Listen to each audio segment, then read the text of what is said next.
Good evening, I'm Megan Wolf. And I'm Jeremy Dawes. Our main headlines tonight. Daddy, it's starting!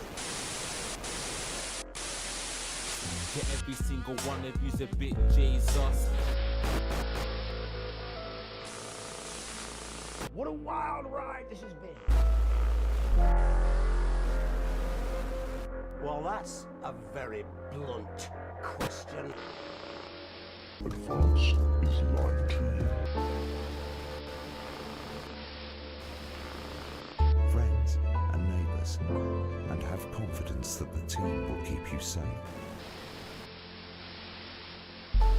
But now you start to see, yes, the people never happy. It's never enough. I cannot believe you, Ellen. Are you saying that Advance have cured death? Jog off! We're still vassals, slaves, we're just in prettier cages. Oh, Megan. We're only getting started. Good evening, I'm Megan Wolf. And I'm Jeremy Dawes. Our main headlines tonight. Daddy, it's starting! To every single one of you's a bit Jesus. What a wild ride this has been. Well, that's a very blunt question. Advance is lying to you. Friends and neighbours, and have confidence that the team will keep you safe. But now you start to see, yes, the people never happy. It's never enough. I cannot believe you, Ellen. Are you saying that Advance have cured death? Jog off! We're still vassals, slaves, we're just in prettier cages. Oh, Megan. We're only getting started. Good evening, I'm Megan Wolf. And I'm Jeremy Dawes. Our main headlines tonight. Daddy, it's starting! To every single one of you's a bit Jesus. What a wild ride this has been. Well, that's a very blunt question. Advance is lying to you.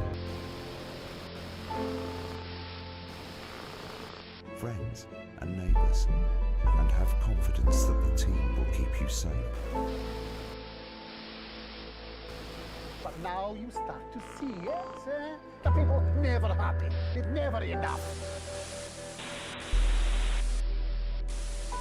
I cannot believe you.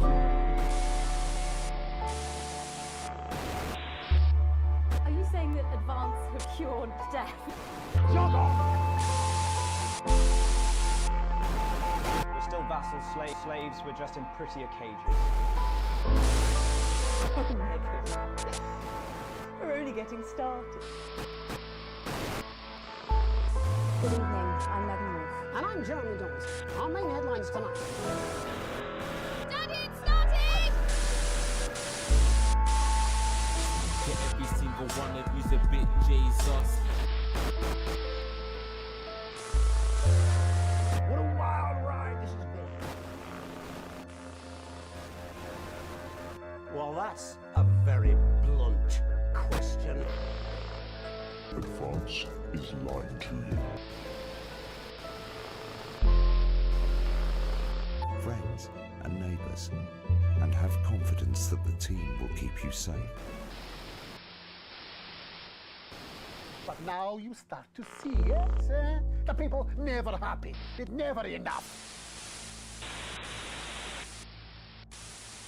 I cannot believe you, Ellen.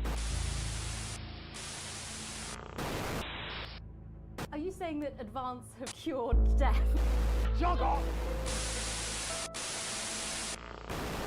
We're still vassals, slaves, we're just in prettier cages. Oh, Megan. We're only getting started. Hello, hello. Oh, and my spectralizer is broken. I'm off to a flying start, folks. Let me just fix that real quick. Let me just give that a real quick fix. Every single one of you's That's a the bit wrong layer. Jesus. That's the right layer. What a wild ride this has been. There. That should be working now. Perfect. Hello, Carly. Hello, Ash. I am doing very well, thank you. Getting there. But yeah, we're about to kick back off with Not for Broadcast. It's we're doing the advanced run this time. I think we kind of went for the full board disrupt worst case scenario ending last time. This time we're going to go full bore advance, which I'm probably going to need a shower afterwards because it's. Ugh. But yeah, there we go. How are you guys doing? Are you all excited? All ready for what is about to be unleashed? Are you saying that advance have cured death? Let's go. We love dictatorship. Prettier cages. Hello. Doing good. Can't wait for this run. Oh, in that case, let's just get started then. Getting started. Hit load game. Oh. Good evening, I'm Megan Wolf. And I'm Jeremy Dawson. Hold on. If I do that, where's it going to pick us up from? Oh, it gives us all the checkpoints. Well, let's start a fresh one. Every single one of you's a bit Jesus. Excuse me. What a wild ride this has been. There we go. F77 advanced. That's what we're going to go for. Advance is line And we're going to stick with broadcaster difficulty because it seems like the right difficulty for us. And I do want to still get the story through. That's all coming up on tonight's National Nightly News. Oh, we get Jeremy back, and I'm going to make him miserable. I don't like this already. Oh god, that game audio is loud. Let me bring that back down. How is the audio level? Could the game come down? Go higher? What do we need? Never mind, it's going down. There. I think I've balanced it out.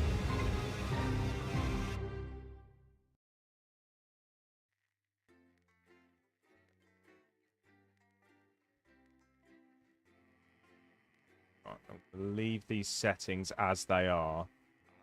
All good now. Perfect, that's what I like to hear.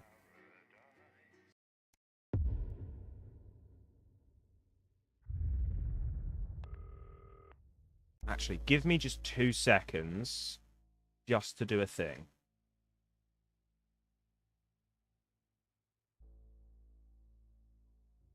Right, I want to copy that.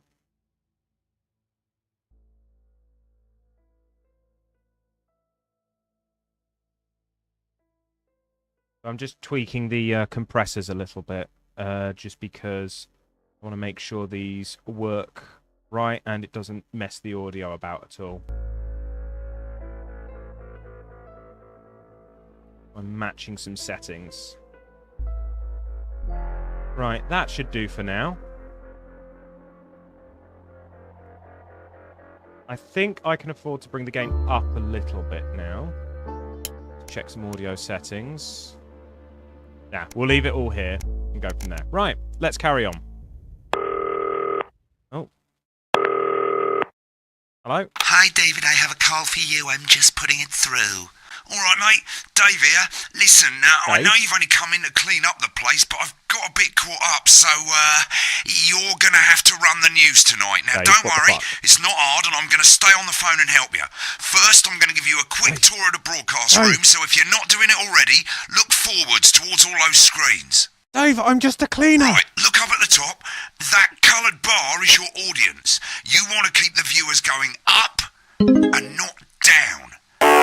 Underneath that, you've got the screens. Fucking The one Dave. on the right is the broadcast screen. That's what the viewers... Yeah, I've just noticed that the audio is, like, maxed itself out. Okay, I think I know what's going on here. Yeah, I see the problem. Give me a moment.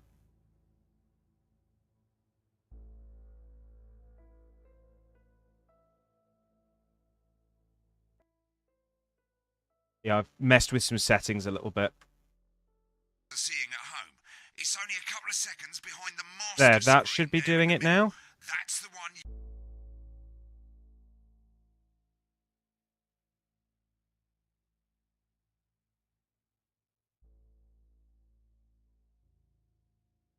No, he wasn't. It's where I've messed with some stuff. Oh. Bring that way down.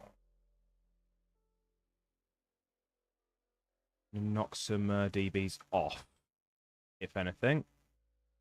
Right, let's see how this goes now. Control. Now the four small screens on the left show the different signals coming from the studio, and you can choose between them using the numbered buttons on the vision mixer at the bottom left.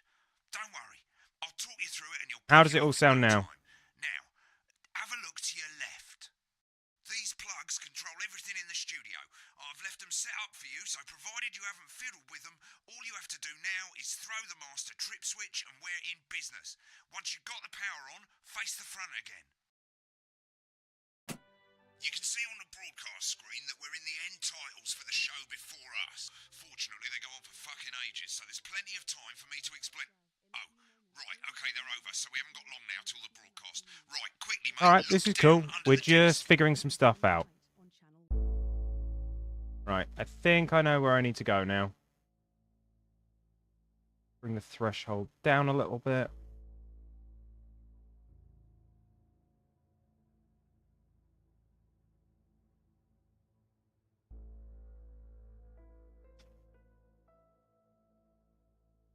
Right, that should work a bit better now. You can see a load of videotapes on the left. They're your adverts. Pick any three and load them into the machines on the right. When you've done that, look up to the front again. Right. What ads do we fancy today, team? What are we feeling? Neil. Welcome to Bumley. Alan James. My Salad Weekly. Exercise with Johnny Hamsleeves. Prawn and mayonnaise? You know, seafood makes me... Oh, crumbs. We don't have a lot of time. Right, I just got to pick. Every day. You offer me prawns every day. Mate, load the ads. The broadcast is starting soon. Right, quick as you can. Select screen one. 4. Go. Good evening. I'm Jeremy Donaldson. Our main stories tonight. Okay, we're all good. Next is going to be the throw to the news titles on screen 2. There'll be a countdown, but I'll count you in as well. Just relax, mate. It's all gravy. By his honest Andy's totally independent. All right, Dave's going to count us in. Bloody Dave. Top chat. Yeah, he chose a hell of a time to go AWOL. Celebrate as popular footballer Johnny Hamsleeves wins Sports Personality of the Year. And a spoonful of sugar. Megan will be chatting with movie... Audio's still not looking great.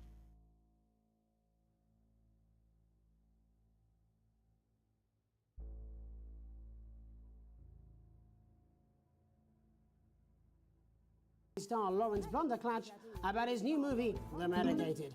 And, of course, we'll be going live to Advance headquarters to hear what the leaders of this fledgling party have to say on their historic... Right, button 2 in 3, 2, 1. Lovely, mate. Next thing is to throw back to Jeremy with button 1 when that globe in the middle shrinks down and vanishes. I kind of feel nostalgic for this since our first playthrough.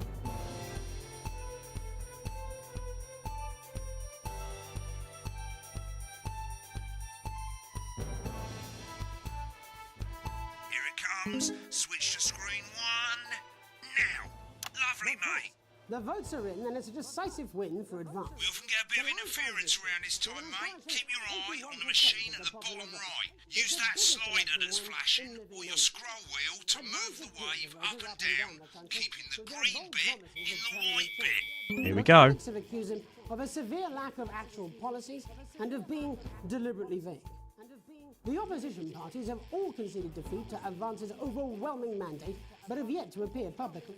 However, former Home Secretary... Great, it's going well. All you've got to do now is play the advert at the end of the segment. Make sure you don't play it too early or we'll all get fired. Now the clock at the top is counting you down to the advert.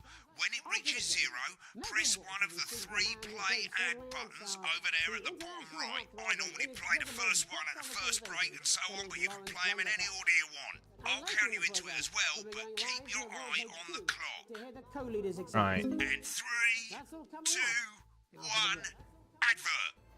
There we go. Everybody, Jeremy, I need you to fill after the ads. What? Why? Wanker Snatch is running late. Oh. I thought I'd ask him about the election. Personally, I wouldn't try to confuse him with any big words. That's the same policy we use with you. I thought that was our little secret. That's all right, he doesn't remember anything I tell him. I'm deeply uncomfortable with your burgeoning friendship. Me too. No. Build your collection week by week, and very soon. Wicked. We made it to the first ad break. You're doing great, mate. But this is where it starts getting a bit trickier. This next sequence is what we call a multicam sequence, because you're going to be cutting between multiple cameras to keep things interesting. A lot of it's down to personal taste, but here's 3 good rules of thumb. 1. Try and keep the shot on whoever is doing the talking. 2. Don't stay on the same shot for too long, 10 seconds at the most. So if you're on the person who's talking, try and throw in the odd reaction shot or pull out to the wide shot for a bit just to keep it interesting. 3. Don't stay on reaction shots for too long. A couple of seconds is usually enough. Then the audience want to see who's doing the talking, yeah? Stick to these rules and you'll be fine. It's not as complicated as it sounds. You've seen programmes on television, haven't you? Make it look like those. Might as well get screen 1 selected now. No need to wait for the broadcast to start. Try and stay ahead, mate. All right, cheers, Dave. Quiet in the studio. Your crunchy cubes. Thank you so much. 10 seconds, everybody. This exclusive offer is available for a limited time. Counting in 5, 4, 3. Welcome back to the National Nightly News. Here we go. Later, we'll be hearing from shock election winners Advance. But first, Get ready to go to Megan on screen 4. Is here with a star of both stage and screen. Megan? Thank you, Jeremy. Megan Wolfe, culture correspondent. And today I have a guest who starred in everything from Shakespeare Right, go to Blunderclatch on screen 3 when she says his name. By none other than Lawrence Blunderclatch. Thank you so much. Blunderclatch is a hell of a name. Go to 3, go to 3. I'm on 3. That being with you here today is a moment. Switch to 2 for the wide now. May I say, Mate, I know what I'm doing. Shove off. Just try and stay on whoever's talking. Latest movie, which is called The Medicated. The Medicated, yes. Wow, what was that like? Well, as I said to Peter at the Rat, that's Peter Jensen, the director. Give us a look at Megan's reaction. Lovely. Now back to Thunder Twat. I've worked with him on several movies, all terribly successful. I said to Peter, what a wild ride this has been. Yeah, Dave is so overbearing. I really meant that. Wow, that is fantastic. And am I right in saying that the character you play in this movie is quite an academic one? Absolutely right. A scientist. Was that a challenge at all? What exactly are you implying? But seriously, yes, you're right. It was a complete departure from my last starring role when I played Sergeant Brock Rockman in Bullet Man. You'll remember that was the true story of one soldier's fight for a love that's... Oh, I remember now. This film was referenced. For freedom. I think it's grossed over $1 billion, but honestly, who's counting? It's a role that saw you scoop 2 Best Actor awards, if I remember correctly. It's so sweet of you to mention it, but I really am not in it for the awards, although... Yeah, right. Those 3 little statues do take pride of place on my mantelpiece. With all the others, I'm sure. So, if you're not doing it for the awards, what is it then that drives you? Oh, that is a beautiful question, Megan, and not easy to answer. Like you, I'm afraid. Cut me, and I will bleed. And often, that's how it feels, doesn't it? Been on that shot a bit long. Bleeding, giving, suffering for one's audience. I suppose in the end, I do it for the difference it makes. I do it for the people that I inspire. The little people. But most of all, I think I do it for the positive change that I can bring about in the world. Yeah, right. Remember the 10-second rule. Dave, We're in for some piss real off. change, it looks like, in the coming few months. What do you make of this historic election result? Oh, well. Well, now you're asking. Historic election result. Indeed. Historic is the word. Well, difficult, isn't it? Very difficult. But I think I've always been quite clear that when it comes to politics, one should always strive to not fuck things up. Shit, he swore. Oh, well, don't worry, he won't do it again. Sorry, I said fuck. Shit, he did it again. Okay, don't panic. I'll explain how to deal with swearing at the break. It's all right. I got it. I know what I'm Right, doing. I've swapped the shot of Jeremy on screen 1 for a VT of the movie clip. You'll get a countdown on the screen, but I'll just let Megan cue you in. My character, Dr. Lance Hemlock, is faced with a decision that could affect humanity's very survival. Exciting stuff. Let's take a look. Exciting stuff. There we go. Cool, looks like Blunderclash is losing it in the studio, but we ain't got time for that. There's more interference coming. It's a bit trickier this time, mate. Use that little flashing joystick to the left of the knob, or hold down your middle mouse or Alt on your keyboard, and as the frequency changes, match it to the white bit by dragging right. You think I don't know that? Now we're going to squash the frequency back by dragging left. Cleopas mustn't think of Carol. That's Dr. Lance to you, Miss Flanagan. There we go. We're getting there. Jubbly, mate. For you, baby. Next, we're going to change the amplitude. Same as last time. Little joystick or hold Alt or middle mouse, and this time push upwards. Upwards, mate. Upwards. Give it a sec. I'm drowning, Lance, you said. You need to see this. Right, now let's match it back by going downwards. I'm so glad we get these distractions from these awful VTs. And I do mean purposefully awful. Like, the direction for this game has been utterly fantastic. This formula, this is the key. Bloody perfect, mate. It's almost like I've done this before, Dave. We have to ask ourselves. At the end of the clip, you'll want to play another ad. Remember to use the clock at the top to count you in. Yeah.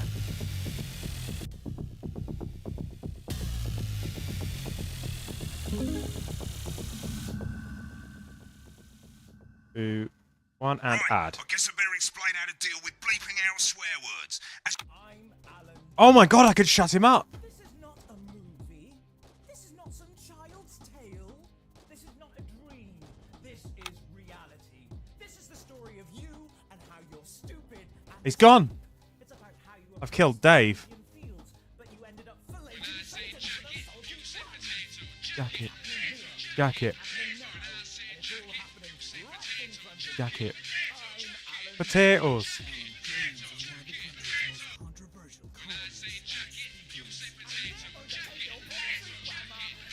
Apparently, yeah, we could hang up the whole time.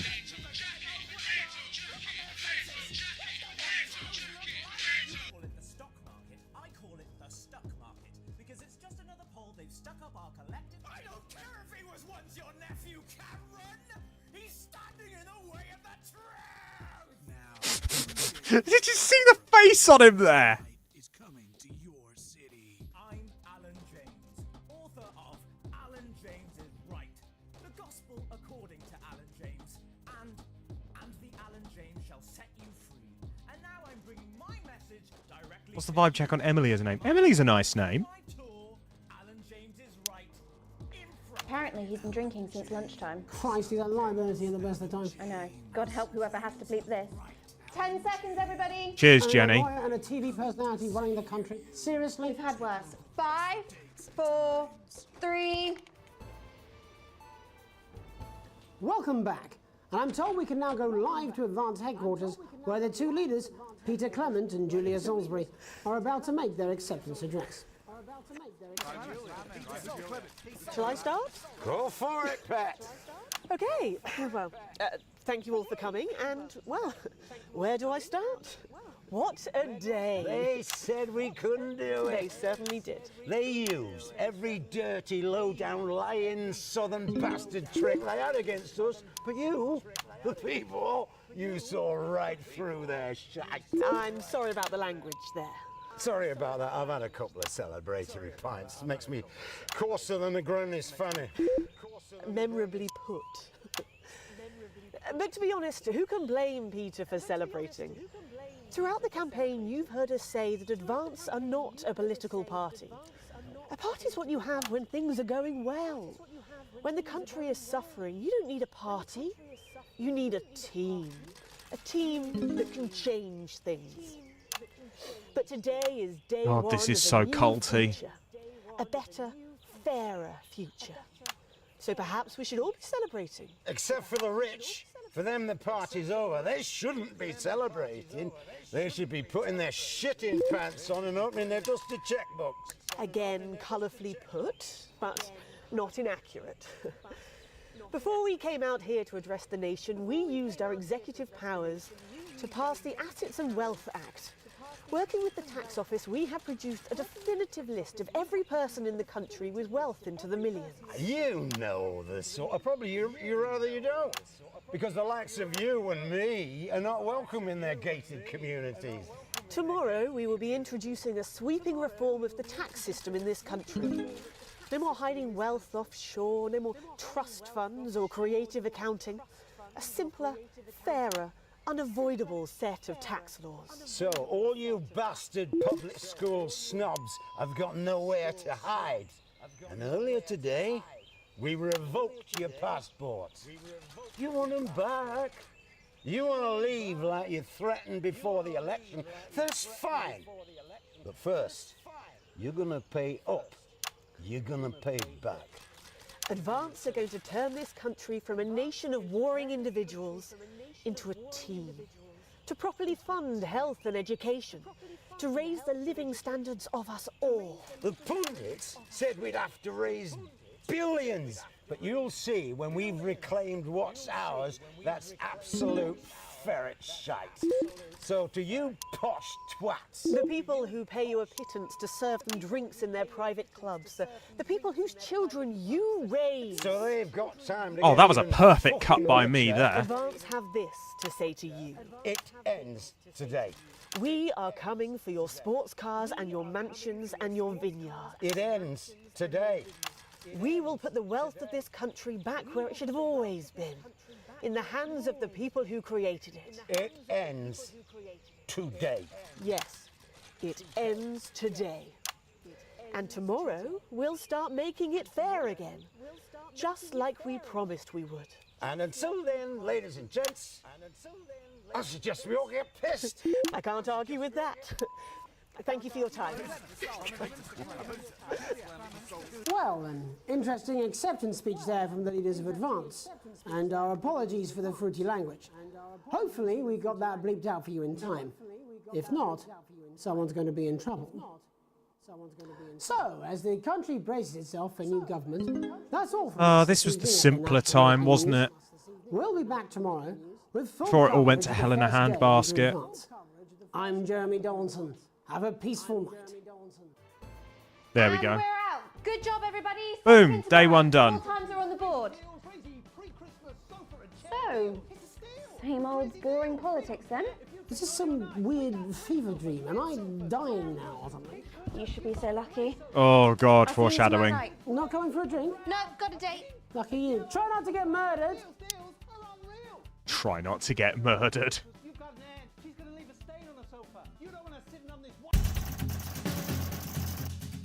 Yeah, A+ for 3 different broadcasts. Oh, excellent. Received a generous bonus. Nice. I can get behind that. Right, so we're going full on with Advance. You're entering your gym girl era, Carly. Oh no. Back to Brocaspor. What's it been back to? I never left. There's apparently another DLC for this game coming. It looks quite interesting. Oh yeah, this is all the stuff that's going to impact us, isn't it?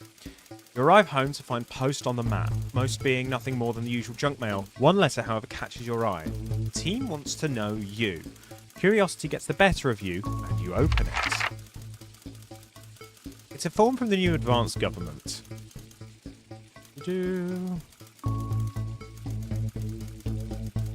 What we got?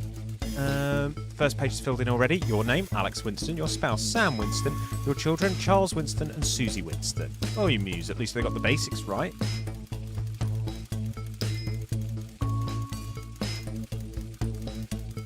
You have the money for your daughter's holiday. Oh god, we're not sending her off on holiday this time.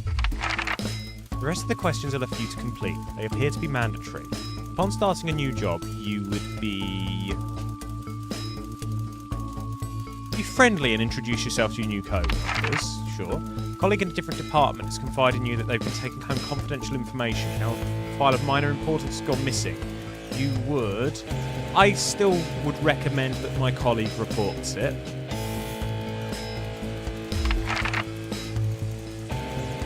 The entire department was fired today for consistent underperformance. Your boss has put in place new targets that are significantly higher than the previous ones. You would stay late to ensure you hit the first deadline. We've got to be a bit of a sycophant this time around. The annual company barbecue, and you and your family have been invited. You are looking forward to enjoying a nice day out with friends and family. You've been practicing with your co-workers and think you'll win the talent contest this year. Sure. My manager just said, I'm seriously impressed with your first week and invite you to a big event with the company next week for your second week. Oh, Tay, we love to see it. We love to see it. Absolute beautiful scenes. Let's see. List your achievements and all the good memories you have from working there. In your spare time, you like to attend political rallies and stand up for what you believe in. Encourage and support your children with their hobbies. Play in your local sports team. Which one of these do we want to do?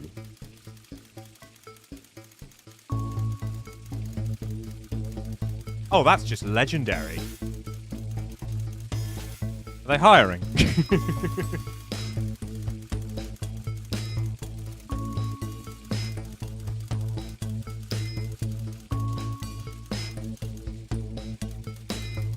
I'm going to go with...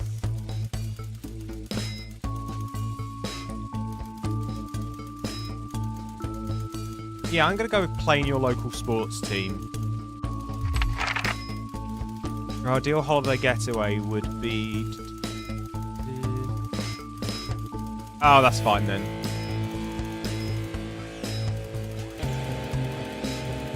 Surrounded by natural beauty, I think, is a good one. Or...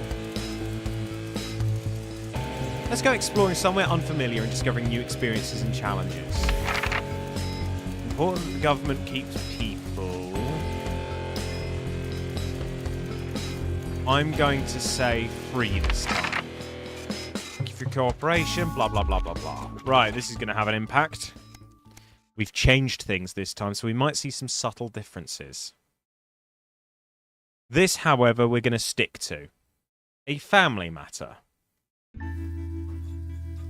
It's late. Sam and the kids have gone to bed. We're just drying up a favourite coffee cup, a worn-out souvenir of your first trip together. The print's faded, but the goofy face still makes you smile. A knock at the window brings you back to reality. There in the garden, clutching a gaudy neon green suitcase, is Chris, Sam's sibling. As soon as you let them in, they sit at the table, visibly stressed. Chris takes a deep breath. I'm so sorry for bursting in so late, Alex, but I need a favour and you're the only one I can ask. Are you okay? Should I go get Sam? No need to worry, Sam. It's you I came to see. I just need 2 minutes. You've heard about the Assets and Wealth Act. They literally work in news, Chris. Chris's fist bangs the table. It's total bullshit. They're taking whatever they want and distributing it as they see fit. No government should have that kind of power. I can't believe they're actually getting away with it. Madness, which is why I need your help. I also appreciate how everyone's got neutral names. Everybody but the kids, because they've specified on the kids. Why do I get the feeling I'm not going to like this? Chris's eyes seem to be resting comfortably on the floor tiles.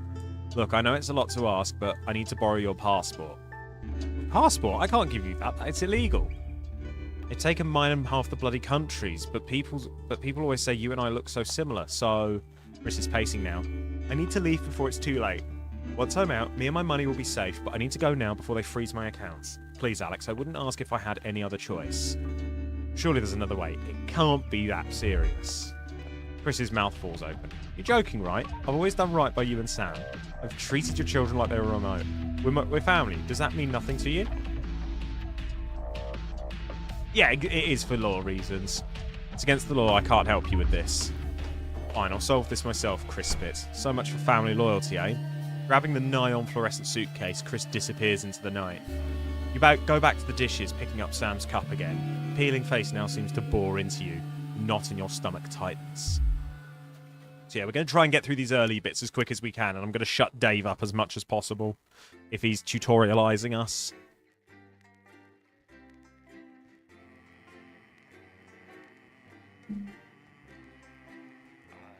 It's bloody Dave.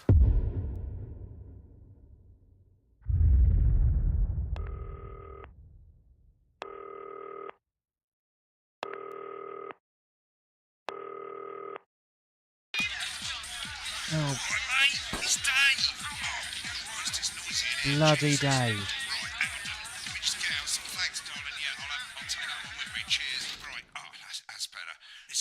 And get on with it, so I can get back to my guests. First of all, let's get the power on. You need to get at least the bottom 4 plugs on. Yeah. Way ahead of you. Right, ads. We're not playing that this time. Consequences, don't they? We're absolutely going to do the bacon face cream. And we'll push Alan James again. Right, you can see they finally got the old headline system up and working again, and the vision mixer's already in headline mode because headlines. Let's take a look at what's in store tonight on Channel 1. Yeah, shut up, Dave. We know this. The best moments from Peter Clement's Just the Job. How our new Prime Minister became so popular in the first. My favourite part of a broadcast is those few seconds just before you go live, when you just feel all that pressure. For my sister's kid, Mr. Fuckletugs or something. Snuggle hugs. That's the bastard. Yeah, I wouldn't get one of those. As the countdown goes, that pressure just builds to a fever point, and the minute it hits 0, Yeah, the one bang, that's just the moon. you're away. 10 seconds, everybody. Not the best source of consumer advice, then. Don't blame me when it explodes. Going in 5, 4, 3. Time to go over to Jeremy Donaldson for tonight's. Good evening, I'm Jeremy Donaldson. Our main headlines tonight. Destination unknown. At the end of Advance's first full week in office, we ask exactly who's leading this charge. Tonight, I'll be discussing what the new future might hold with a leading economist and radical freethinker. With the Assets and Wealth Act on the brink of raising living standards for the vast majority of the country, I'll be asking my guests if we're on the way to a new future. Out with the old, Remington's Fist have appointed Sophia Remington as their new CEO. Okay, we're gonna push Sophia Remington. I'd forgotten about her. Gives us a sense of this influential young firebrand who, at the Please don't take this out of context. We're going to push child labour in this playthrough. In history, Sophia Remington has always impressed. She was top of her class at university and graduated with the highest honours, immediately being asked back to lecture. The markets have responded favourably to Sophia's appointment, with stocks rising 30 points in light of the announcement. In her first press Don't you dare! Don't you dare! Sophia announced a children's toy named Mr. Snugglehugs. Sophia promises it'll be all the rage this Christmas, but concerns have been raised about the product's safety. Making a splash. Intrepid scientist Dr. David Wong and marine biologist Ingrid Swarsborg-Horgensford have today set off to explore Dante's taint. Okay, we'll actually push them a bit. We're going to go for some negative stuff this time. But thanks to a new breakthrough in underwater flower technology, the pair hope to successfully reach the imposing central cavern and the undiscovered plant species it contains. Many were surprised that the two scientists, who've shared a fractious rivalry for many years, decided to undertake this expedition in each other's company. However, the two have released a joint statement in which they opine geniuses don't have to like each other to achieve remarkable results. Playing the field. Not incorrect. As sporting legend Johnny Hamsleeves is snapped leaving Bush, one of the capital's hottest clubs. The footballer was caught while out celebrating being named Sports Personality of the Year last week, as reported by this very programme. Johnny is seen here with socialite and performance artiste Tiffany Lamour, whose recent show, Snatched Inside My Snatch, has kept her firmly in the public eye. What a name! Could romance be on the cards for these two budding A-listers? and grievous bodily charm. With Advance promising a radical new position on crime, how afraid should we actually be? So yeah, with I'll be this... going live around the country to talk with people who've seen the criminal justice So system. last time we sort of pushed the more authoritarian With more and act, more people like the saying more they're scared to walk the framing the streets cops alone as a at scary thing. night. Now Could we're this be sort of exactly trying the to right incite fear for around Advance's crime. approach? All that, a mega move with a group of young actors who are already experiencing the positive side of the new Assets and Wealth Act firsthand. They'll be talking and performing later. That's all coming up on tonight's National Nightly News. Oh, here we go. Signal's going to put already.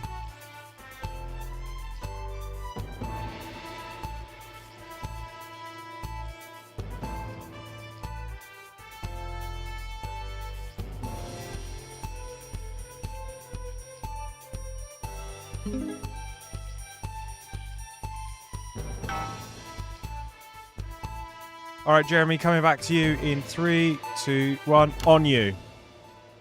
In the wake of the government's swift enactment of the Assets and Wealth Act, we're talking about Advance's first week in office and what the new future holds. Joining me are Katie Brightman, a leading economist, and Alan James, author of Alan James is Right, The Free Man's Guide to Waking Up. Alan, the government certainly haven't dragged their heels on delivering some of the legislation they promised. But what does the Wealth Act mean for us? Nothing, Jeremy. We're still vassal slaves, we're just in prettier cages. A confident dismissal there. Katie Brightman, do you agree? I'm afraid I don't, no. I think that Advance have realised that the current economic system of unlimited, unending growth is untenable, so they're changing things up. There I agree with you. They're moving to the next steps in the grand plan. Grand plan, Alan? It's all in my book. Alan James is right, Jeremy. We're to become the great herd. Ignorant, sterile, and short-lived. That's what they want. Or perhaps Advance have just realised that if we carry on the way we are, we will destroy ourselves and this planet in a mad orgy of consumption, if you'll excuse the colourful metaphor. Yes, orgy is the right word. Only it'll be the overlords having an orgy on our poor broken backs. It's all in my book. Alan James is... Shamelessly self-promoting? Katie, how do you think the rest of the world will respond? Oh, I love to this Jeremy. new He's just I think so they're watching carefully. quick-witted. Advance are the most disruptive threat that the world powers Oh, I have wish I'd faced got that since on the last camera. Great War. Yes, Katie's right. War is inevitable. Thank you, but that isn't And what this will not be a war like we've ever seen before. We're talking millions of deaths. We're talking... Apparently an high-tech orgy to weapons end the world, that can level yes. entire cities. We're talking... Out of the wrong orifices? Mock me all you like, Jeremy, but when they murder your parents and they poison your food and they take you away to their camps for hypno-brainwashing, we'll be laughing then. That might be a great way to sell books, Alan, but you know full well that isn't going to happen in a democracy. Democracy is dead. Oh. Yes, Advance are... Sorry, team, one radical. sec.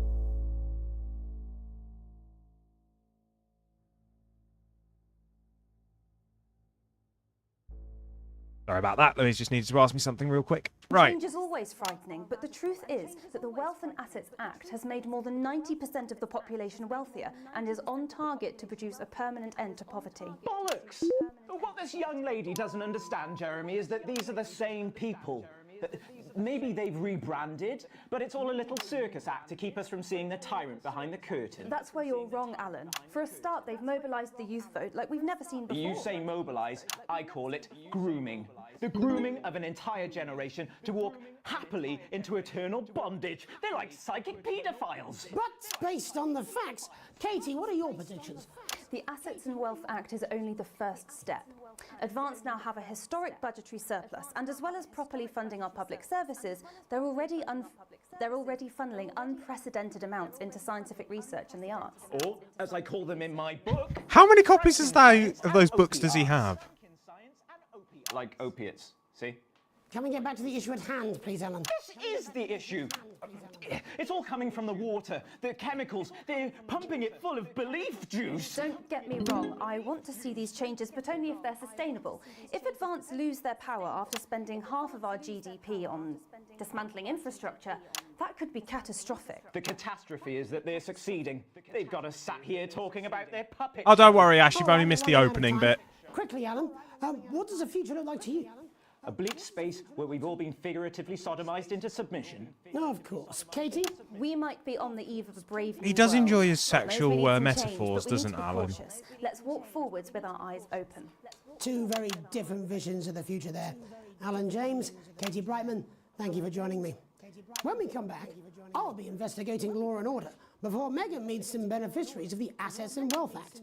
That's all coming up tonight on the National Nightly News. There we go. You know, I think they might do some good. I hope so too, Jeremy. How much are you being paid by them then? Shut the fuck up, Alan. I've never heard so much shit in my life. Well, we'll see who's full of shit, won't we? Alan, I can explain it to you, but unfortunately, I can't understand it for you. That is a fantastic line. I need to remember that one. I can explain it for you, but I can't understand it for you. Oh, that's a corker of a line. Absolutely love that. I'm just saying I'll do what I can, that's all. Oh shit, you will. She's good. You know she is. I've said a bit of word in, that's all I can do. 10 seconds, everybody. His little Jakey scared of the big bird caught you with water. If that sticks, I'll destroy you. 5, 4, 3. And back. Welcome back. In our second segment, we're going to be taking a deep dive into the state of law and order in our country. Advance have already tasked what they are calling a solutions team to move this serious social problem to the top of the list. Oh god, the solutions team sounds so To meet threatening. the people who live with the criminal justice system every day of their lives. First up, we have Gregory Judge, a lawyer who sees the problems close up on the front line. Can you hear me, Gregory? Yes, I've got you, Jeremy. Thanks for having me. What's it like on the front line of the hard face of the cold hand of justice? Well, as you can imagine, Jeremy, we are massively understaffed in this country. By the way, there may be some we're working offensive every commentary hour we coming can up, just and I to do try and apologise. keep the caseloads on our desk. Which must affect the quality of support you can offer. Well, we can barely keep up with demand, Jeremy. There just simply isn't enough being done at a systemic level to relieve the problem. We need more support from ministers. What are you doing? We need change at a structural level, I'm Jeremy. leaving, Greg. Not a good time, darling. It never is it? I'll be at my mother's. Just hang on. No, the problem isn't a local one, Jeremy. It's nationwide. Just give me 5 minutes. I'm talking to Jeremy Donaldson. Oh, have you mentioned your affairs? No. Well, the affairs of the Justice Department that we should be concerned about. Hello, Mr. Donaldson. Hello, Mrs. Judge. We need legislation to relieve the pressure on our public Sorry servants. to interrupt the news, Mr. Donaldson. Can I have a moment to tell my husband I'm leaving him? Yes, I totally understand. Quite the picture of a burdened legal sector there. Gregory Judge, thank you for joining us. Next, I'm joined by Police Chief Constable Bob Peel. I love it as well. With a different perspective on our nation's crime. Do you think there's a problem with the system, Bob? I'm sure we all do, Jeremy. I'm sure we all long for a return to the days when you could safely walk the streets of your community at night, looking in through windows and generally enjoying your neighbours without the risk of being terrorised by some thug with a knife. Or kosh. So you feel the streets simply aren't safe anymore? Where have we gone wrong, Bob? Well, that's not a simple question, Jeremy, but I think it all comes down to moral decay. We've diluted our culture and lost touch with what it means to be a citizen of this once great country. Also, as the vicar noted in Sunday's sermon, we probably shouldn't have banned hanging. And to what do you attribute this moral decay? Foreigners, gays and gypsies mainly. It's all in the Bible. Look, Leviticus clearly states that... Oh, bugger, hang on a moment. Jeremy, a bloody gimp's escaped. Delia, could you give me a little help, please, dear? As I was saying, Jesus didn't like immigrants much, did he? And just to be clear, you think it's the immigrants who are responsible for the moral decay? Absolutely, Jeremy. This is so back in your box, Clive. Back in your painful, box. Delia, I really could use a little help with this. Oh, sorry, darling. I was spaying the badgers. Yes, I'm talking to Jeremy Donaldson. Clive, could you put him back in the box? Oh, Clive, you know it's Wednesday. Back you go. Back in your gimp space. And Off you go. whose responsibility is it to make a change, Bob? Well, it is certainly relatively decent, good, white people. Darling, where's the padlock? Oh, hold on just a moment. Oh, Clive, this simply won't do. Naughty, naughty, naughty boy. Mummy said... Clive, I am not having this again. Mummy said, get back in your gimp space. No! naughty. You beast cut. As I was saying, Jeremy, moral decay. Crime is the responsibility of the criminal, no one else. Look, everyone has a sob story, but we don't all end up as barbarians, do we? Look, when our That daughter has to be a Alice loop. an A-, does she go on a killing spree? No, she takes 3 of her pills and hides under the stairs like a normal child. Thank you, Bob. Bob Peel there, really locking down the police's position on morality for us. And finally tonight, hopefully uninterrupted, it's time to get to the heart of the Oh matter. boy, here we go. Tony Dawson has recently been released from prison after serving 3 years for aggravated assault, burglary, and menacing a swan. He's agreed to talk. How do you menace a which is also, I swan? believe, his birthday. Actually, don't answer that. Many happy returns, Tony. Cheers, Jez.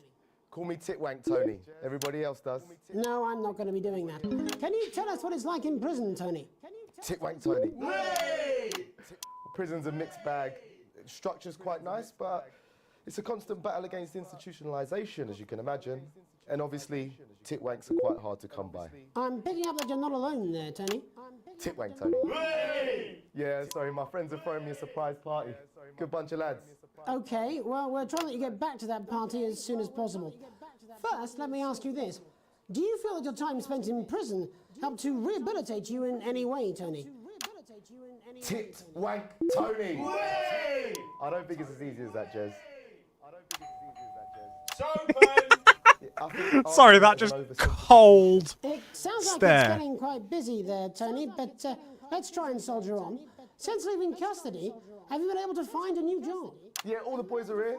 Big Chris, Little Chris, and Vampire Chris. This one's, yeah? Yep. 1 sec, love. Titwank Tony's on the news. Rehabilitation's difficult with the current You just see Jeremy dying You've got to get up inside. for it, you know? It's inherently unjust. So, do you feel tempted to... I'm sorry, who's this now? You are joking. Chrissy Freebollocks has only got Mr. Fancy, oh. Not now, fellas. I'm on the news. It seems like we've caught you at a bad time. The little boy. Oh, I can't really hear you, mate. It's getting a bit busy here. Jesus. Yes, we seem to be losing the signal No there, Tony. fucking way, lads. Believe that. Well, we're just trying to get that signal back. I think we... Yes? Tony? Tony, I mean, we were literally away for 2 seconds. How does this happen, Tony? Can you hear me? Well, we seem to have lost our train of thought there a little. Hopefully you, the viewer at home, have managed to glean a broader understanding of the serious and complex issues Potentially. around law and order. After the break, Megan will be live with some plucky young thespians. Don't go away. We'll be back after these messages. 1 minute back, everybody. Oh, crumbs. Well, Piss off. smooth, incisive journalism. I can have you fired. You'd miss my charm. Skin deserves the best. So the new formula Oh, dude. That's too late to you. high salt content actually pulls the dihydrogen monoxide right from your pores to give you the crisp, brittle skin you've come to expect. Oh, dear. I forget how, like, whimsical and weird the beginning of the game is, and then it just starts getting weird. In this dressing room. Oh, no. Algebra. Right, I've got this. I'm sure he's on his way. Come on, welcome back. How hard can it be? This is on you. 10 seconds, everybody. We're going to open on Megan. Camera 2. Going in 5. Thank you, Jenny. 4, 3. Welcome's Black. I'm Megan Wolfe, and on tonight's Culture Spot, I'll be chatting with one of the first beneficiaries of the Assets and Wealth Act, a team of inspiring young people from Scritchford Sixth Form College who today received a grant from Advance to take their play, Hey, Friendship, on a tour of local secondary schools. Welcome to you all. Well, let's start with you two, Harriet and Charlotte Winstanley-Hamilton. Girls, you must be thrilled. We are, Megan. We're overwhelmed, to be honest. And I believe you two are sisters, is that right? Yes, Charlotte's my oldest. I'm the older, more popular one. Only joking. Harriet and Trey were really the ones who came up with the whole idea. So, Harry and I were shooting the breeze in the cafeteria, and I said, hey, let's actually do something. So I went to look for a drama teacher. But she'd been laid off due to budget cuts. Fortunately, I directed a pantomime when I was at university, so I knew the ropes, as it were. Right, yes, but you're the maths teacher, aren't you? Yes, that's me, Jeff Algebra, maths teacher. Maths is really important. Oh, thanks, Steve. Maths is really important. Yeah, thanks, Steve. As is theatre. It's one of the oldest art forms in history. Aristotle. I just think that when we travel around all these problem schools and the poor kids see us, they say, hey, I really want to be like those attractive kids. And that's a very beautiful and powerful Oh, thing. God, this girl. We touch our audiences and they touch us right back. That's illegal. I suppose with a surname like Algebra, there was really only one choice of career for me. My wife, Angela, and I, we often laugh about it. Angela Algebra. Yes. We just want to bring a bit of song and joy into people's lives. And teach people about the difficult issues. The issues in the play are what really matter. And I think you're going to be showing us an extract from this play, aren't you? That's right. To put into context, I play a young first year who's having some troubles at school. Her character doesn't actually have any... Sorry, Carly, I just was not expecting to read that. Why does the guy next to the man in the suit sound like Norman from Fireman Sam, if you've ever watched it? Hang on, I need to hear this now. Name, yeah, because in a way she's like all of us. It's like a metaphor. Maybe she's you at home, or like maybe she's you, Megan. Maths is really important. Yeah, thanks, Steve. Put it in, coach. Yes, thanks, Steve. Right, well, I'm going to have a little chat with your teacher while you run off and get ready. I can't wait to see it. That's it, that way. So, Jeff, when did you first hear about the grant? 2 days ago. A letter from Advance arrived at the school. Now, the headmaster thought it was all a prank, but his secretary retrieved it from his bin and brought it to me. How? How did you react? I also threw it in the bin. But then Harriet and Trey rescued it, and they rang the number at the bottom of the page, and next thing you know, we're on tour. Wow. Well, I think we can all guess which way you'll be voting from now on. Do you know what? It's funny because Angela and I don't usually vote. Yes, Hooded, this is an advanced run through now. Welcome back, my friend. How you doing? Mainly, but we did used to watch that Peter Clements DIY show back in the day, and so we thought, why not? Let's have a go at this old democracy thing. Okay. And here we bally well are. Good stuff. Fucking brilliant. So, let's have a look at a short section of Hey. I can only apologise for what you're about to be a witness to.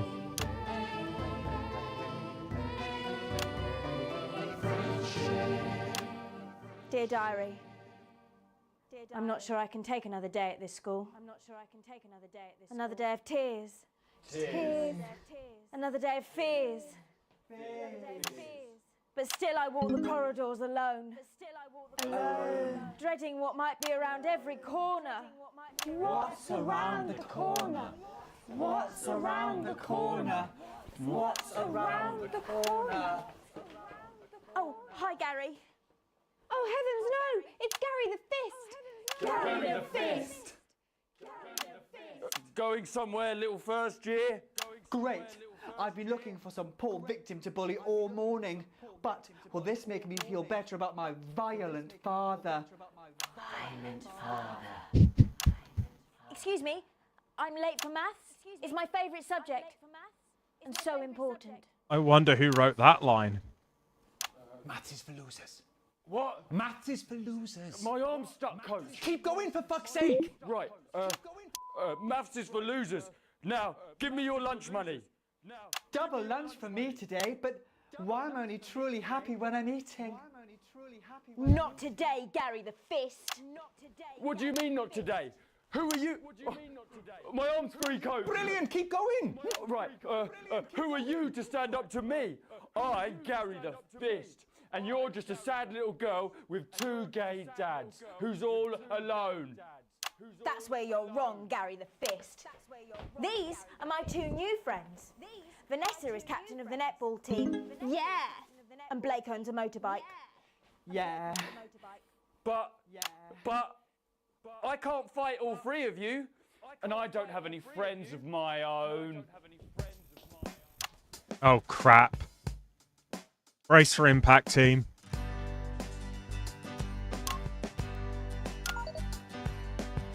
Take a look at me. Take a little look at my face. I could be you. She could be you. And you could be me. Or you could be me. Life can be peachy keen if you work as a team. It's my choice to be mean. So stop now, make a different choice. Listen to that inner voice. Hey, listen up, I won't take no crap. Who said middle class girls can't rap? I ain't afraid of your cruel lads. I'm a mother loving rebel, but I still love maths.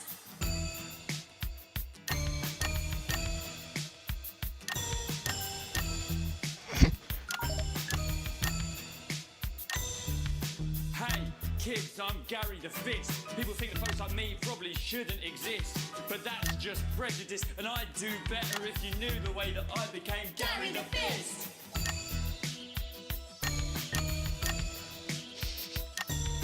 I grew up on a council Actually not doing too estate. badly. The park was hip, but the flats weren't great. My dad used to come home drunk and late, and he'd hit my mum, and for dinner he had to wait. Where's my dinner? It's not ready. Where's my dinner, woman? Don't make me ask you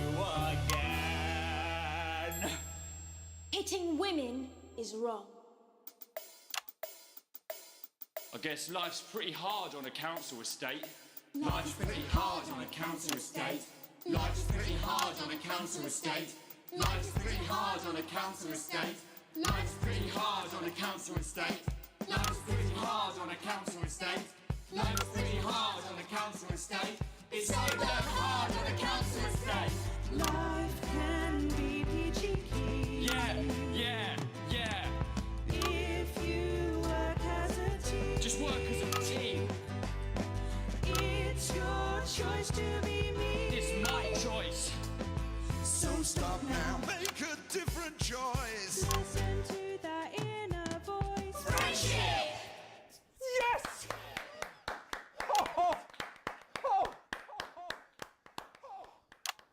Well, thankfully that's all we have time for tonight on the National Nightly News. Join us tomorrow night for all the headlines from across the country. My name's Jeremy Donaldson. Have a peaceful night. And we're Oh, God, I absolutely hate that section. What the literal fuck was that? I believe that was art. I believe I've got a 14-inch cock, but it doesn't make it so. I have a similar belief about an adequate paycheck. Oh, someone please get these twats out of my studio.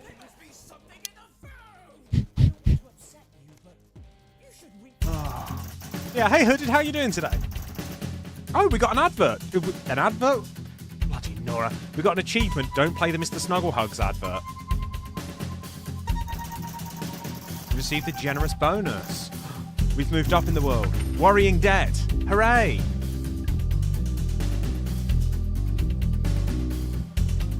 Our stock has gone up with advance. That's good.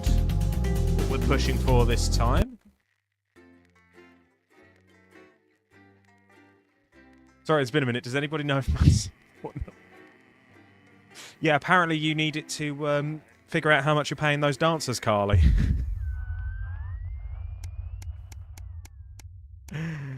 Oh, dear.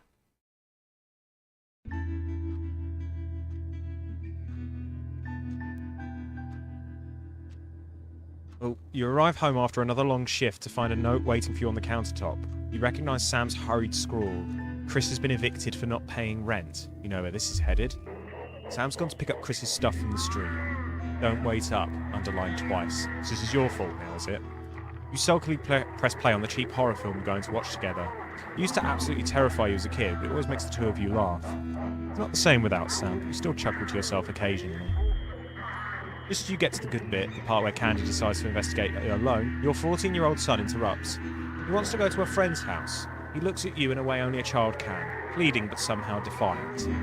So, we let Charlie go over to his mate's house this time, but he was a bit cheeky and stayed out late, but he did apologise. Do we just tell him no this time?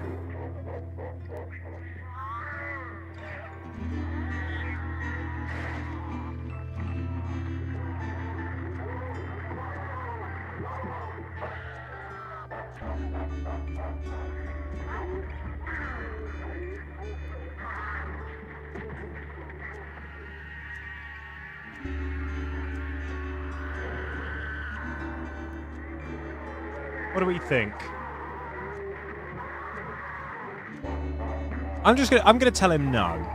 You tell Charlie no. Charlie's voice gets louder and louder as he sees you're not gonna change his mind. Yeah, that's what I'm thinking, Carly. Pretend it's for my own good, but you really just want to be left alone. I fucking hate you. He hesitates. He knows he's gone too far, but in his rage can't bring himself to back down. Well, you can open your mouth. He storms up the stairs and slams his door. Do we just give him some space, or do we check in on him before we head to bed? I'm leaning towards checking in on him before we head to bed.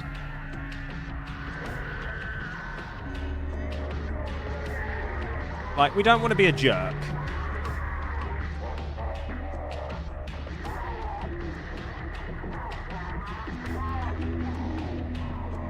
Yeah, we'll check in. You knock on Charlie's door, and when there's no answer, you quietly open it.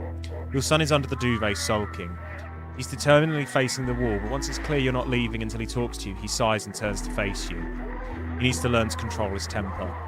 He begrudgingly apologises for his outburst, and both of you sleep much easier having cleared the air. That's good. It may have been begrudging, but he apologised.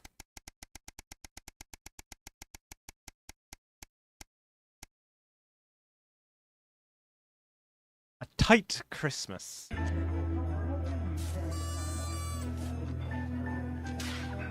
Can't help but crack a smile as you look around the table. The snow has settled on the grass outside. The kids are pulling a cracker while your elderly mother tries to keep her eyes open. You did always have a soft spot for Christmas. You're sitting at the head of the table now, your dad's place. In a tense afternoon, everyone can feel it. It's the first time you've seen Chris since you refused to part with your passport. It's a big change for Sam. The two siblings used to be inseparable. Christmas is usually such a nice time of year. Clatter of cutlery is all that can be heard as Chris stares pointedly at you. You having a nice Christmas, Grandma? Mother stares vacantly at you, confused. She comes back to herself at the start of recognition. Yes, thank you, Alex. It's lovely, she murmurs. Happening more and more lately. Do we make a toast, or do we want to stay silent?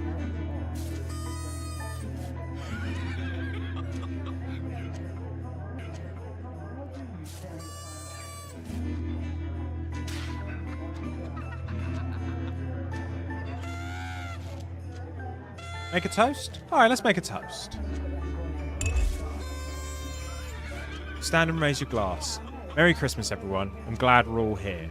There are murmurs of cheers and much clinking of glasses. Chris doesn't move. Yeah, we're all here, no thanks to you. Chris, sighs Sam. Come on now, it's Christmas. Can't we put that behind us? Do we want to be a dickhead to Chris still? We are going full advance mode, and he did try to cut and run. Do we just go full dickhead mode on Chris? I'm leaning towards going full dickhead mode on Chris. We have the opportunity to be evil. He's also openly against advance. True. Full dickhead mode it is then? Full dickhead mode it is. I wasn't talking to you. Chris stands drunkenly. What did you say? Comes the hissed response. Enough, both of you, Sam insists. Nothing, let's forget it. Do I go, sorry, did I stutter? Sorry, Chris, did I fucking stutter?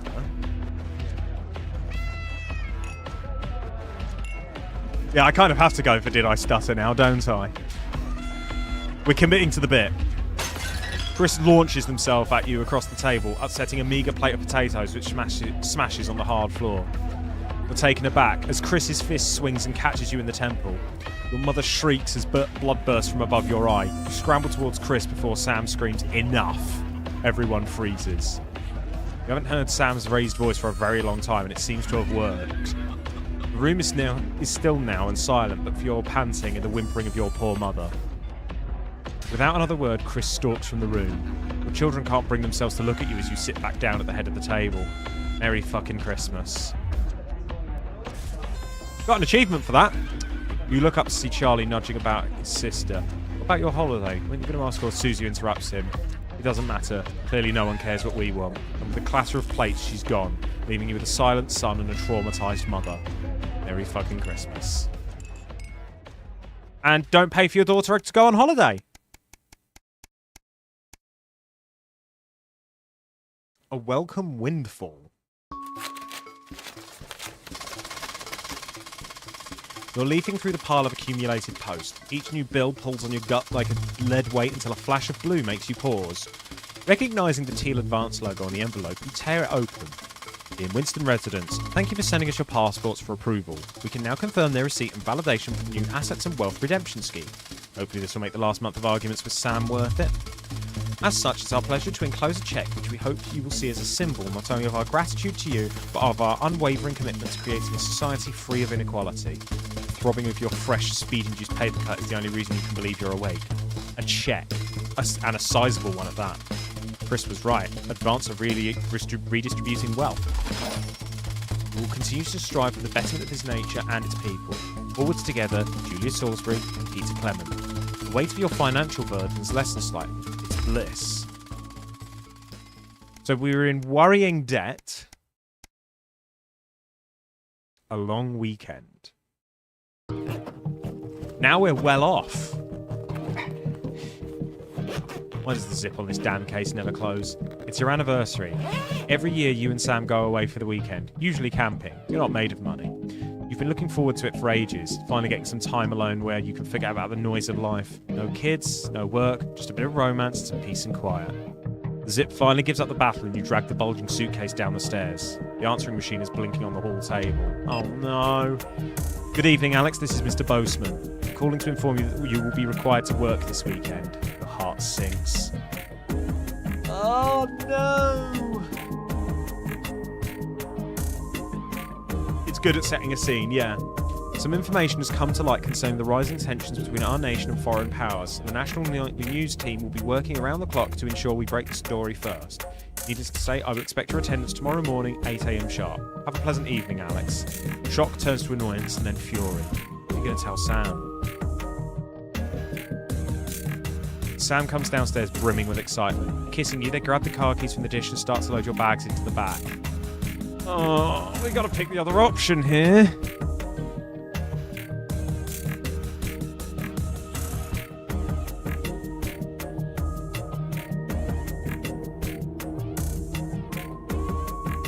I don't want to, but...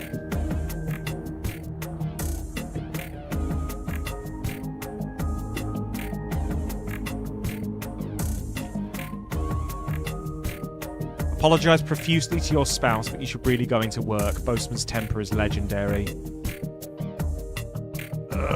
For the record, I despise this.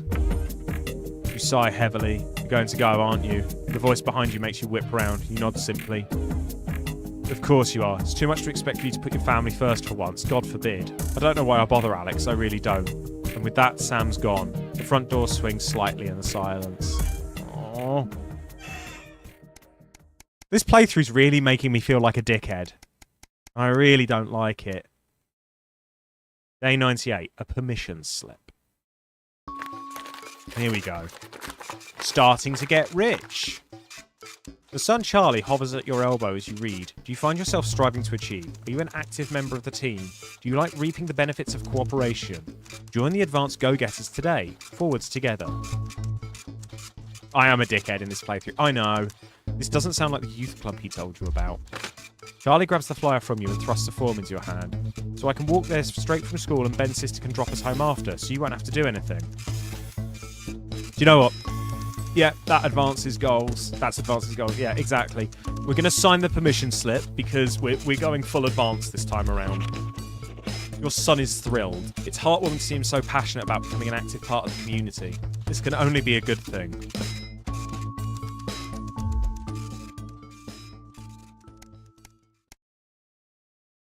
I hate this. I hate this.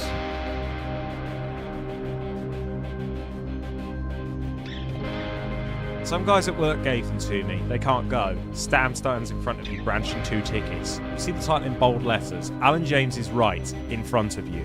I'm really unsure. What do you think? Should we go? So we didn't go last time. And I think we kind of ended up on a slightly neutral run last time. Because I reckon if we chose going to rallies and things, and if we really went full Alan James, we might get a more extreme ending in that regard. So I'm going to say for this one again, I don't think so. The guy's a nut job. With such a situation, because would you hate parts of this if you didn't know the story from a previous playthrough? I think, yes, I would still hate them just because for some of the options, there's like this really unsettling feeling of wrongness around them. I don't know if it's just me, but some of them it's just like the spider sense is tingling, and you're just like, nah, this is a bit wrong here, mate. This isn't quite. This doesn't sit well with me.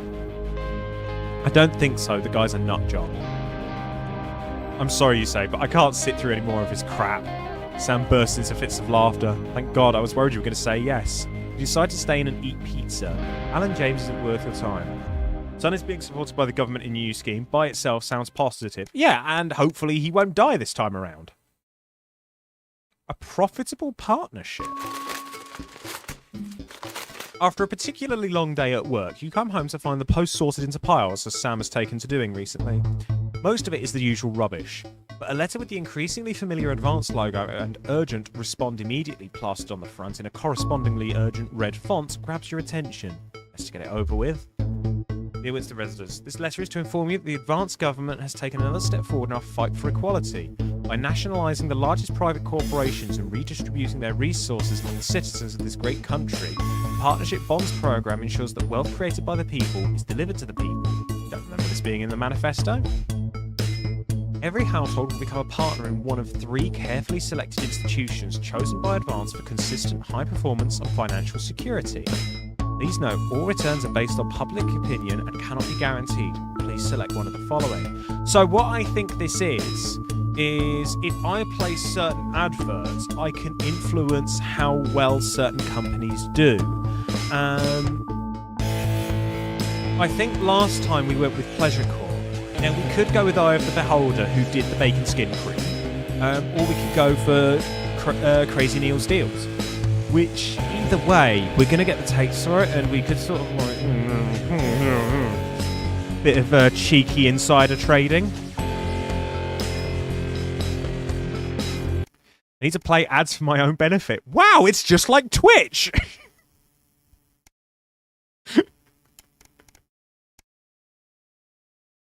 Oh, dear.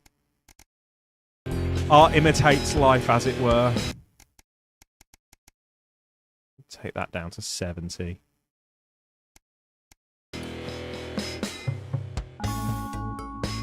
Right, so... I think we're going to do Eye of the Beholder this time around, simply because I end up playing the ads anyway, because they make me laugh. Because you just slowly watch it. Oh, current wealth, multiple holidays.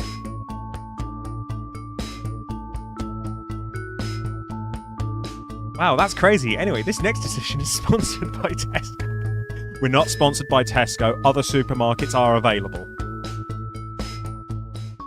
You're making your selection. Please return this form using the envelope provided. You'll receive a report from your partnerships in 3 to 6 working months. Seems even Advance can't defeat the quagmire of governmental bureaucracy. So I wonder what happens if our wealth really skyrockets. The future of this nation is in partnership. Forwards together, Julia Salisbury and Peter Clement. Just how much influence could you have? Lots is the answer when you work in the media.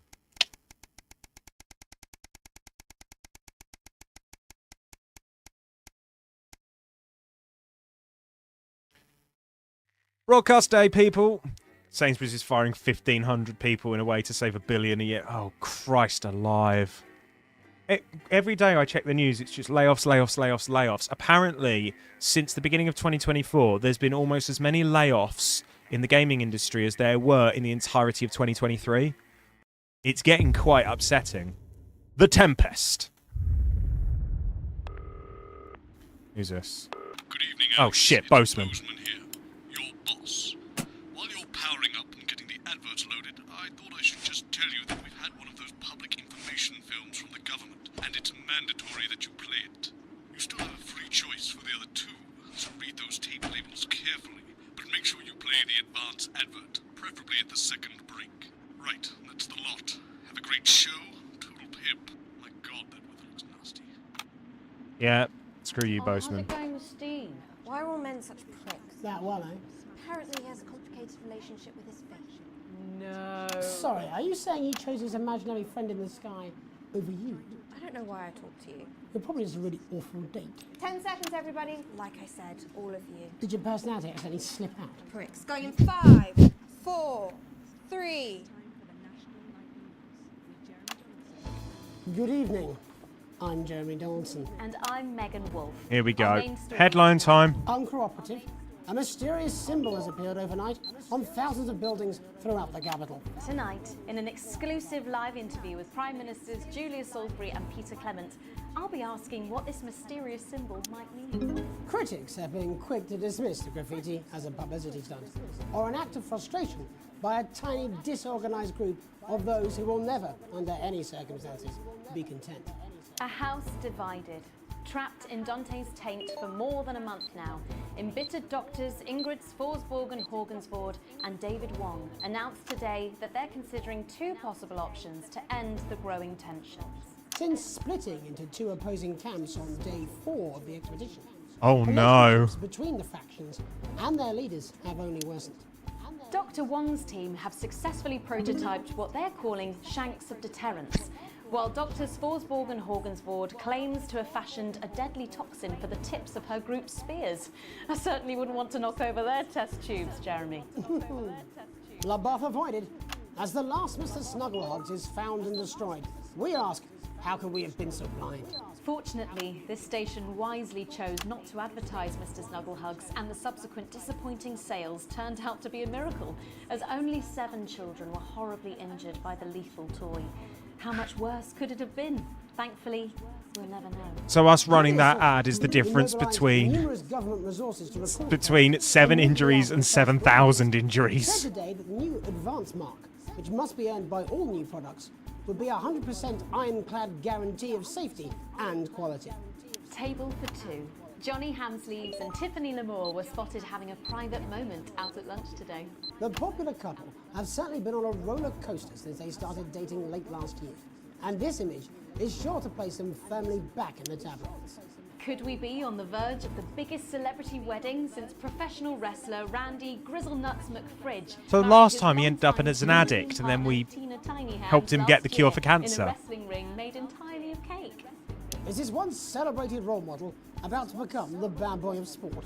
And onwards and upwards. In an attempt to put the Mr. Snugglehugs disaster behind them, Remington's Fist CEO Here we go. Sophia Remington today announced a brand new product that already has the markets buzzing with interest. This groundbreaking product came as quite a shock when it was revealed earlier today, though its critics are skeptical. Do we want to do male contraceptive pill or Flardmaster 5000? Sorry, I just saw what they were. I've got to put this to you guys.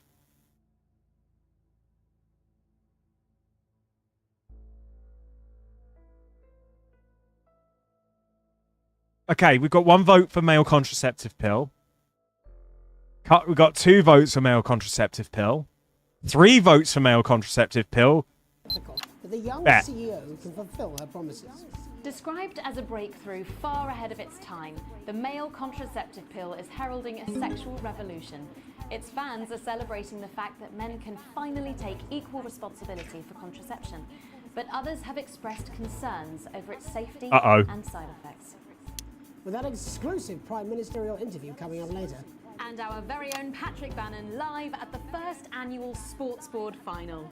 You won't want to miss a second of tonight's National Nightly News. Here we go. That smoulder Jeremy was giving the camera there.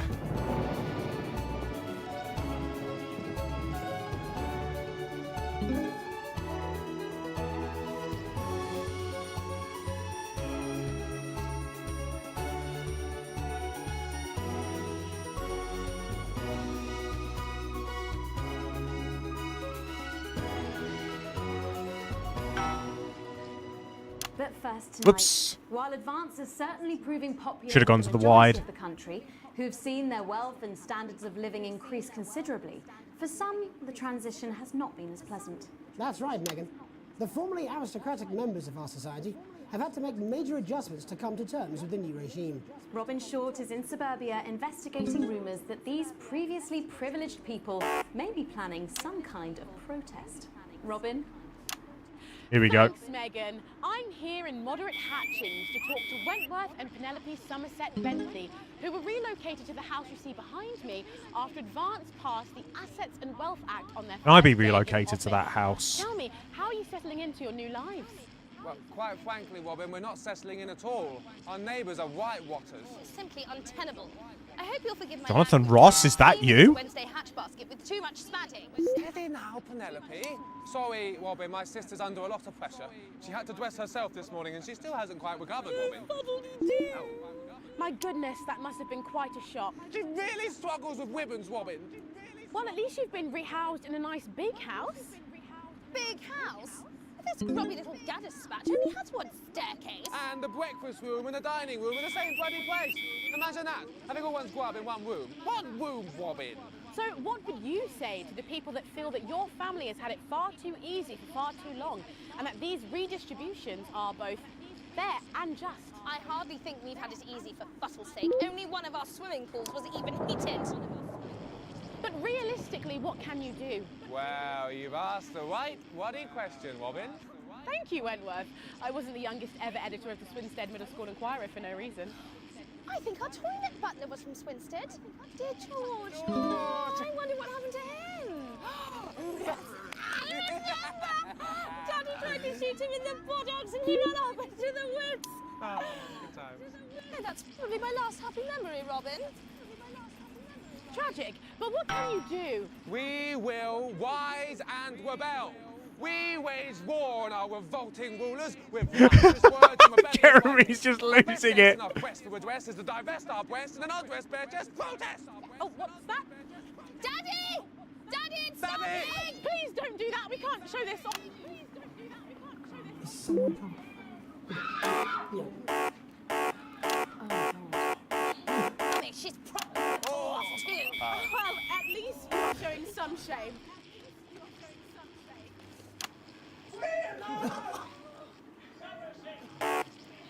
Oh, we have to stick with that. See, the protest has started already. Nice sharp work, boy. Thanks, Daddy. He gets that from me, you know.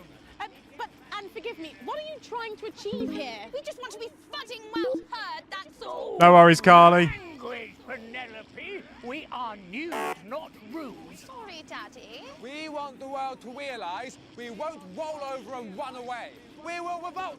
We will rise again. Yes, we bloody well will. Spaff and piff pop. Are you okay?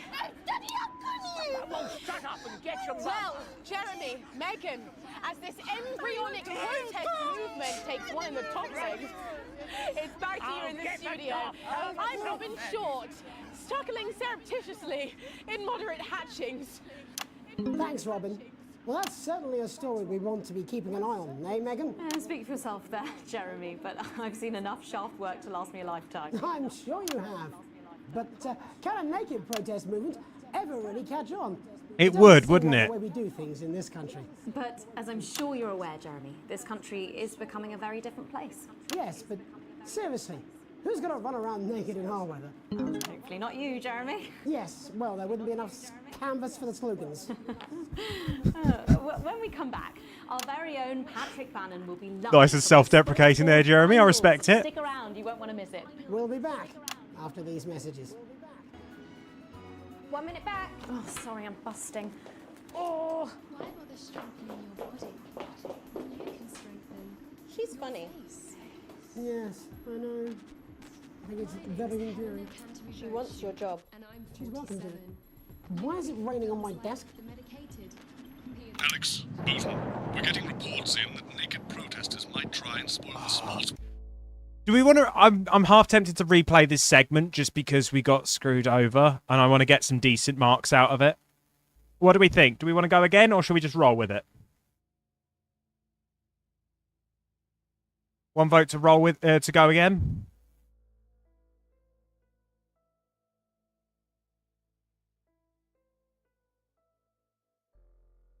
All right, cool. Let's see if we can get a better grade out of it.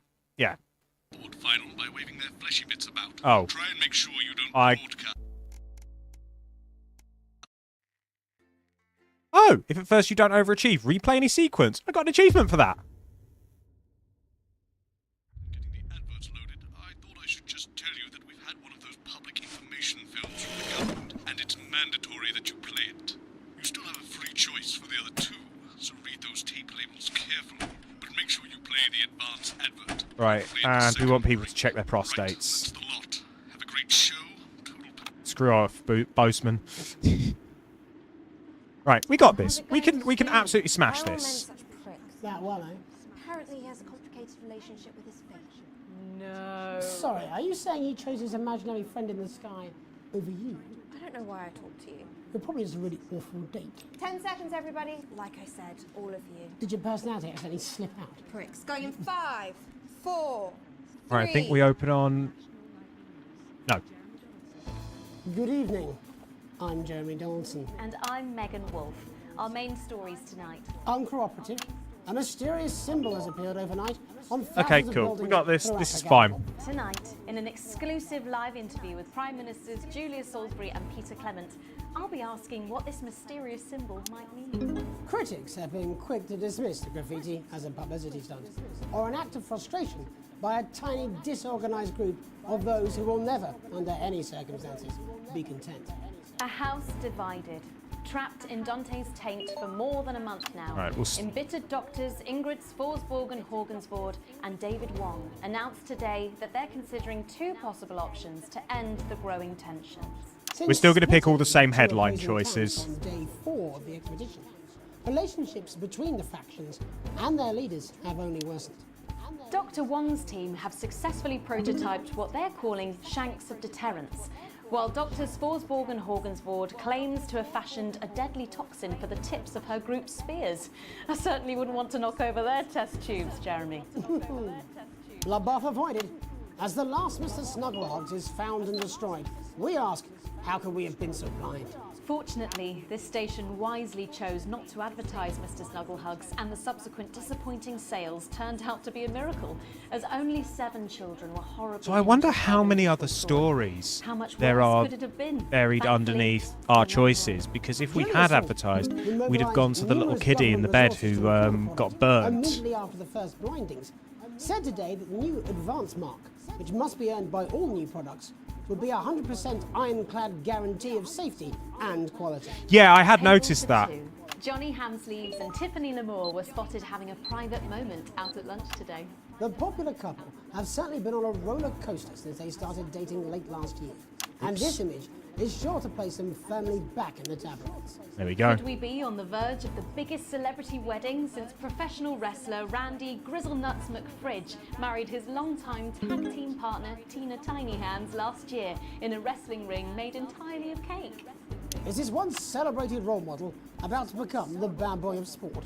And onwards and upwards. In an attempt to put the Mr. Snugglehugs disaster behind them, Rimington... Do we still want to commit to the male contraceptive pill? Because that's going to be what I'll choose by default unless people want something different. CEO Sophia Rimington today announced a brand new product that already has the Okay, market cool. buzzing with interest. This groundbreaking product came as quite a shock when it was revealed earlier today, though its critics are sceptical that the young CEO can fulfill her promises.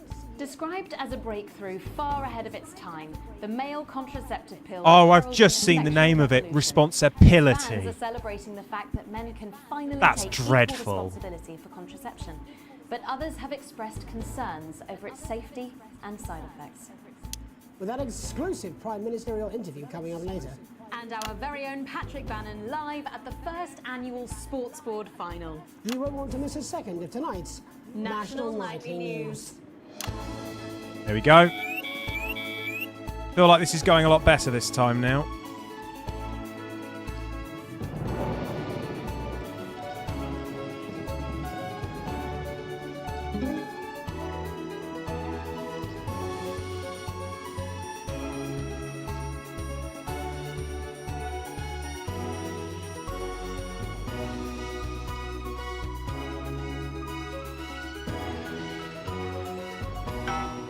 We are. But first tonight, while Advance is certainly proving popular with the majority of the country, who've seen their wealth and standards of living increase considerably, for some, the transition has not been as pleasant. That's right, Megan. The formerly aristocratic members of our society have had to make major adjustments to come to terms with the new regime. Robin Short is in suburbia investigating rumours that these previously privileged people may be planning some kind of protest. Robin? Thanks, Megan. I'm here in moderate Hatchings. Okay, so we can let this run a bit longer this time. Who were relocated to the house you see behind me after Advance passed the Assets and Wealth Act on their first day in office. Tell me, how are you settling into your new lives?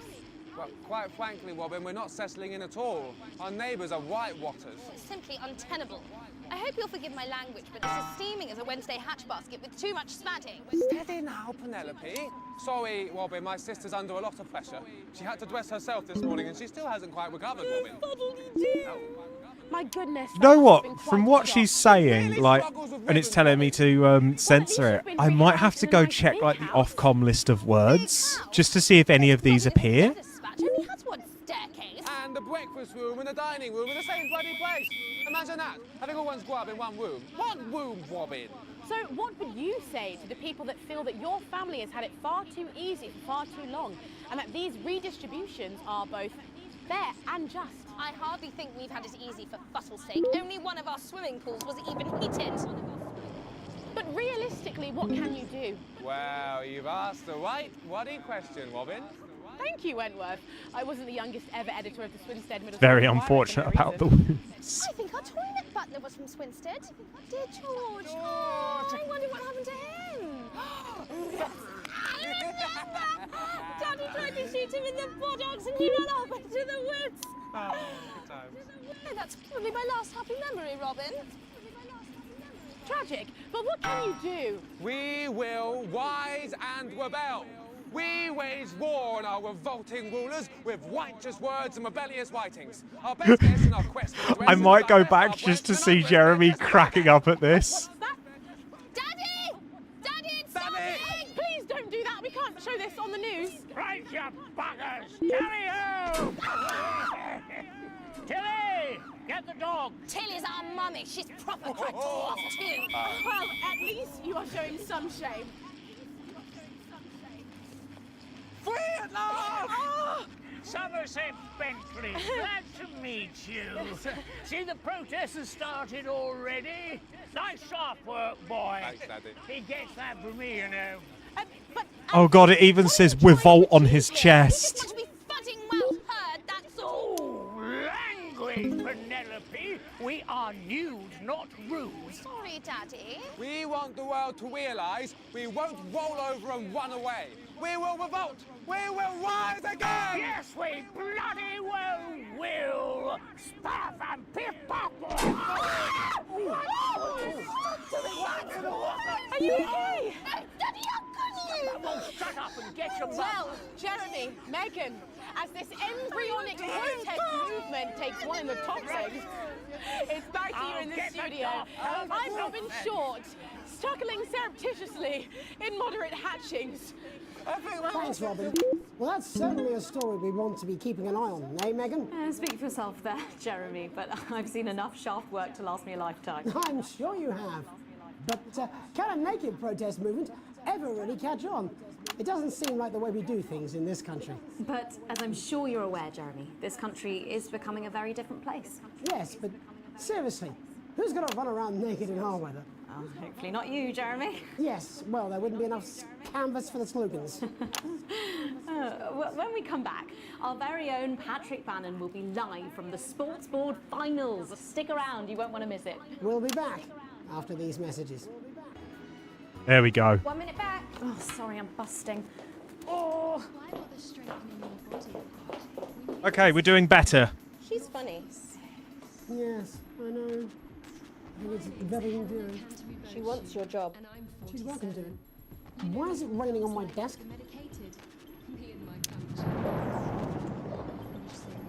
Hey, A+, much better.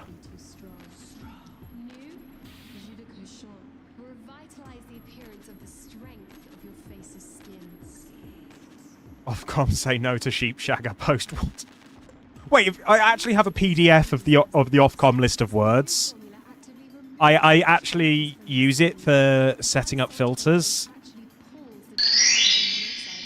Hello there, Thomas3447. Thank you very much for the follow. Welcome aboard, welcome aboard. Make yourself comfortable. I always say welcome back. I think we should just keep it as it is. Well, of course you do. I've got one hack line. What's that supposed to mean? I didn't write it, Jeremy. That's all right, fine. Jenny, there's something wrong. I'm very good, thank you, Thomas. I just felt a drip again. Have they not fixed this? Want to see us fry? It's good for the ratings. 5, 4, 3. Welcome back to the National Nightly News. I'm Megan Wolf. Coming up later, we'll be speaking to the Prime Ministers about their exciting new healthcare facilities, transition centres. Nice to see they care. You're absolutely right, Jeremy. But first, we're going now to our own Patrick Bannon, who's reporting live from the finals of the new game that's gripping the nation, Sports Board. Patrick? That's right, Megan. You join me live here from the final of the first annual Sports Board Championship. It's been a hotly contested competition so far. I think it's fair to say these two have been dancing around each other all season. First up, we have Eddie Striker. She's the more experienced of our two players today. Striker has got an accuracy of 7, a danger rating of K, and a 12-month driving ban. Striker's known for her signature move, the lanky hamster. And facing her tonight, hoping to prove himself with a career record of 12 outs, 14 finishes, and a divorce pending. It's the wingspan himself, Tommy, the fingernail Harris. Just waiting on the ref now. The slapping ceremony is taking part. Still going on. And, go first. Striker, of course, first to start, as she won the trivia round earlier on by some margin. D-Robe. Harris, perhaps the brawn and not the brain. Stupid. Eddie Striker. Nice start there from Striker. She's determined not to let the nerves show. Not after last time. I think that might be the one I have as well, Tay, the 2021 list. Mr. Harris now, Tommy. Using his arm to pick up the ball. Not a bad shot there from Harris. Back to Striker for shots number 3. All right. She's gone to sort of throwing it under her legs. Not bad if you ask me. Was there contact? Don't know why you complained. To Harris. Bit of business with the ref, but it got sorted out. Right, here we go. Harris now. A ball in the hand is worth 2 in the bush. Football. Move back. I'd say that's fair, but what do I know? Oh no, and Harris is not going to be happy with that. So really not a good start there for Tommy Harris in round 1. We can only hope that round 2 treats him a bit better. But first, of course, after the argument with the ref section, it's time to change ends. Now we have the ceremonial changing of the end. I'd go as far to say this event is bigger than the World Cup or even the Olympics. Absolutely. And of course, now they go back to the starting positions, as that makes sense. This is how I feel about sports in general. We're into round 2 now with Harris. Okay, we seem to have some sort of streaker on the pitch. I apologise if we broadcast any of that stuff. She appears to have slogans across her breasts and arse. Try and ignore all of that. Security, I'm sure we're going to take them out as soon as possible.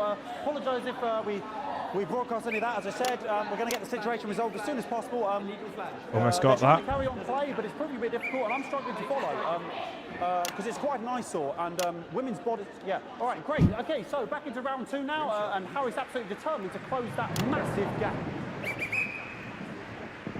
Eddie Striker You know, it's just some of the tightest play I've seen ever. Harris. And was that the fitted thumb screw? We haven't seen that since the heats. What a brilliant move. Back to striker. And we know what that means, ladies and gentlemen. That is, of course, the ground sound. Excellent bit of play here on both sides of the bucket. I don't know about you at home, but I'm finding the technical mastering display here absolutely blooming jaw-dropping. The ref has spotted something in Harris's neck or head. And Harris is having an absolute shocker. What a miserable start there for Tommy Harris. But he is a late bloomer, of course, the boys said that. And after all, it is a game of 2 halves. 4 rounds and 7 subgenres. But now, of course, it's time for the half-time show. Sponsored by Remington's Fist. Remington's Fist. On my whistle, on my whistle. Nice piece of music here to start the half-time show. Okay, another posh protester loose on the court here. We can only apologise for that. We'll do our best to shield you from having to look directly at it. Is running around here with his genitals on display for all to see. And ruining what was shaping up to be quite the dance interlude there. Now he's thrusting himself in Harris's face. Security's on it. And the bucket has been knocked over. I cannot stand it when the bucket gets knocked over. Hopefully he'll get taken out now. Genitals flying around for all to see. Really, if you ask me, not Sunday morning television. And out of there, hopefully taken away, never to be seen again. Final poses. Ball boy cannot be in the final pose. And a lovely finish there on both sides of the bucket. I wouldn't like to call that one. And as we head into round 3, I'd love to know what's going on in these 2 players' heads. But unfortunately, because of science, we can't. Thank you, thank you, thank you. Not bad. Right, here we go. Well, that ball boy's giving me the eye all day. I don't know what's going on there. Striker there, not a great start. She looks a bit flustered, I think, after all that swinging around. Back to Harris here. God, what I wouldn't give to be that ball. Am I right, ladies? Tommy Harris. And it dribbled down his arm, which is actually a really good move, because, of course, if it dribbles down his arm and goes on the floor, it's not going in the bucket. Back to striker. Whoever came up with this idea, like, genius writing. And striker's gone for the animal bonus there, but of course, perhaps... And yes, Harris has counted with a tiny bell. That is wonderful play. Of course, we've seen that before. Look at her face. She is absolutely gutted. What a mud. That could have been the clincher. What a massive shame. Harris receives possession now. Harris to serve now. Harris, of course, undefeated by Kestrel in his last 4 battles. So, here we go. Tommy Harris. That's all right. Not bad there. He threw it quite far away from him, which is quite a good idea. Very clever there. Perhaps a little contact, a caution from the referee, who's being, if you ask me, a little bit harsh. Ellie Striker. And she's let the nerves get to her. What the hell was that? You hate to see it, don't you? You cannot believe it. Oh, for God's sake. Okay, like, I mean, this is a mess now. I don't know what I can be doing about this. I mean, I'd love to see Joe. Oh, that would be incredible. I mean, there's only so much. Genuinely. They're solid everywhere, aren't they? All right, I'll try and carry on. I would quite like to get in touch with the actors and just get their thoughts on the whole project, because it must have been so much fun to do. Going on here. Yes. We want our money. Yes, very good. Take them away. Bloody wasters, absolute wasters.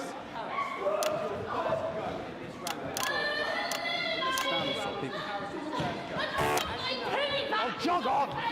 This is the mine round. It's an absolute bloody... Okay, and now we're going to go into the final round. And of course, as it's a Tuesday, the final round is a mime round. Who could believe it? Nice imaginary shot there from Harris. It really could go in there at this point. Really high-level play here from 2 absolute juggernauts of the sport. I mean, there's still another DLC to come out. They're not done with this game. The bucket getting moved back to its proper place. About time, if you ask me. She's juggling it around from her hands. Interesting. and she's put it in her mouth like as if it was an egg, and now she's spat it out. She did the egg spit. So a wonderful move there, quite late on. Illegal spit. From a striker, but she's in it to win it. Harris's ball. On it, like a car bonnet. Tommy Harris here, having a bit of beef.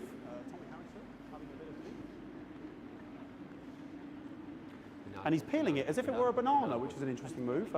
Not sure if he hasn't had his potassium or what's going on today with Harris. And he's throwing it, and the banana was a ball! What a fantastic move there from Harris. Unfortunately, that is the end. What a pathetic, there we go, Jeremy, that is over. How can he look his 8-year-old son in the face tonight? What a lump. We just have to wait for the referee now to announce it to make sure it is all official. Contestants in, please.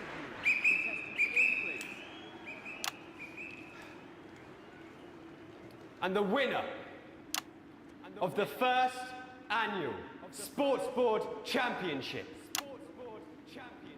is... Everyone! Okay, the ref has decreed once again a win for everyone, including me as my 15th win in the Sports Board Championship. I'm going to be celebrating tonight with my wife and children. Another wonderful victory for me. Here come the on-site security to collect their medals, their 6th and 7th respectively. And thanks again for watching the Sports Board Championships. What more is there to say? I'm Patrick Bannon, looking forward to celebrating tonight. And all that's left to say, Jeremy, is back to you in the studio. Patrick Bannon there had an extraordinary final. Historic sports board, Jeremy. I didn't know you were a fan. Yeah, I can wrench a doubler with the best of them, I'll have you know. I certainly wouldn't bet against you. When we come back, I'll be talking live with Prime Ministers Julia Salisbury and Peter Clement, who apparently have a big announcement you wouldn't want to miss. That's coming up after these messages. 1 minute go. back. Fucking microphone shocked me. What? Fucking microphone just shocked me. Where's that sound guy? That's not a sound issue, that's a Sparky issue. Everything okay? Oh, the mics are just trying to kill us now, apparently. You'll be fine. You're unshockable. I'm immune to your cheap flattery. I'm wearing you down. We got a B for that. I'm happy with that.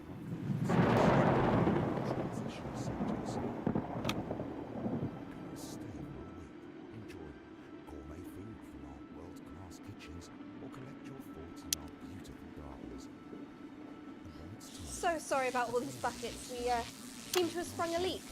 Well, several, actually. You're going to need a whole new lining up there.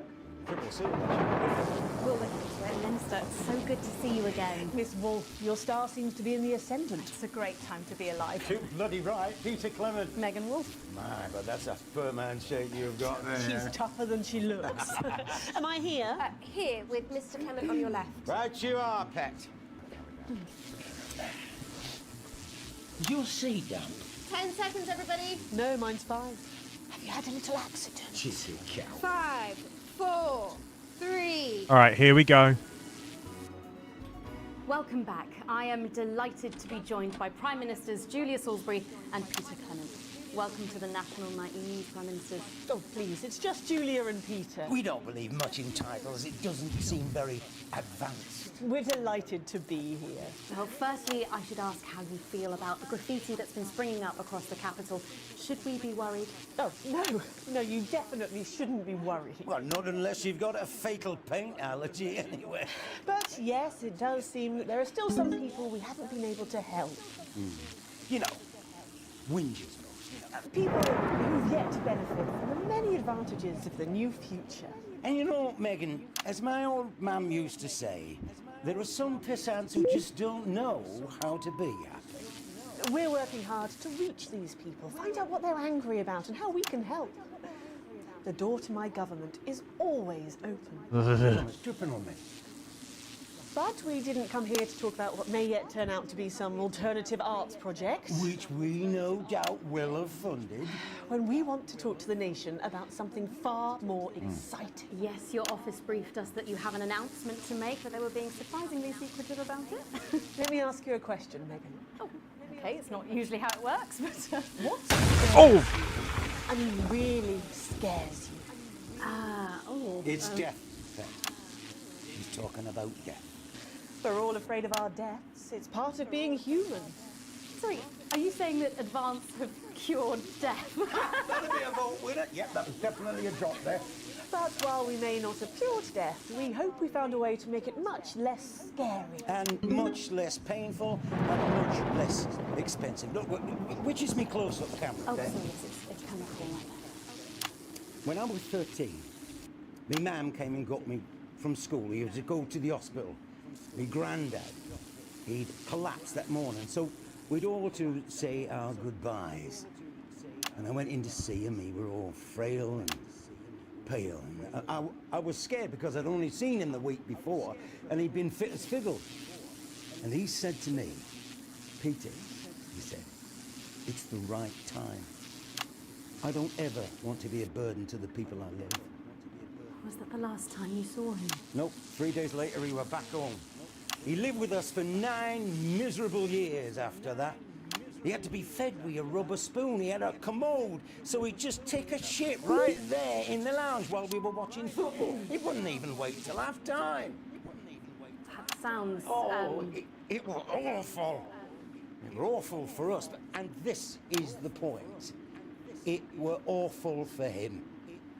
He could see it was destroying me, man, watching him slowly fade away, and he would beg her to turn off his breathing equipment at night, but she couldn't, or she wouldn't. It were a crime, you see. And she didn't want to lose the children, as well as her old man. No family should have to suffer like Peter's did. And now no family will have to. The health service is today opening the first of 300 new transition centres. Hate this. The transition centres will handle everything for your last days. The legal, financial, medical and emotional costs are all catered for and paid for by the government. So even the poorest citizen gets to pass on with dignity when they choose. And that choice is important. This is a service only for people who choose it. For people who feel they've run their course and don't want to burden themselves or their families. It's the way people are being framed as burdens that I dislike. Just giving me electric shock. Are you okay? I don't know. I think it's from my asshole. Oh, we're still on the air, Peter. No, yes. Sorry. My apologies. Oh. Are you not worried that this new system might be open to abuse? In what way?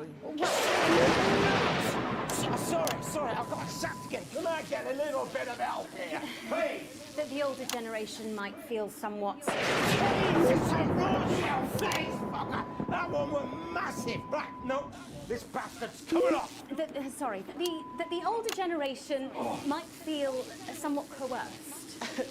Coerced into spending their final days eating gourmet food and drinking fine wine and luxury spas and gardens. Look, I am perfectly capable of... with a rusty twat! Prime Minister, please watch your language. For fuck's sake! Go get yourself sorted out. Right. We're launching a government information film tonight. It should tell your viewers everything they need to know. You really do move at a breathless pace. It's hard to believe you've yet to be in office a year. Oh, Megan, we're only getting started. And on that note, thank you so much for being here. Jeremy. Right, yes, that's all we have time for tonight. Thank yous go out to our guests. Congratulations to all the winners at the Sports Board Final, and we'll see you tomorrow night at the same time. My name is Jeremy Donaldson. If you can, have a peaceful night. And we're out. And Good there job, we go. Everybody. Oh, it's matey. I don't suppose there's any way this could be a good thing. It's my nephew, so we transitioned the moment I stopped the leak. We got a B for that segment. I think, yeah, we did overall. We got an A out of that. I'm pleased. Got a small bonus. Little we can't afford. We're moving on up.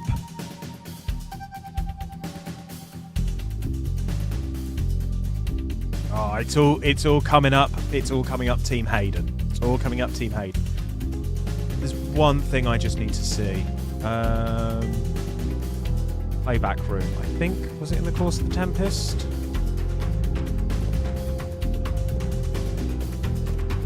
join Jeremy and the team. There's just time. Oh no, not that. Okay, Rushes is what we want. The Tempest. Sequence 1, Somerset Bentleys. I really want to hear what Jeremy and co are saying while the interview's going on. With that exclusive Prime Ministerial interview coming up later. And our...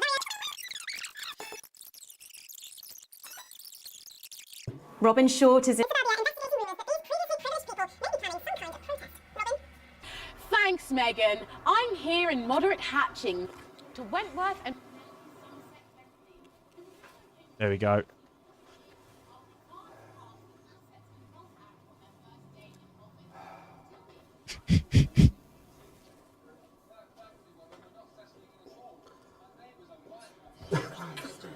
Where do you find these people? Do you know what? That's enough. That's enough. Good. Right, thanks.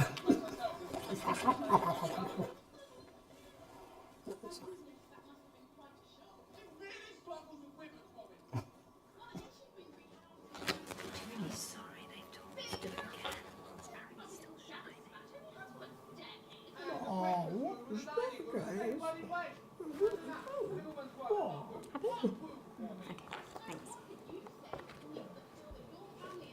They're actually not saying too much, which is a shame.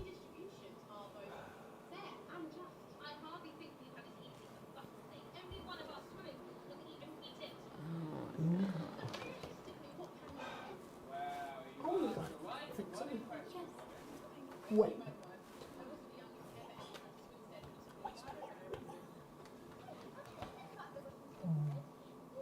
Sail away.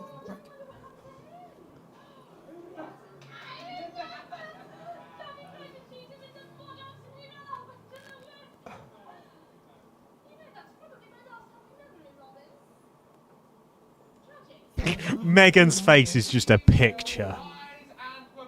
There you go. Come on.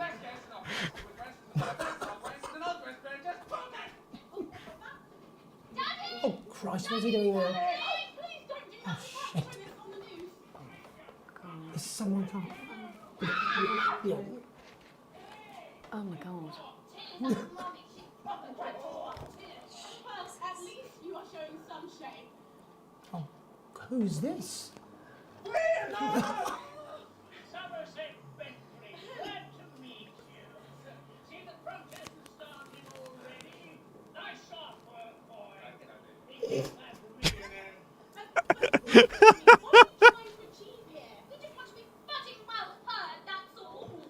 Language, Penelope. We are nude, not rude. We want the world to realise we won't roll over and run away. We will revolt. We will rise again. Yes, we bloody well will.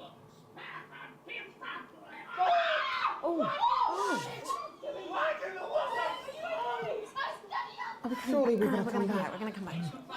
Jeremy, Megan, as this embryonic protest movement takes... It's back here in the studio. I'm Robin Short, struggling surreptitiously in moderate hatchings. Thanks, Robin. Brilliant. I love that. Right, let's carry on, shall we?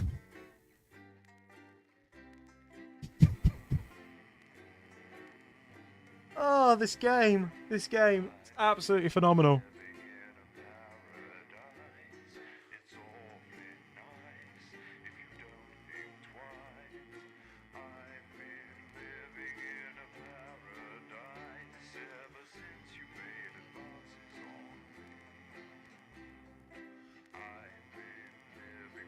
Are you planning on doing the bonus chapters, telethon and all of that? I do have telethon, yes. The other ones I don't have access to at the moment. I would like to do them, but unfortunately, I'm out of work at the moment, and I'm job hunting as well as doing this just to sort of keep my skills up and keep everything sharp. So as much as I hate to say it, the only way I can get the extra content at the moment, justifiably, is if people are kind enough to donate. And I wouldn't say you must donate to do this. So it's entirely up to anybody if they want to push towards it. And that's basically it. I would love to do the bonus chapters. Yes, Noobster, 100%.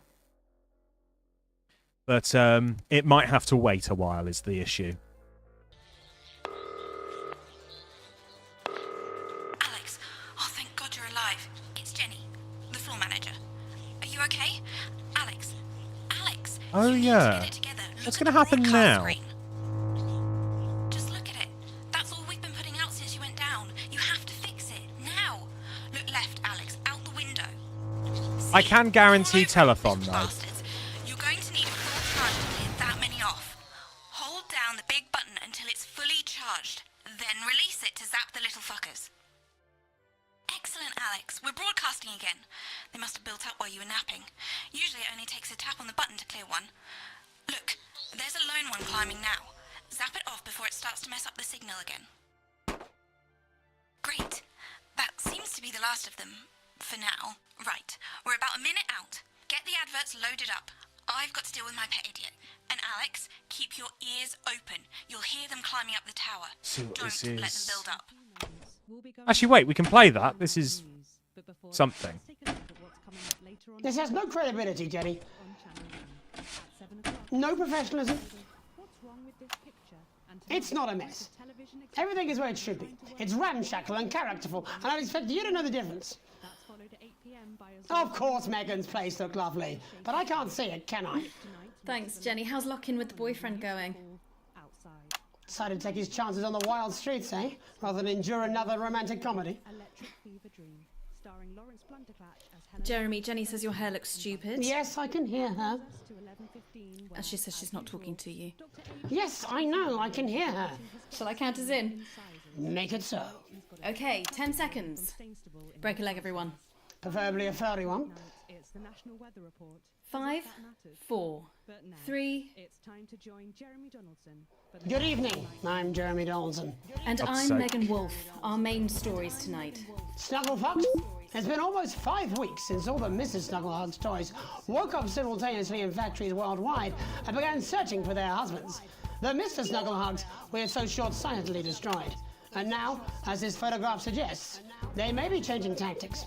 Built to surprisingly traditional gender stereotypes, the Mrs. Snugglehugs have been arming themselves with a variety of I'm going to do some household different implements. things. All the more reason to make sure that cat flap is taped up good and tight. Armed with blunt weapons, the Mrs. Snugglehugs are only ankle height and therefore able to be kicked away easily by young, healthy individuals. They do, however, pose a particular risk to the elderly or those with pre-existing medical conditions like fatal bruise syndrome. Going stir crazy, with no signs of Mrs. Snugglehug's batteries running out, and the government lockdown now in its 31st day, domestic relationships across the country are taking some unexpected turns. Dramatic reports are beginning to emerge of uncharacteristically bold behaviour in homes across the country. And we're not talking about the model planes that occupy so much time in the Donaldson household. In response to a nationwide lack of toilet paper, which was, of course, raided by the Mrs. Snugglehugs to construct their vast hives, many of the nation's adults have turned to a more childish solution. Or at least, that's their excuse. Going it alone, popular crustacean Johnny Hamsleeves is back in the news today as his astonishing photograph that he leaked himself shows exactly how he's been spending his lockdown. It seems that when the lockdown was announced, Johnny's long-term partner, Tiffany Lamour, was busy in the capital preparing her new show, Chocolate Clit Bombs, for its now postponed grand opening. Let's hope the exhibits don't melt. Being locked in alone seems to have made poor Johnny realise the empty pointlessness of the professional sportsman's existence. A life that, while no longer bringing great wealth, still offers vacuous conversation, narcissistic wives, and an utter lack of social importance. Let's hope he doesn't run out of toilet paper for those tears. The shape of things to come? In their own version of a lockdown for more than 45 years now, the descendants of doctors David Wong and Ingrid Ford and their unfortunate team today managed to get a personal statement to the surface using flagellized imaging equipment. Many of the Sforsborg and Horgans brood, as they've come to be known, have certainly captured the public imagination, with a recent vote naming Helvetica Sforsborg and Wongensford the most likely to survive a massive electric shock.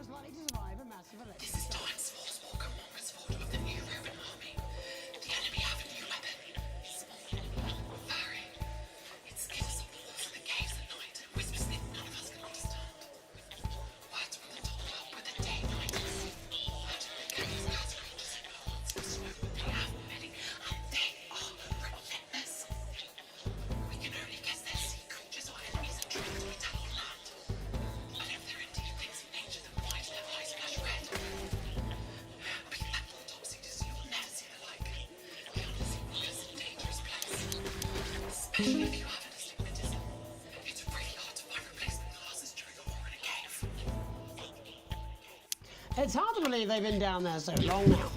But as everyone knows, time moves differently underwater, Jeremy. That's why goldfish are so stupid. That's right. And as anyone will tell you, the deeper the bowl, the thicker the goldfish. There's no denying the logic of that. Class Who war, wrote a that? worrying It's turn today fantastic. for the formerly rich as ever more punishing measures are announced, Alex. With the country becoming ever more hostile to the previously wealthy, those who managed to skip the country must be very grateful to the people who help them right now. This program has received reports of rich relatives on the run actually being filled with helium and released into the stratosphere.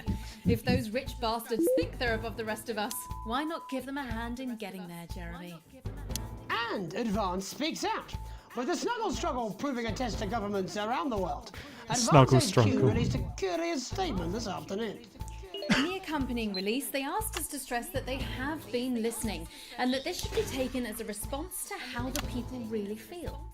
We've certainly done our bit on this show to contribute to the political climate.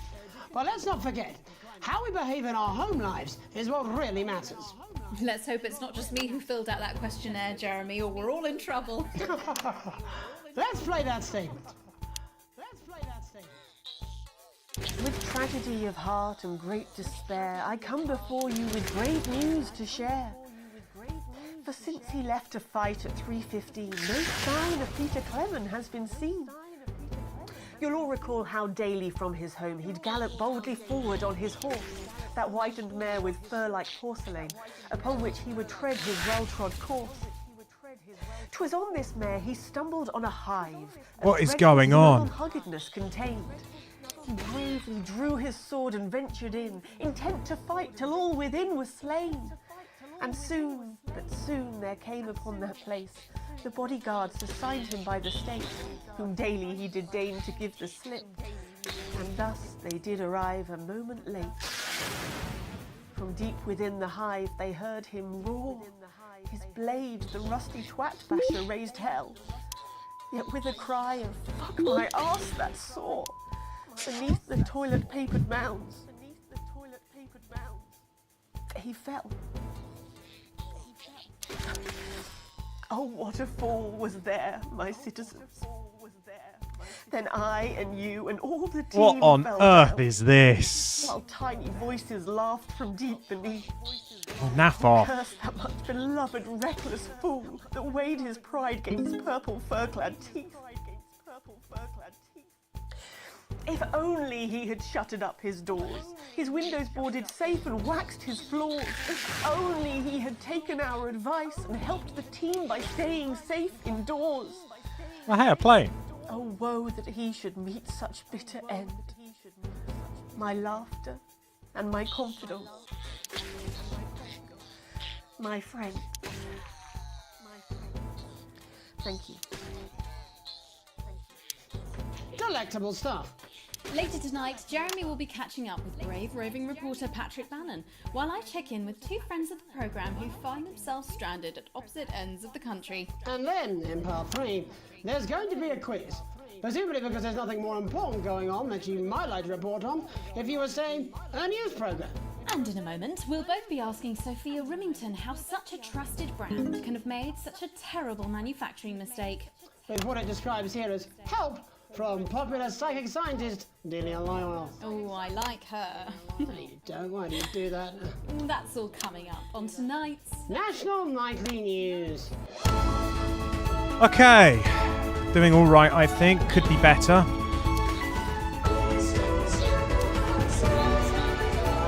This is such a fever dream.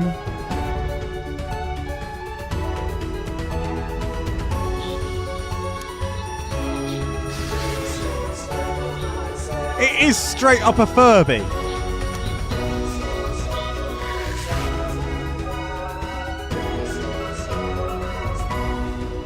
First tonight, how did we get here? Where are we going? And most importantly, who's to blame?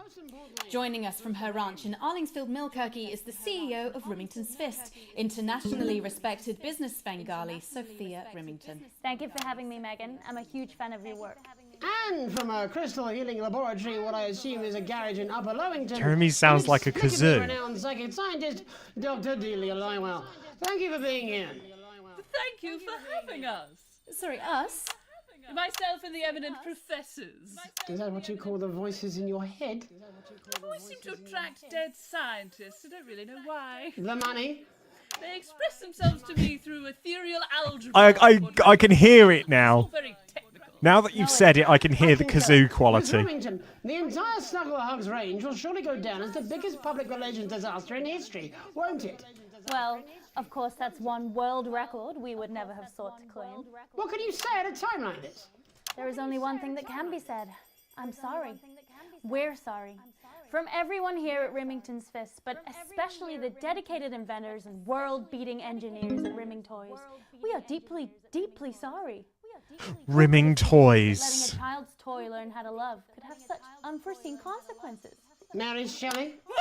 We see you, Sophia Remington. You are preening by a metal vessel, and where you venture, you will see neither land nor sky. Is that supposed to be the future? Only the past is concrete. I remember being a child in my grandpa's workshop when he made the first dancing hangman toy. He put it by my bed, and when I couldn't sleep, I'd wind it up and let it go, and I'd watch that happy little execution where he'd wiggle and wave his tiny noose and dance before my eyes. What? Grandpa sold thousands of them, on the quiet, obviously. And he used the money he made to found Rimming Toys, which is now just one small part of the global supermassive megacore that is Remington's Fist. Sadly, we lost Grandpappy along the way. He died in a fire at the pre. Who are you referring to, Hooded? Another one of his pet projects. But we never lost his spirit of invention. Yes, I'm not entirely certain what your grandfather's offensive toys have to do with the current predicament. The spirit of invention, Mr. Donaldson. The passion to create, to problem solve. Oh, those. They're basically And that is why I'm Furbies, here but today worse. To tell you about a brand new product we're launching simultaneously around the world from midnight tonight. We said science! Science! We hear its song on the breeze, its breath on the wind, its fart under the covers. How does she do it? Well, please, don't keep us in suspense any longer. Won't be my feature she's making up next. Remington's Fist is proud to present Snuggle Traps. Safety and security in these dangerous times. Each box of Snuggle Traps contains 8 devices, all guaranteed to stop a Mrs. Snugglehug in its tracks. That's enough for a small lawn or 4 window boxes. And you want to know the best thing? They're only $129.99 a box. Now that is affordable peace of mind. We see you, Jeremy Donaldson. Not now, honey, I'm mid-pitch. The best thing about Snuggle Traps is they're powered by next-generation Flardinium batteries. So, however long the enemy lasts, these traps will outlast them. We see you, Mr. Donaldson. You are screaming and yelling. Your friends are crying. They fear you. And then you're gone. Oh my god, I just got chills. Did anyone else just get chills then? I think I did. I think it's more concerned. I think I'd be more concerned about these traps. That's some foreshadowing. These appear to be attractively repackaged landmines. Aren't they dangerous to children? Oh, hell yeah. These are not toys, but they're explosive fun. Sophia Remington, Dr. Delia Lywell, thank you for joining us. When we come back, we'll be taking a look at the situation across the country. Landmines. Don't go away. We'll be back after these bandages. See how a professional Remington reacts. Very nice, that young Miss Remington. I think she'd make an interesting dinner guest. Do you think so? I think I'd rather spend the evening shoving Delia's sacred crystals up my Landmines. I didn't know this skeptical country took notes from Boston. Hello, mate. It's Dave. Dave? You're not going to believe this, but I've decided to come home. Listen, I'll call you back at the next break and we can talk about how I get me job back. Cheers, Alex. See you, mate. Fucking Dave. The healthcare heroes and the lockdown lovers. Yeah, well, it's been a long time coming. Oh, exactly. You said it, I've said it. He must know, he's not stupid. I just don't want it getting back to him that it came from us. Hey, no, Jenny. You're not backing out on me now. We're in this together. It's gonna work. I've made the cake, you're on the balloons. I've no idea how old he is. 40, 17. Yeah, ready. Okay, coming back. All right, 5 seconds back. 5, 4, 3. Welcome back to the National Nightly News. I'm Megan Roof. Now it's time to take a trip around the country to hear how the lockdown might impact the nation from some friendly faces. Joining me are respected academic Katie Brightman and author of Alan James's Kites, Alan James. Thank you for joining me. It's a pleasure. Thanks for having me, Megan. Thanks, Megan. It really is a pleasure, Kate. I enjoyed our little heated encounter. I wish I could say the same. So first off, Katie, how are you coping? I'm holding up okay. The lockdown directive was so sudden that, like many people, I haven't been able to get home. Oh no, what happened? I was staying at a hotel after an international policy convention, and we had a particularly heavy night out. You know what economists are like. Notoriously hate splitting the bill. And I overslept, and as you can imagine, I've been here ever since. But there are certainly people much worse off than me. Exactly. My tour has been cancelled indefinitely, and I've had to refund every single ticket, even the cheap seats. Oh, Alan, I'm so sorry to hear that. Yeah, people are being quite rude about it. They don't seem to realise I've already spent it filling the beach house with beef. The crisis claims yet another victim. So, this is just a reminder that my book, Alan James's Reich, is now available in paperback. Unbelievable. What was that? You're unbelievable. So, Katie, how do you think this might affect the economy? Should we be worried? Very, Megan. Not to sound dramatic, but this could be catastrophic. Unemployment has skyrocketed, and frankly, it will be a miracle if a lot of businesses can survive this. There you go, scaremongering again, spreading this latest liberal hoax. That's what they want. They want us quiet. They want us compliant. And they want us inside. A hoax? How on earth can you say that, Alan? Well, I haven't actually seen one of these supposed toys. Have you? Well, no, but... Did you know 3,000 people die every year from regular toys? That's a lot of people. And this is no different. You're just as likely to be hunted down by a yo-yo or a tennis racket. He makes an excellent and persuasive point, Katie. Don't listen to her, Katie. The press are the enemy of truth. She's agreeing with you, Alan, you absolute shit! Well, then I must be wrong. Alan, are you now recanting your statement that these toys aren't dangerous? People are saying they're just like normal toys, and that simply isn't true. Corrupt media lies. And Katie, how do you respond to Alan's claims that Mrs. Snugglehugs might be dangerous after all? I suppose I guess I'm agreeing with him. Thank you, Katie. I appreciate your support. A lot of folks are saying this Mrs. Snugglehug situation will all blow over. Oh, what a sandwich that is, Jeremy. Yes, right, exactly. We need decisive action from the government. We need huge financial support to protect our workers and our businesses. We need to support the vulnerable, and we need to repent. Exactly right, Katie. We brought it on ourselves with all our liberal indulgences like art, cake, and healthcare. We need to act now and begin sacrificing our firstborn, or to push a beloved family pet. Absolutely, Alan. If we can all successfully come together as a community and perform the ritual, hopefully we will appease the great ancient. Katie, could it be any worse? Luckily, over the past few years under Advance, they've invested heavily into health, so the system can actually bear the strain. Is it lucky that the Llama Lords have unleashed a horde of man-made monsters on its own people to conceal the enemy within? Very Will you just briefly. stop for 5 fucking seconds? The Global Alliance of Fish People are amassing an army. Amassing an army to kidnap. Hold up.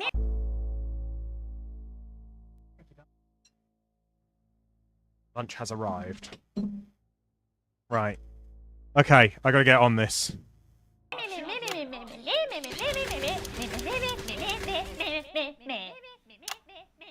That's you. That's what you sound like. That's you. That's what you sound like. But Meh. I Meh. I don't sound like that. Yes, you do. You do, Alan. You do sound like that. And that's why no one wants to be your friend. I've got loads of friends. No, you haven't. I don't think you do, Alan. Yeah, stop lying, Alan. I'm not lying. You are. Oh, good one. Oh, good one. Well, I'm telling. Alan James. Alan, you know what Katie they say about Brightman, thank you snitches. for Alan, joining me. I'm getting my needle. Food for thought there from two of the territory's leading minds. Go on, Jeremy. Any moment now, I'll be heading over to Jeremy, who is going to be bringing us an up-to-the-minute report of the status of the nation. Over to you, Jeremy.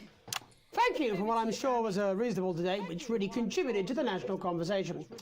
Next, out on the streets, someone who's always doing exactly that. It's Patrick Bannon. This is court Are you case in a there, news Patrick? programme.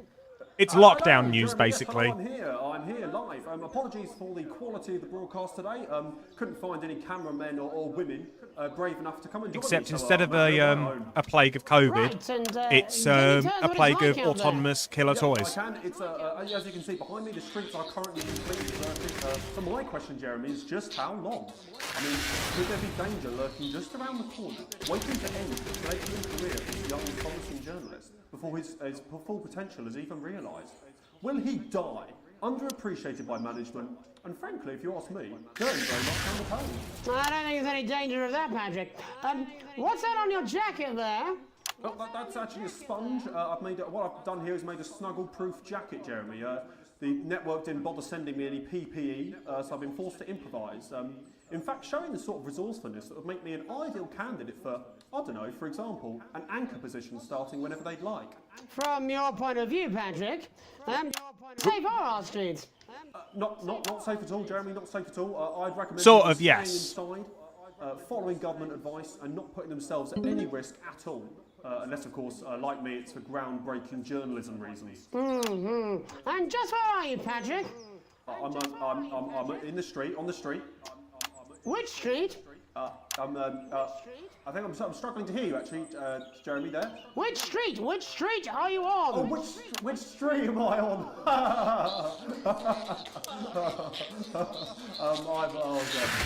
I'm just looking for a sign. I'm on Bannon Avenue. Bannon Avenue? Yep.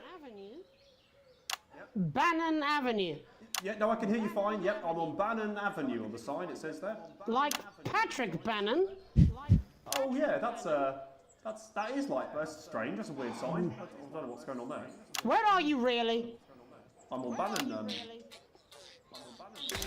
Alright, fine, I'm not on Bannon Avenue, I'm at home, to be honest. Alright, fine. Well, I'm in my bathroom technically, but you know, I couldn't face it, to be honest, mate. It's you know, it's terrible out there. I don't want to go outside. They're everywhere. I'm sorry for lying. We don't expect any less of you, Patrick. Can you hear that sound? What the hell's that? I can, yes. I'm no expert, Patrick, but it sounds unmistakably like a tiny fist tapping on your door there. Oh, fuck, it does. Oh, fuck, Jeremy, shit, no! Oh, bollocks. Perhaps there's a small queue of tiny fists, each wielding a different gendered household implement, ready to bash in the heads of lying little roving reporters. You're lying, aren't you? Oh, shit, fucking, listen to me, you bastards! If you're out there, just piss off, you little fucking snuggle fuck! I'm too talented to die!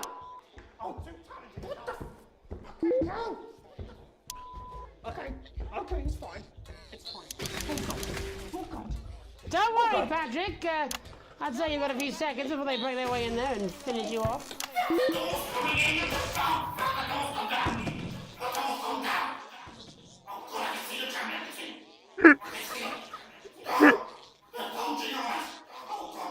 What do you see, Patrick? I see only the devil. I see only Satan. Oh God, no. They're coming to me. They're coming after me. No, you fucking little shit.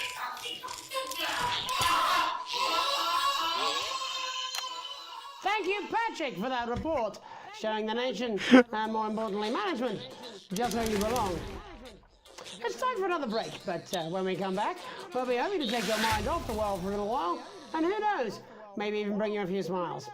Join us after this. You're damn right. Yeah, I had them delivered. Yes, to Bannon Avenue. Your children.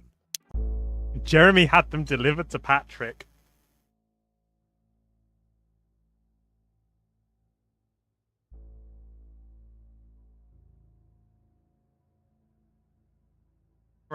I need to eat a bit of food now, because this next section is going to be rather intense.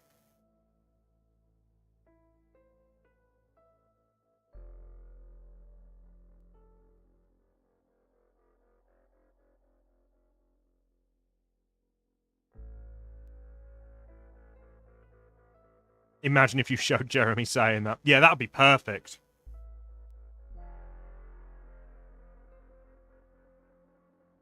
Utterly perfect.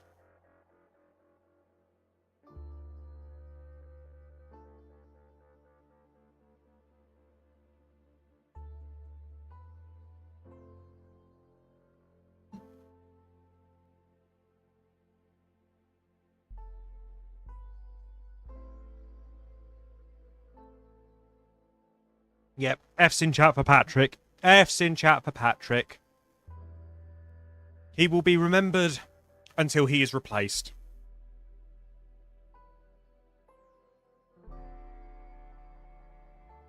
Because, like the rest of us cogs in the machine, we are easily replaceable.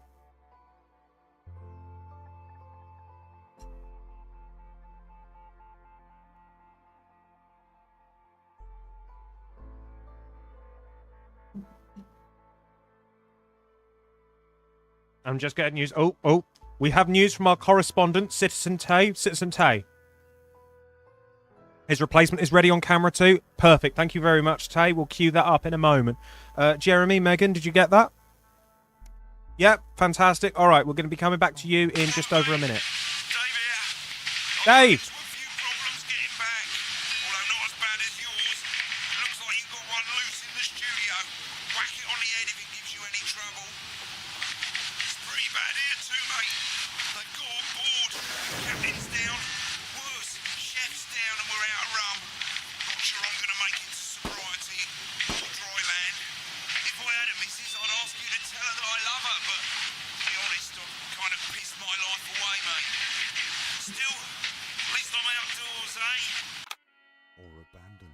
F's in chat for Dave. Life of shame and mockery and eventual death on the streets.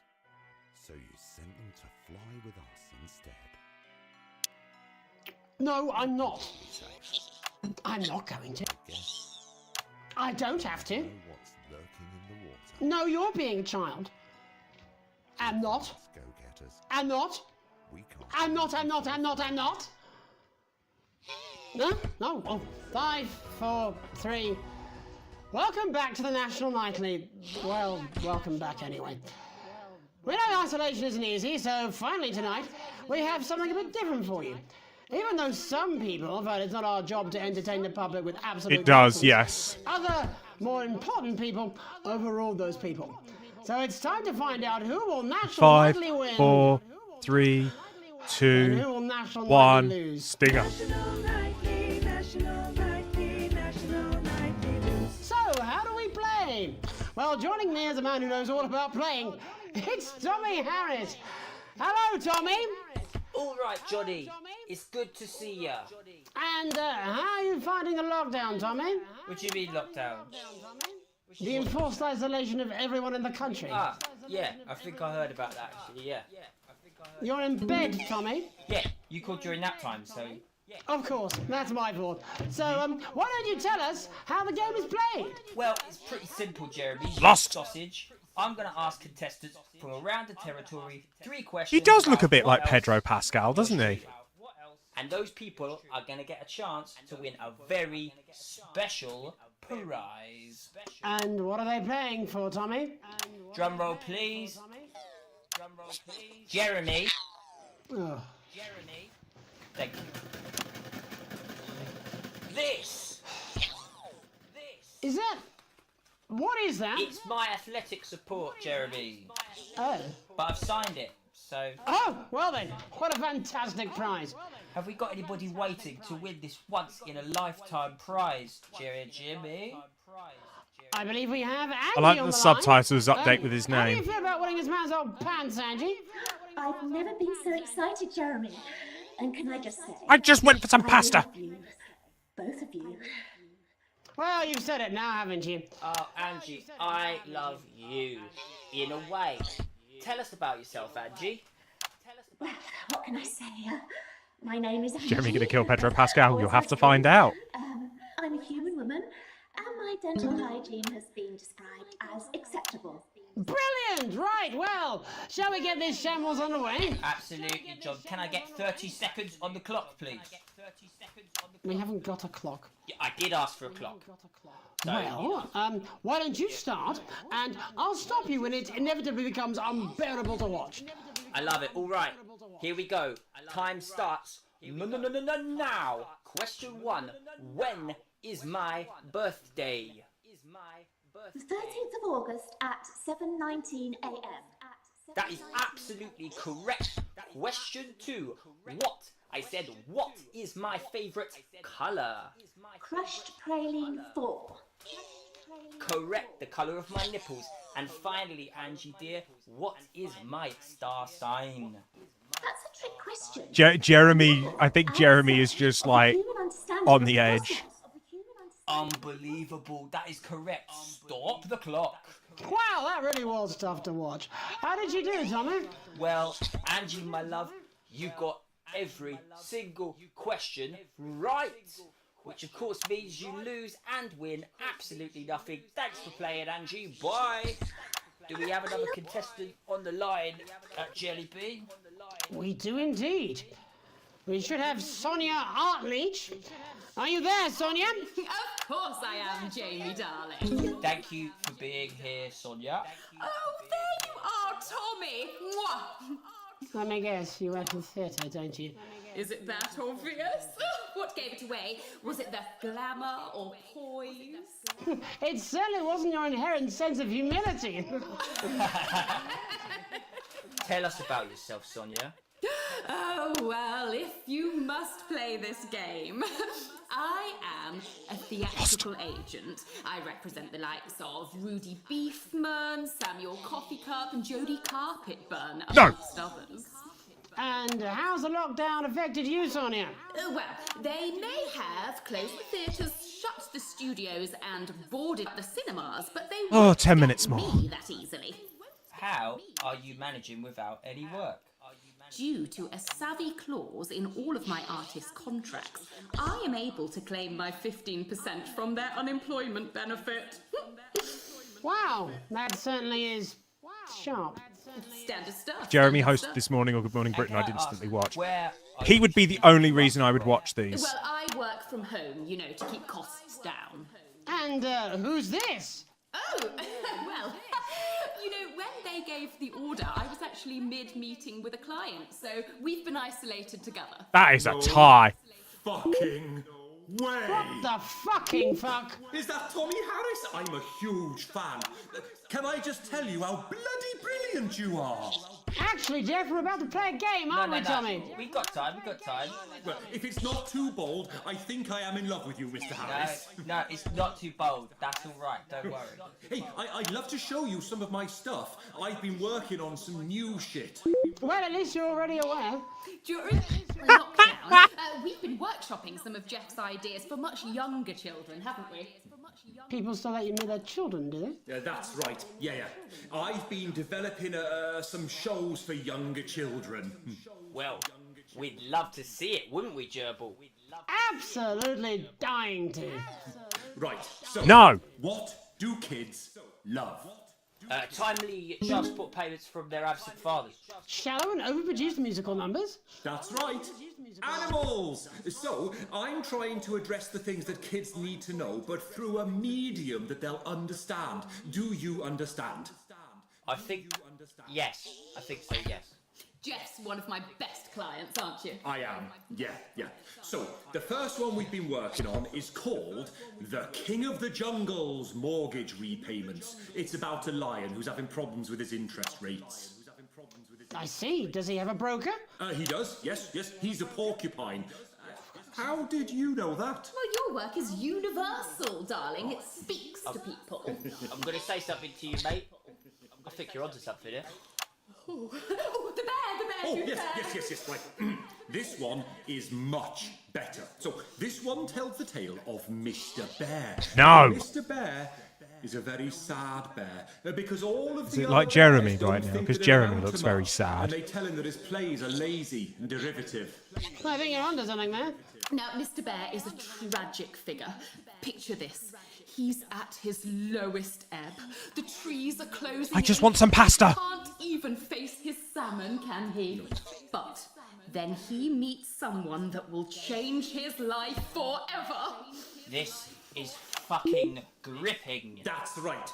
He meets a wise old octopus who takes him under his wing and says, "No, Mr. Bear, don't be sad. You're not like all the other bears. You have this ambition and these dreams." Such fucking dreams. I think I love you, Jeff. And what you need to do, Mr. Bear, says the octopus, probably doing an 8-armed gesture or something.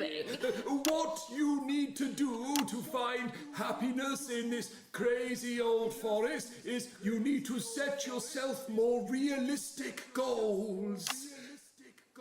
It's called Mr. Bear Lowers His Expectations. Wow, you really have taken yourself to new depths. And what do you want children to take away from this? Oh, fuck shit, fuck. What? I said a more realistic worldview. Are you all right, Jamboree? It's Jeffrey. My name is Jeffrey Donington. No, stop. How does it end? We need to know how it ends. Well, all the animals learn a thing or two about inevitable mediocrity. And Mr. Bear settles down near to his parents' cave, stops trying to make his band happen, and he goes into bear telemarketing. Becomes a bear maths teacher. Oh, and we end...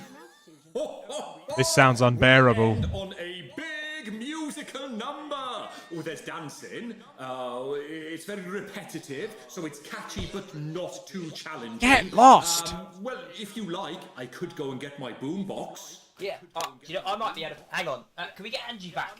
Why not? The more the merrier, as they say at orgies. Right, I'll just fill then, shall I? Yes, please, Jeremy. Coming up in a moment, it's the world premiere that nobody saw coming. Lights! Or wanted. At all. I can only apologise in advance for what we're all about to... endure. You turn this shitting thing up. Well, there's all sorts of creatures down on Dangly Doodle Farm. Like Oh, Jeremy. Mr. Octopus with way too many arms. There's Mr. Pig and Mr. Cow. They're always in good moods. But that's Go get your sandwich, don't Jeremy. That'll make you know feel they'll better. soon be sliced up into food. Mr. Bear, what's that over there? That's where your hopes go to turn into despair. Mr. Bear, what's that over there? That's where your dreams go to die. Ah, it's a trip to Medway. Who wants to go to the moon? He'll end up as a bus driver soon. Mr. Porcupine thinks he'll read the news at 9. He'll end up as a janitor who stinks of turpentine. Mr. Tiny Mouse thought he'd own a massive house, ended up in a bedsit where he can't control the louse. Mr. Horse thought he'd go into professional sports, now he's an alcoholic and he's on his third divorce. Mr. Bear, what's that over there? That's the place your life becomes an endless questionnaire. Mr. Bear, what's that over there? That's where your hopes go to die. Lower your expectations. Maybe you could get a job in It basically is. No matter It's The Walking how Dead you try, if it happened during the you'll never pandemic. reach the League of Nations. The best you'll get is middle rank in trading operations. So lower your expectations. You'll never win an Oscar, so there's no congratulations. The future that is coming will not meet specifications, and no amount of visualizations will save you from your own deterioration. Miss a tramp who thought he'd be a multi-millionaire. Mr. Bear, what's that over there? That's where self-esteem goes to die. Mr. Bear, what's that over there? That's the disappointment that is waiting everywhere. Mr. Bear, what's that over there? That's where your schemes go to die. That's where your dreams go to die. That's where dreams go to die. Amen, Mr. Bear. Amen. And before we say goodnight, there's just time This is for new. tonight's parable. For it did come to pass that on the road there was a wise man and a foolish man and a weird man. And there did come upon them from the local village a truth seeker named Unlikely Brian.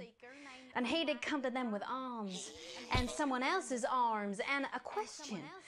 "O wise and weird and foolish man," he said, whilst dancing the traditional jig of inquiry common in those lands at those times, "how, grant thou, can the many weights and measures of life be balanced? Go away, I want to eat my pasta, you Furby ass looking motherfuckers. There are no riches greater than family." And the foolish man did say he'd heard a good tip for the camel race and that it was a sure thing. Brian? And the weird man No, did no, say that no, 2 ears away. was just the right number. Because there was no good place to put a third that wouldn't be aesthetically upsetting. Although he did see the use for a second anus. And Unlikely Brian did fall into wonder and befuddlement at their answers, although he was also wondering if either the foolish man or the weird man had any actual value in this sort of professional consultative environment, for what he did not know was that the profound man and the I haven't practical seen man this were one, both no. on annual leave that week, and the foolish man and the weird man were all that the agency had available. But what Unlikely Brian did not reveal was that he was asking for his friend Alex, who had enraged their spouse over a passport, treated their son Charlie like he was still a little baby, and was too miserly to even pay for their daughter's holiday. And thus did Alex's family become like our Lord, when he discovered a turd in his cradle and was forced to ask Nebuchadnezzar to leave.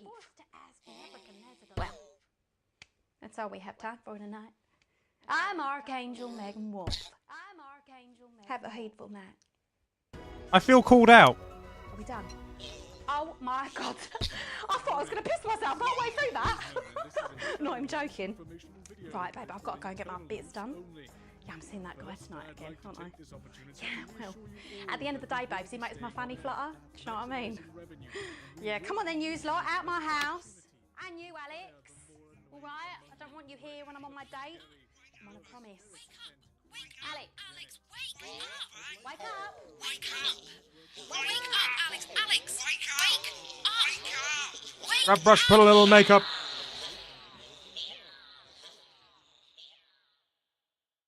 I got a musical number off Megan last time. Well, nothing goes up or down because this one didn't matter. Excuse me a minute, I need to finish my pasta.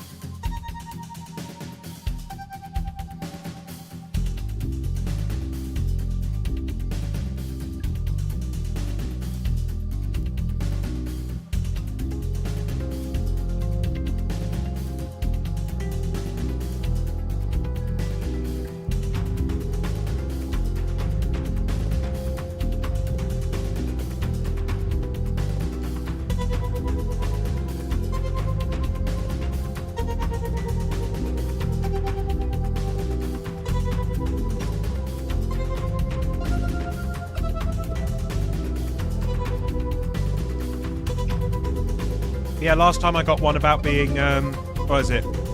About loving my daughter more than my son. It was a musical number. Right, let's carry on then, shall we?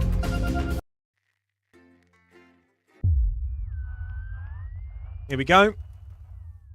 We're back. Nothing you can't afford.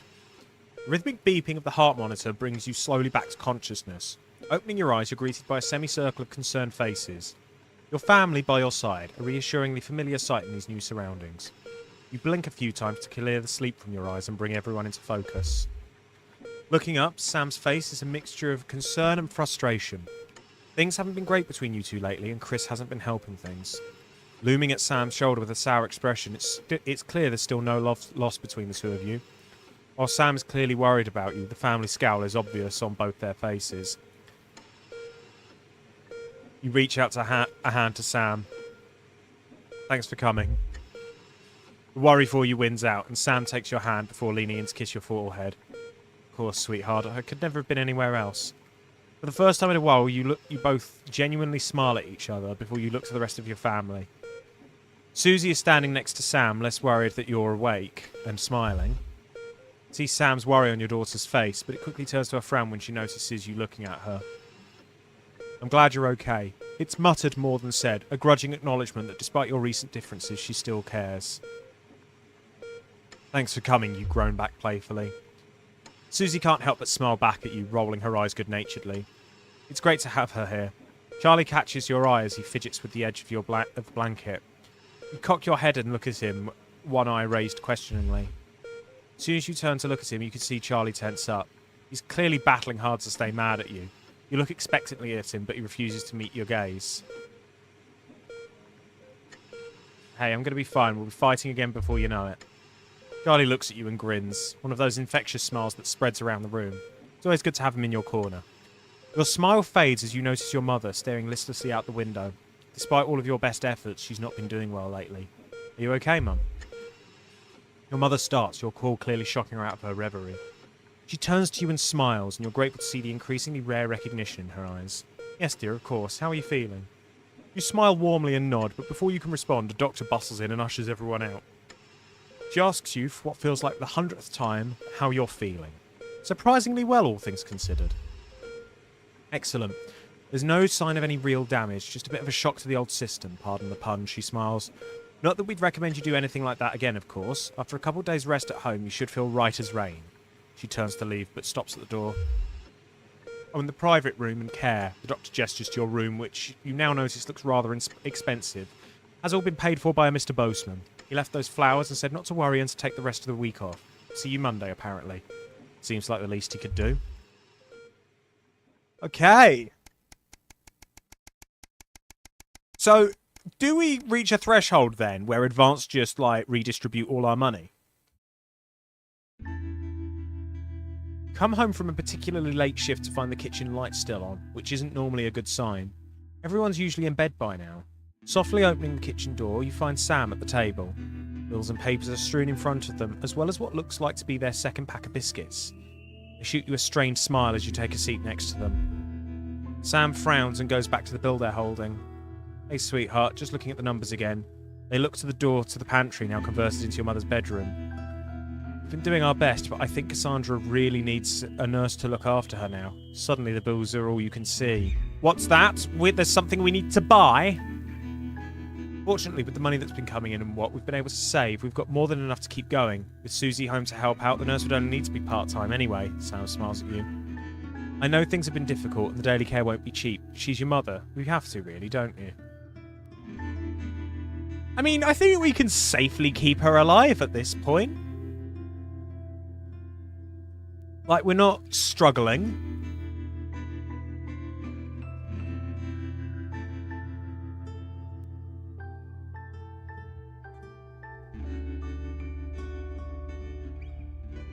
Like, do we just go for it and just keep her here?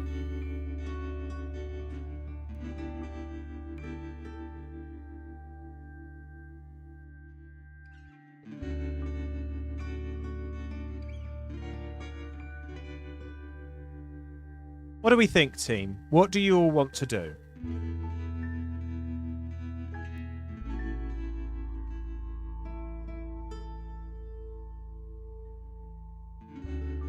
You'd say keep her safe. Yeah, that's what I'm leaning towards. Like, first instinct, we've got the money. We've been a horrible bastard so far.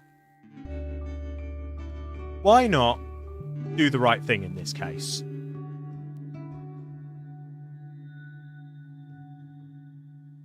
You gratefully smile back. Of course you'll pay for the care your mother needs. The sword of Damocles sheathed, at least for the moment. You grab the papers and stuff them into a drawer. It's such a relief to not have to worry about it anymore, or so you told Sam. Hours later, you're still awake, staring at the ceiling, thinking, how long will the money last? I mean, I think we've managed to fend off the advance redistribution, so I think we should all be good.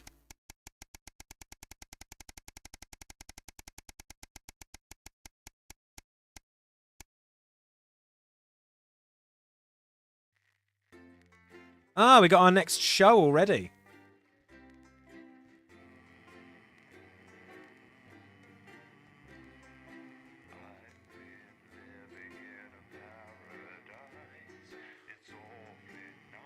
What was it? There was a soundbite earlier of Jeremy going brilliant, and I really want to get hold of that soundbite for like a for new alerts and stuff.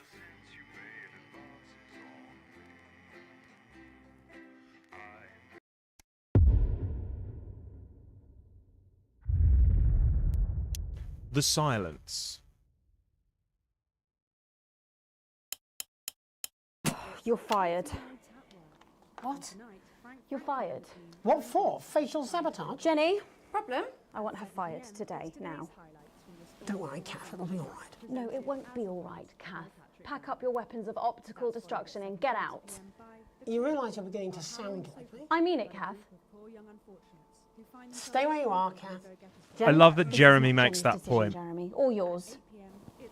It'll be all right. I'll talk to both of you. Oh, good. You can tell him I'll return his wife's casserole dish at our dinner next week. Jenny? I'm sorry, Kath, you're going to have to leave. At 11:30, it's a double bill for popular transatlantic comedy That Numb. Letting it go to your head. She nearly blinded me. 10 seconds, I thought we everybody. were part of a team these days. Things are better, Jeremy, you know that. Stop being so You're in high-mighty 5, and do your job. 4, 3. Don't tempt me. Got about that. Good evening. I'm Megan Wolfe. And I'm Jeremy Dawson. Our main headlines tonight. The establishment strikes back. The World Council has agreed today to impose punitive sanctions on the people of this country. The sanctions, which are broad-ranging, include restrictions on the supply of oil and gas, food, clothing, and even some medicines. Right, we want But people how to be should we angry react? about this. We asked the public. What are your reactions to the sanctions? I think it's fucking outrageous. My mom needs insulin. Am I supposed to get her transitioned? What's the government doing about it? Eh? What's the government doing about it? Thanks, Patrick. Fascinating stuff. Thanks, Patrick. Popular Prime Minister Julia Salisbury has released a reassuringly brave statement in response to the World I Council's think I might have gotten the wrong announcement. one. That would actually be perfect, Ash. This international declaration is nothing If you can drop it in the Discord server somewhere, I'd really appreciate it. We are a democratically elected government with massive popular support. We do not recognise these sanctions. And we encourage other socially progressive nations of the world to both resist and ignore them. Advance have struck fear into the heart of the international community by showing that it is possible to have radical change for the betterment of the many. And whilst I wish we could improve other countries as much as we have our own, we do not rely on the help of others to thrive. This country is entirely self-sufficient. We are a team, now more than ever. And this team is on your side. Thank you. Defiant stuff. But what do you, the public, think of our government's stance? Robin Short found out. A positive response. Hi there. I was wondering if you could spend a moment to give us your thoughts on the government. Honestly, I think they're doing a great job. I know the assets and world checks have made the difference for us with the cost of the little one. And people seem, happier in the main. I always said things would get better with a woman in charge. Cheers, Ash. Over to you, fellas. Global mega corporation Remington's Fist today announced that trials have successfully completed on their groundbreaking male contraceptive product, Responsibility. The drug has been passed by the government for general release, but the small print warns that, in rare cases, side effects can include blurred vision, enlarged genitalia, and increased risk of stroke. No double entendre intended. But what do you, the public, think of Sophia Remington's latest venture? Patrick? So what are your feelings on the new contraceptive pill? I think it's a great idea. A big step forward for equality. Sophia Remington is the best thing that has ever happened to that company. The delicate sound of thunder. A frightening start for commuters this morning who were confronted by a somewhat sinister sight as they left their trains. Many travellers reported feeling intimidated by the silent figures who stood motionless outside every major station in the capital. Radical extremist group Disrupt, who organised the show of strength, refused to comment on the meaning of the strange protest. Or to apologise to this presenter for making him drop his morning bagel in surprise. But how do we feel about these somewhat radical extremists and their upsetting methods? Robin found out. Can I ask your opinions on Disrupt? Are those the guys in black with the orange fist thing? That's right. Can I be honest? Of course. This is journalism. They scare me a bit.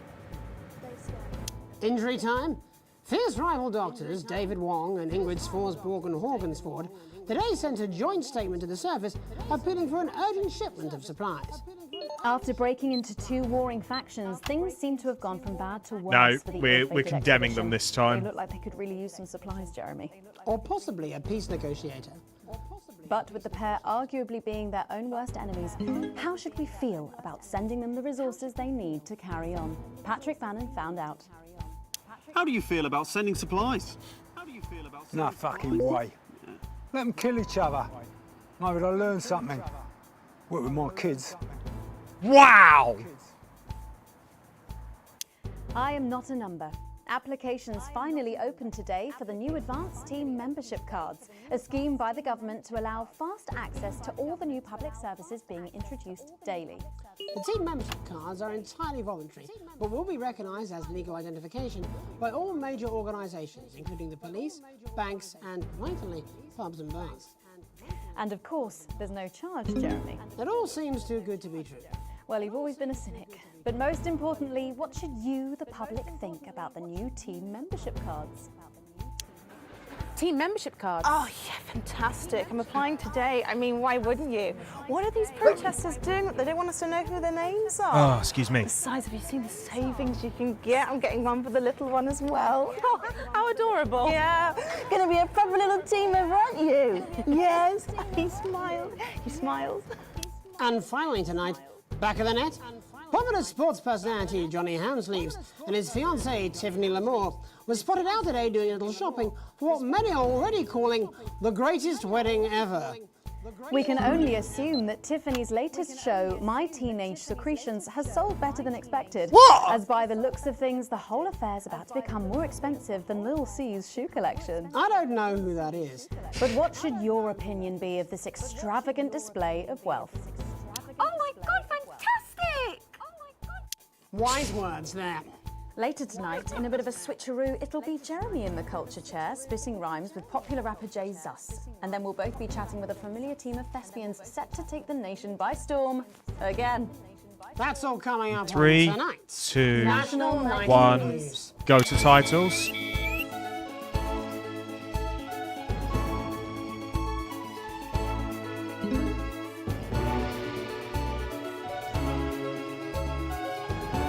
Jay Zus bigger than 50 Cent. Jay Zus more like Jay Sus.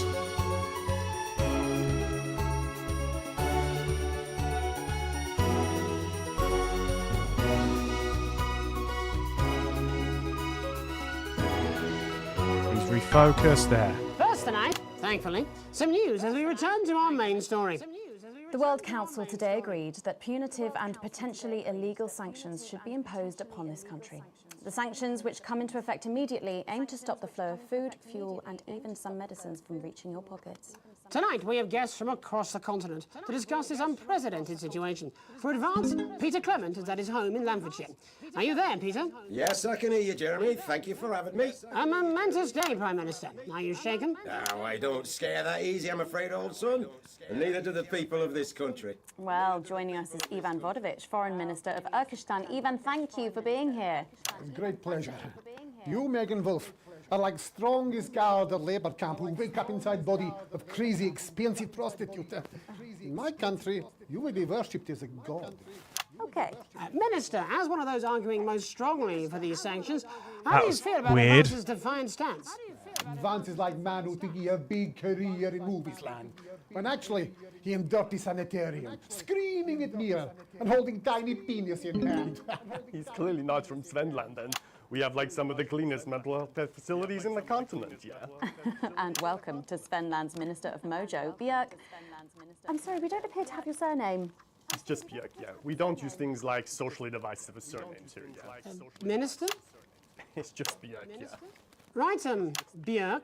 Your country spoke in favour of advance at the World Council today, but you were noticeably absent when it came to the actual vote. Well, what a surprise. The hippies didn't show up for the fight. Actually, that's quite racist, because if you must know, we were going to go to the whole, vote thing, yeah?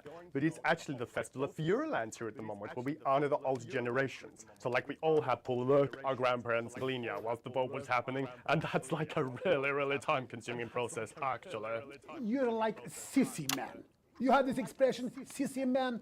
It's like man with tiny penis who like to wash more than once a week. Actually, that's quite homophobic, yeah, Oh, because... stop winding him up, Ivan. We're not back at the Grange now. Sorry, Jeremy. Ivan and I used to play golf back in my media days. Yeah, he always wins. Nothing gives him greater pleasure than grinding people's gears. The more publicly, the better. Peter, you're like man with tiny penis who think he have tiny penis, but actually he discovered that. Oh, could it be? No, it's tiny penis. Ivan's just worried that when the rest of the world sees how well we're doing, they'll notice all This is so different from last time. Because that's what these sanctions are, Megan. They're the last pathetic gasp of an establishment in collapse. Wolves at the gates, Ivan, old mate. Good. You can join others on my wall. Actually, in Svenland, we have serious animal welfare legislation.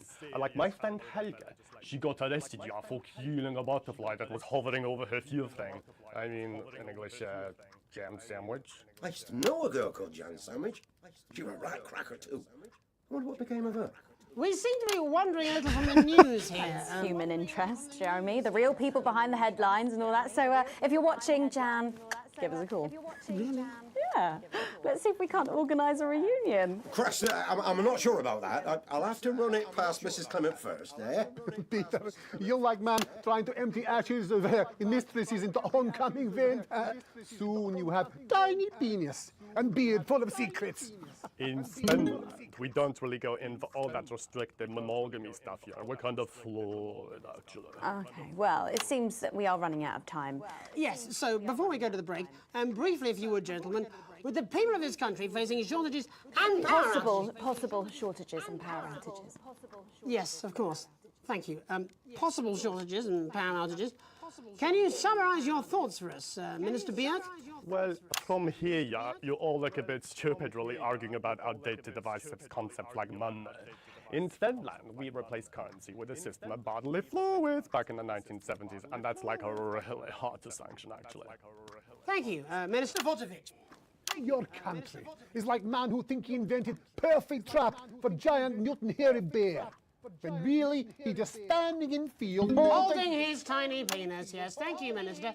And finally, Prime Minister Clement. Let me talk to your viewers here, Jeremy. Don't worry, everybody. Don't be afraid. This is so different. Wink of sleep. We knew He's so much more composed. And we're ready. As my old man used to say, you can't make a shite pie without blocking a few toilets. Thank you, Prime Minister. Reassuring words there.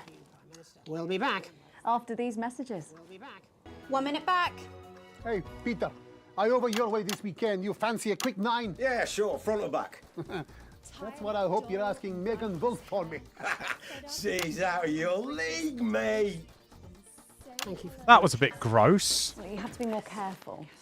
It's all part of his long-term plan to get fired live on the news at 6 in front of the nation. Can someone warn him it's going a little too well?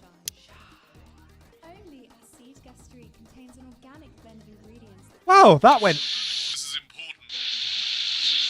New government censorship should show up in... Oh, right, yeah.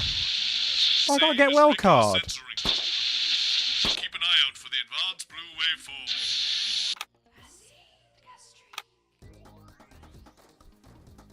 Are you still meant to bow to foreign royalty? What? Should I just curtsy? Hang on. Have they given you the Crown Prince report? What?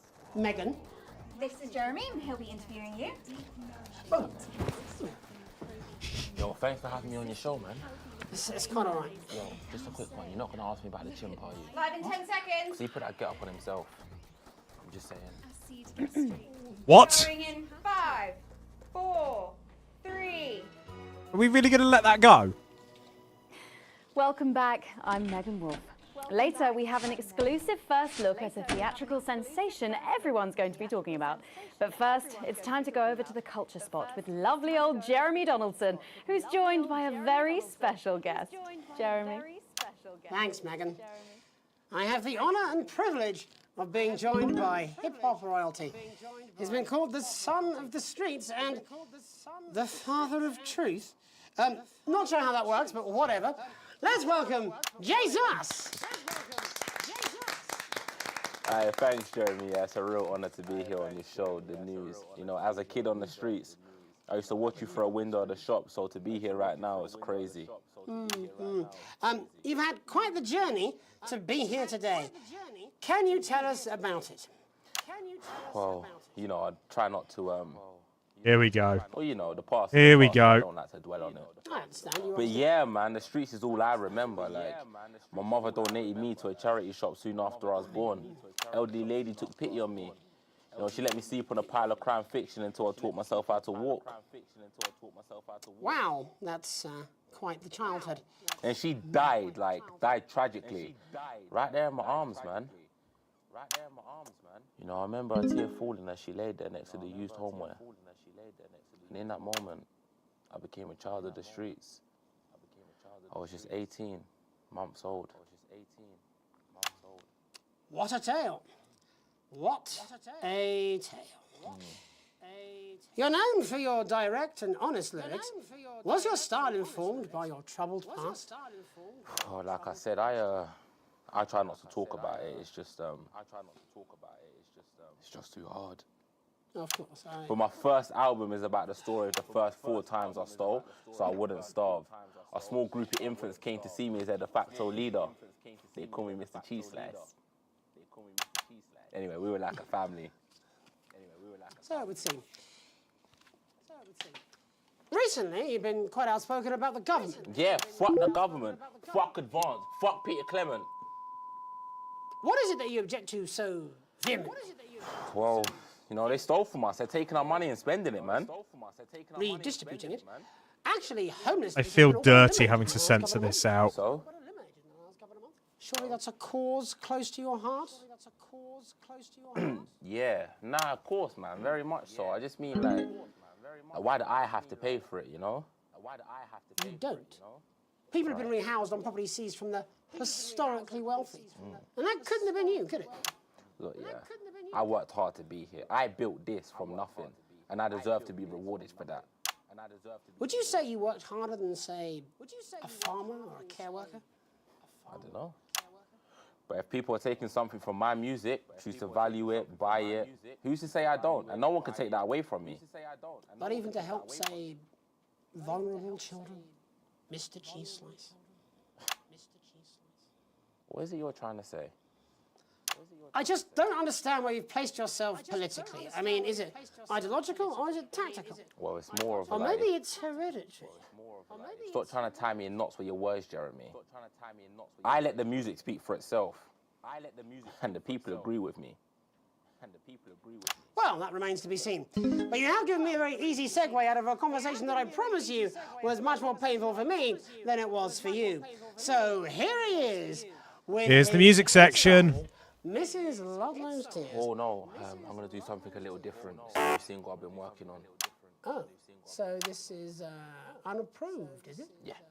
You love it. Excellent. Don't worry, we've got a state-of-the-art censorship system. What's the worst that could happen? So here he is with a new song. Aren't we lucky? It's Jesus! First, you're gonna pay. Oh, very nice hooded. You're gonna pay back.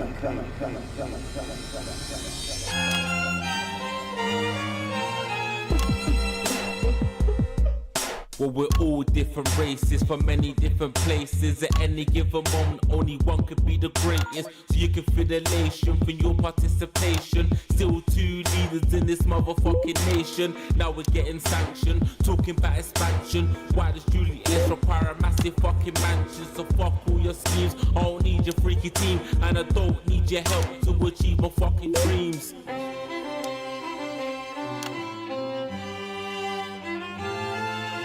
So don't make a fuss when you find you're one of us. Yeah, every single one of you's a bit Jesus. And you can call me crazy, cause no one ever pays me. But I won't waste a lifetime being motherfucking lazy. I may be inventive, my taste may be expensive, but why would I get out of bed with no fucking incentive? Although it's contravention of your obvious intention, I like to eat a little of the fruits in my invention. You make us the same, but we're not all the same. All our dreams, all our schemes, all our means are not the same. The best of the praise, of the crest of the wave, cause we're only equal people when we're motherfucking slaves. Take this fact, gonna stain it red, gonna slam it into Peter Clemens motherfucking. This is blue. Blue is stuff we need to censor for the government. It's time to stone a castle with a motherfucking pitchfork.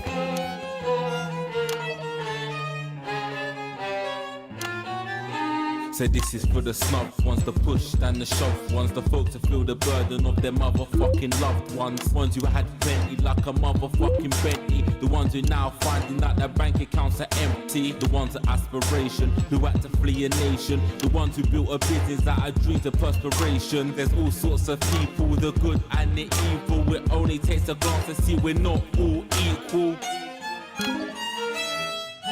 You make us the same, but we're not all the same. All our dreams, all our schemes, all our means are not the same. And the best of the praise, of the crest of the waves, cause we're only equal people when we're motherfucking slaves. Gonna take this fact, gonna stain it red, gonna slam it into Peter Clemens' motherfucking head, cause he's thick as shit, he's got a job he's unfit for. Time to stone a castle with a motherfucking pitchfork. Get out of your seats, get your asses in the streets, set a fire in the building, let them feel some fucking heat. Say you hate to go get us. Oh, I don't like doing this. And burn them on the powers of advanced fucking letters.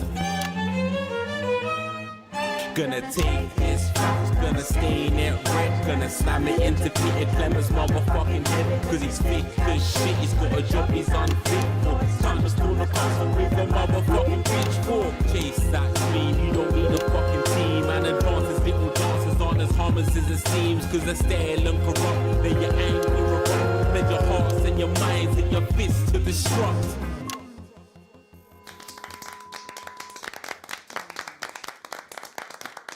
There we go. Heavy censorship there. Jesus there with his new song.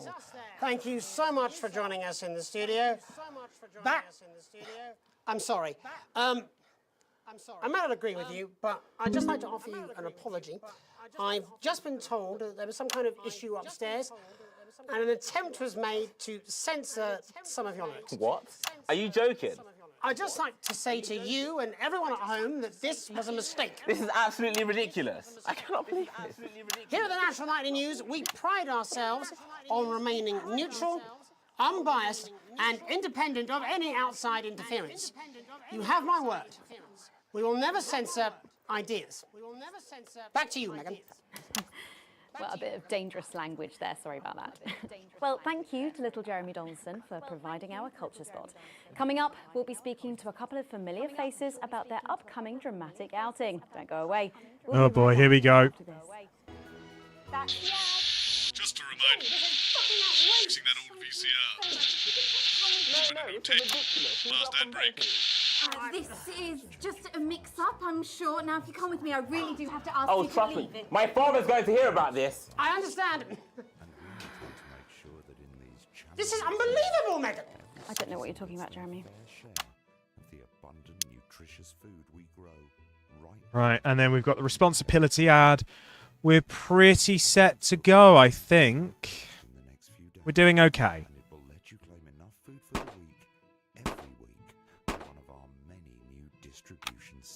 You think Boseman would have forked out for a new phone? Oh, here we go. Oh, shut up, stop it. Look at him. If we could just get you in position. Oh, say no more. Say no more.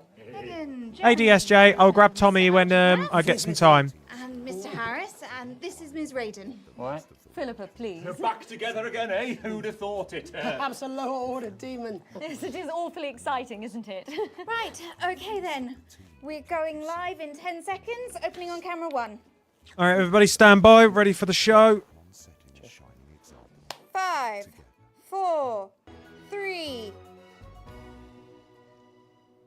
Well, Welcome back. And no, you're not mistaken. Sitting across from us are some very familiar faces. You really are too kind, Megan. It was only a yogurt commercial, but I'm still proud of it. Here to talk about his new show, we're joined by National Treasure Tommy Harris, the National Theatre's Philippa Raven, and National Deficit Jeff Algebra. It's so lovely to have you all. Tommy, would you like to tell us about the show? You know what? I'd bloody love to. It's about me. It's about my life. And where did the idea come from? So, right, picture this. Their legs are akimbo, mid-session, sweat is pouring out of me like an immense hog. And then Cindy comes in, she says, Pete's on the phone. That's Peter Clement, the Prime Minister. Yeah, Pete's actually a really good mate of mine. Oh, is he really? Yeah, no, he comes to training sometimes. He's actually a very good goal sweeper. Anyway, so, Pete, he says, Toby, he thinks my name's Toby, see? He says, how would you like to spread your message of team spirit and cooperation across this fractured nation? How would you like to really make a difference in these desperate times? What did you say? Yeah, right, yeah. So, Jeff, the question on everyone's lips is, what in God's name are you doing here? Well, after the success of my debut work and all the people that I've touched, I knew that I Stop touching people, Jeff! In theatre, yeah? I've always been an admirer of Tommy from afar. So when my manager phoned and said that I'd been offered the gig as director, I was ecstatic. I whipped my trousers off and got straight to work. Why did you do that? I do all my best work with my trousers off. Yeah, I've been told that too. No, I wouldn't say so. Right, Tommy, sorry, would you just give us a sense of what the show is actually about? It's about how hard it's been for me and some of the struggles that I've faced. It's like really getting to the heart of how tough it is to be me. I call it Tommy Harris, Jesus, that was hard. Catchy. We actually have some clips of the process of the show. Would you mind telling us what's going on here? Yeah, so the show is Here we go. built around two things that are very important to me. It mixes scenes from my life as well as epic fantasy retellings of scenes from my life.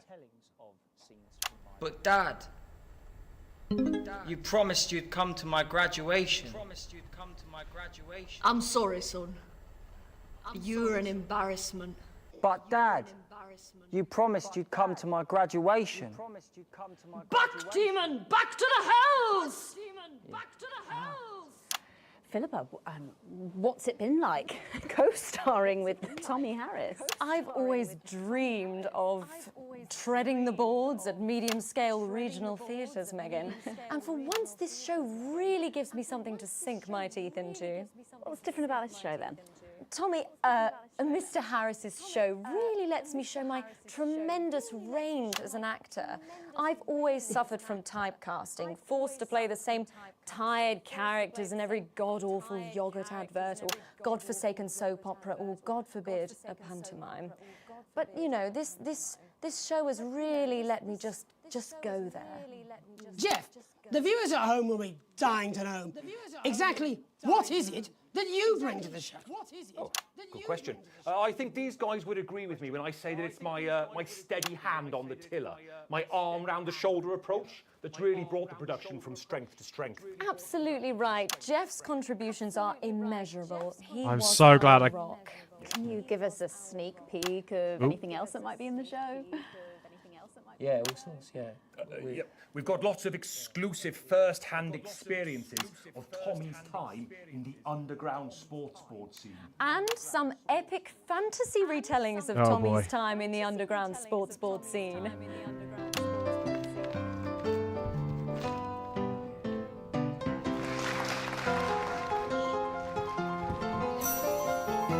You'll never take the sacred pass!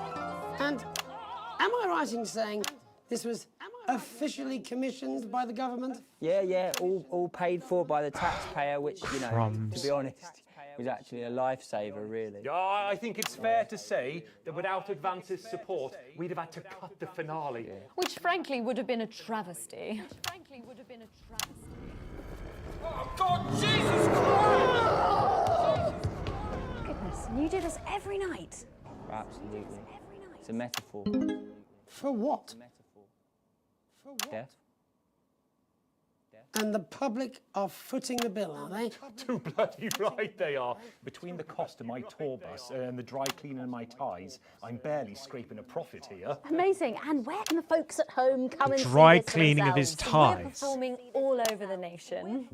And people can see it for absolutely free, all courtesy of Advance. Isn't that incredible, Jeremy? Yes, it's unbelievable.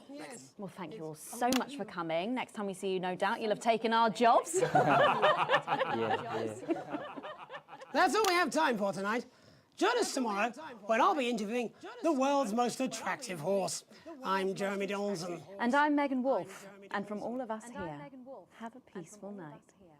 Go to ad. That's the ads. Let's get reset for tomorrow, please. Hey, we must stop bumping into each other like this, eh? Sophia Remington, CEO of Remington Assist. Oh. Not yet, anyway. But it doesn't take a parent to tell you that what a child needs is to... Hey, we got an A+ for that. We're smashing this. Overall A. I'll take that. We received a small bonus. Ah, we're back up to multiple holidays. Yes, yes, look at us go.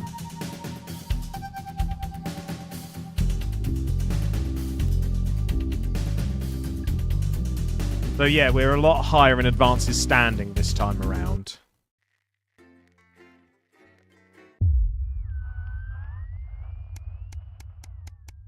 How many days ahead? Oh, not many. A ladder worth climbing. Oh, this is different.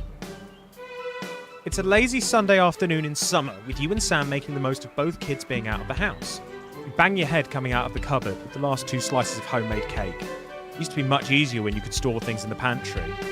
It's rare for you and Sam to actually get to finish sweet things in this house, and you savour every moment. Just as you take your last bite, you hear the sound of the front door slamming. It's Charlie back from the Go-Getters. You hear him practically running to come find you, and he's grinning from ear to ear when he finally does. I have some really big news. You and Sam play along, sitting attentively with bated breath. Ready, Charlie asks, as you both nod enthusiastically. With a flourish, he reveals a new badge from his pocket and proudly presents it to you both to examine as he announces, as of today, I'm a member of the first tier of Cohesion Cadets. There's way more stuff I'm going to be doing, and I'll be working some weekends, and it's really cool. Sam congratulates Charlie as you can't help but frown. It seems a big step up for teenagers. You and Sam grin back at your son. You're thrilled that he's happy and doing well. I'm inclined to go for option 2 here.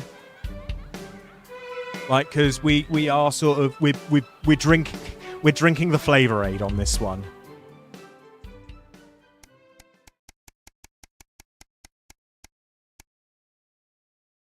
A grown-up child. You've always had dinner as a family for the important events, and tonight is no exception. You've even invited Chris round as an olive branch. Or Sam did, and that's why, apparently. It'll be the last time you're all going to be together for a while. So far, you've managed to avoid fighting Chris or Susie over politics, which Sam is no doubt grateful for. With her exams and your work, you've not seen much of Susie lately. Of course, it's a squeeze having your mum and Chris round, but you make it work, just like Christmas. Though hopefully with fewer outbursts. So Alex, I believe you had a few words, Sam pointedly asked, nodding towards Susie. Your daughter cocks an eyebrow with a quizzical expression. You can't help but see a little of yourself in it. Ah, yes, of course. What's this about? Susie asks, laughing as she takes a drink of her champagne-adjacent sparkling wine. Sam made a point this afternoon that it was a big day and that you should all just be celebrating her achievement. So our little Susie... Come on, out with it, Alex, we're waiting, Chris laughs, clinking glasses with Susie. Chris seems to be in good spirits at least, even if they're chiming in unhelpfully as usual. I just wanted to say we're proud of you, Suze. Well done for getting into med school. Oh, Susie's mischievous smile becomes a grin as she gets up, comes around the table and gives you a big hug. Going to miss you. You can see Sam start to tear up as they stand and join the embrace. Miss us? Are you going somewhere? A good question. Susie laughs, breaking the hug. No, you're not getting rid of me yet, but I'll probably have to leave when I get my first posting. Oh, hush now, let's not talk about that. Sam cuts her off, smiling. The rest of the evening passes as a happy blur, and even Chris behaves themselves. You couldn't be prouder. Why does it feel like things are going too well? Do you know what I mean? A sign of things to come. Oh, here we go. Shopping. Something that always seemed so tedious before the sanctions has become even more of a chore now. You managed to get almost everything you need for the family this evening, but you'll have to come back tomorrow to get through the week. There's a queue to leave the car park, but it's hard to make out why in the dark. Hopefully whatever's causing it won't be long. As the final car in front of you drives off, you realise the queue is actually due to a checkpoint set up at the exit. A friendly-looking man in an advanced uniform, CCO emblazoned in a number of places on it, approaches your car and knocks on the driver's window. You roll it down. Good evening, nothing to worry about. I was just wondering if I could see your team membership card, please. Sam signed you both up for yours a few weeks back. You rummage in the glove box and eventually produce your card. Yep, that's all great. Thanks. Don't forget to keep an eye out for the new team lottery starting up soon. Loads of great benefits to be won. You have a nice day now. The man is all smiles as he pats the bonnet of your car and waves you off. 3 prizes just for having the card? Fantastic. Oh no. Oh, this is getting creepier and creepier. An invitation worth ignoring.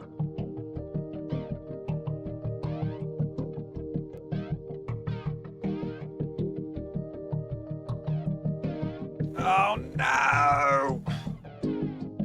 It's a Saturday, one of your few days off, and you've made the most of it. But as late afternoon draws on, the invitation sits pinned to the fridge, staring accusingly at you.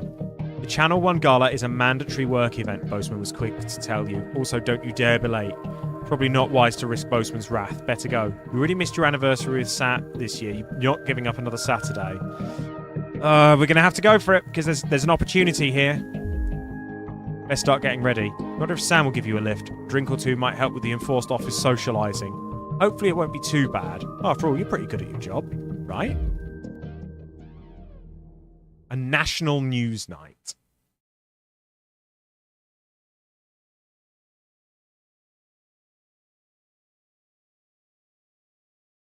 Hello, game. There we go. You arrive on time, barely, at the Sauvignon, one of the oldest and grandest hotels in the capital. You're surprised to see a queue to get in, and quickly realise it's because people are being searched at the door by some very military-looking personnel in smart attire. While you're waiting, you can't help but notice just how very opulent the building is, possibly the fanciest place you've been to in your life. You submit to being patted down, and with a sigh of relief, are let into the hotel. Once inside, you're directed to the grand ballroom, and following the signs, you marvel at the sheer scale of the place and the amount of armed security guards. When you finally arrive, a very severe-looking woman at the door asks for your name. I am Alex Winston. She curtly checks her list before whispering something to the waiter beside her. You've made it just in time to be seated before dinner. Please follow Emmanuel here to your table. The waiter smiles at you and opens one of the great double doors, gesturing for you to enter. Immediately, you can see why it's called the Grand Ballroom. You pause for a second to take it all in. You get a slight tap on your arm and Emmanuel gestures for you to follow him. He seats you at a table in the central floor area with a decent view of the stage. Clearly you're in Boseman's good books at the moment. You're sat with some colleagues you've seen around the Channel 1 offices before but don't know that well. One of you informs you far too excitedly it's a very corporate evening of awards and speeches. At least the food should be good. Dinner is indeed lovely. With the help of the no doubt very expensive wine, conversation flows easily enough. In fact, much to your surprise, you're actually presented with an award for Best Newcomer to the Channel 1 family. Well, this is unexpected. As you walk up to collect it, you recognise the presenter as Dr. Adrian Atkinson Blimey of Incisors fame. He thanks Advance for sponsoring this year's gala before specifically thanking Prime Ministers Julia Salisbury and Peter Clement for being in attendance tonight. As you take to the stage, you see the frontmost central table does indeed seat the Prime Ministers as well as Boseman, Meghan and some other well-to-do types you don't recognise. That explains all the security. As you're handed the award, Dr. Atkinson Blimey asks if you'd like to say a few words. Okay, I would very much like to make the joke about Dave again, but we're not going to get away with it. You're a little nervous and splutter out some quick praise for Advance and Channel 1. As you thank Advance, applause breaks out around the room. Both Peter and Julia stand up magnanimously to accept it, before saying the night's not about them, but thanks all the same. As you head back to your seat, you see Boseman nodding at you with a satisfied smile on his flushed face. Clearly that was the right speech. One sec.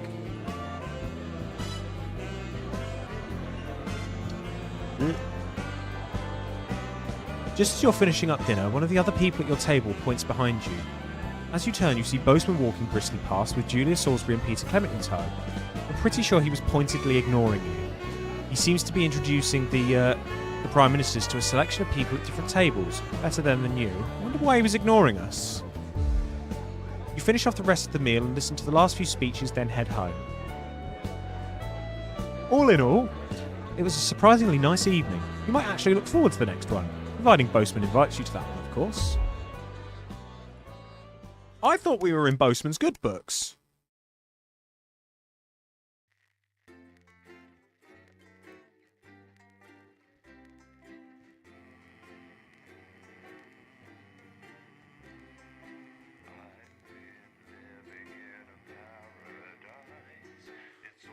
That music is so suitably creepy.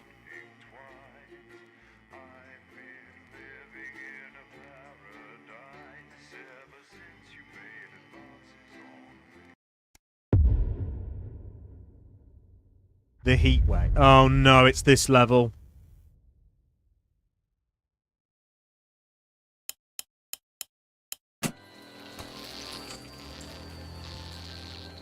My goodness, that's quick work with that fan. Impressive stuff. Had that valve overheated, the trip switch would have blown, and you'd have been waiting for everything to reset. Keep an eye on that fan, though. Sometimes the power switch on the base turns off for no good reason, and you'll have to turn the damn thing back on. Make sure you watch the gauge at the front and keep alert for a sizzling sound and a nasty burning smell. That's the only warning you'll get. Peter Clement and an off license here. Okay, we're working on it. What, you've got someone to hose down the sun, have you? Yes, they've just strapped on their wax wings. Classical illusions are no substitute for air conditioning. You know, I genuinely thought you'd be in a better mood today. She's not even here. Yes, but he is. Our gun-toting handler. Who, Andy? I don't know what the fuck his name is, do I? He's here to keep us safe from people like Disrupt. More like keep us in line. I hate guns. Give me the willies. 10 seconds, everybody. So we've got to get actual real Jeremy. news Well, the world's on fire. That good enough for you? Going in 5, 4, 3. Here goes. Good evening, I'm Jeremy Donaldson. Our main headlines tonight. Siege mentality. The World Council today established a military blockade to enforce the unjust and punitive sanctions now entering their 10th week. Okay. In a Okay, statement so that's from when you Team name my Headquarters identity a to people short on my time close ago, friends' Instagram. Prime How are we Minister pushing the government Julius agenda? Salisbury We are pushing the received a government agenda commanding well. How response goes to this your unprovoked reintroduction? escalation. The World Council should make no mistake. This blockade and the illegal sanctions it seeks to enforce are an act of war and will be treated as such. Any incursion, however slight, into our territory will be met with swift and deadly force. You have What been Linkin warned. Park song would fit this song? What do you mean? Three's a crowd. It seems the celebrity wedding of the decade might have been a touch busier than expected. In a photo leaked today, it appears the union of football star Johnny Hamsleeves and his bride, Tiffany Lamore, may have had a few uninvited guests. Hundreds lined the street to celebrate with Burning in the Skies, definitely. Eyewitnesses say a cheer went up as the blushing Oh, that's bride passed by in cute. her carriage, shaped like a bacon sandwich, which is said to be either a protest against the meat industry or a mix-up at the carriage factory. In it to win it. Exciting news from Advance today with the announcement of a new monthly prize draw for all team membership card holders. Every month, lucky winners from across the country will be picked at random to receive what Team HQ are describing as unique prizes worth more than money used to be. Take-up on the scheme has been much higher than expected, and if this lucky winner's delighted face is anything to go by, it looks like pretty soon everyone's going to have one. Hard pill to swallow. Throngs of men take the streets in response to the release of new pharmaceutical responsibility. Remington's Fifth's revolutionary male contraceptive pill first hit our shelves earlier this month, and as a result, scores of men Imagine have having been to queuing around direct the that block shot. and around the clock ever since. Pharmacies up and down the territory report that they are unable to meet the demand for the God, has had no one message to say that with matters some in. customers camping outside for upwards of 72 hours. Satisfied CEO Sophia Remington says they've scaled up production and will soon have manufactured enough to satisfy even the randiest of consumers. Restraint in the taint. Pictures have emerged from Dante's taint, purporting to show the fighting physicist's reaction to the axing of plans to send supplies. The group, who lost public support after devolving into all-out war, were told they would not receive any more help from above ground. But this exclusive picture shows the scientists' current state of mind. Mired in problems since the start, A change this last final minute. complete and total abandonment seems to be the last straw for the savage scholars. Something tells me they're not discussing particle physics. Burning down the house? The Capitol was put on high alert last night after disrupt terrorists set an emblematic fire in the heart of Parliament Park. Violent conflict broke out at the demonstration after a mob of so-called protesters from the radical group launched an unprovoked attack on community cohesion officers in attendance. With the methods of this increasingly violent rabble becoming ever more extreme, many are asking if the military should intervene. Colonel Phineas Mad Badger Fortingley Davis of the 1st Mounted Bastards Brigade said his men were... Surely that should be censored. ...oiled up and ready for action. All this, and I'll be talking to some people with fascinating medical conditions, as well as one of the contenders in this year's Feline Football 5 seconds to titles, Jeremy. Her proud owner. That's up on tonight's 2, National Night 1, News. go to titles.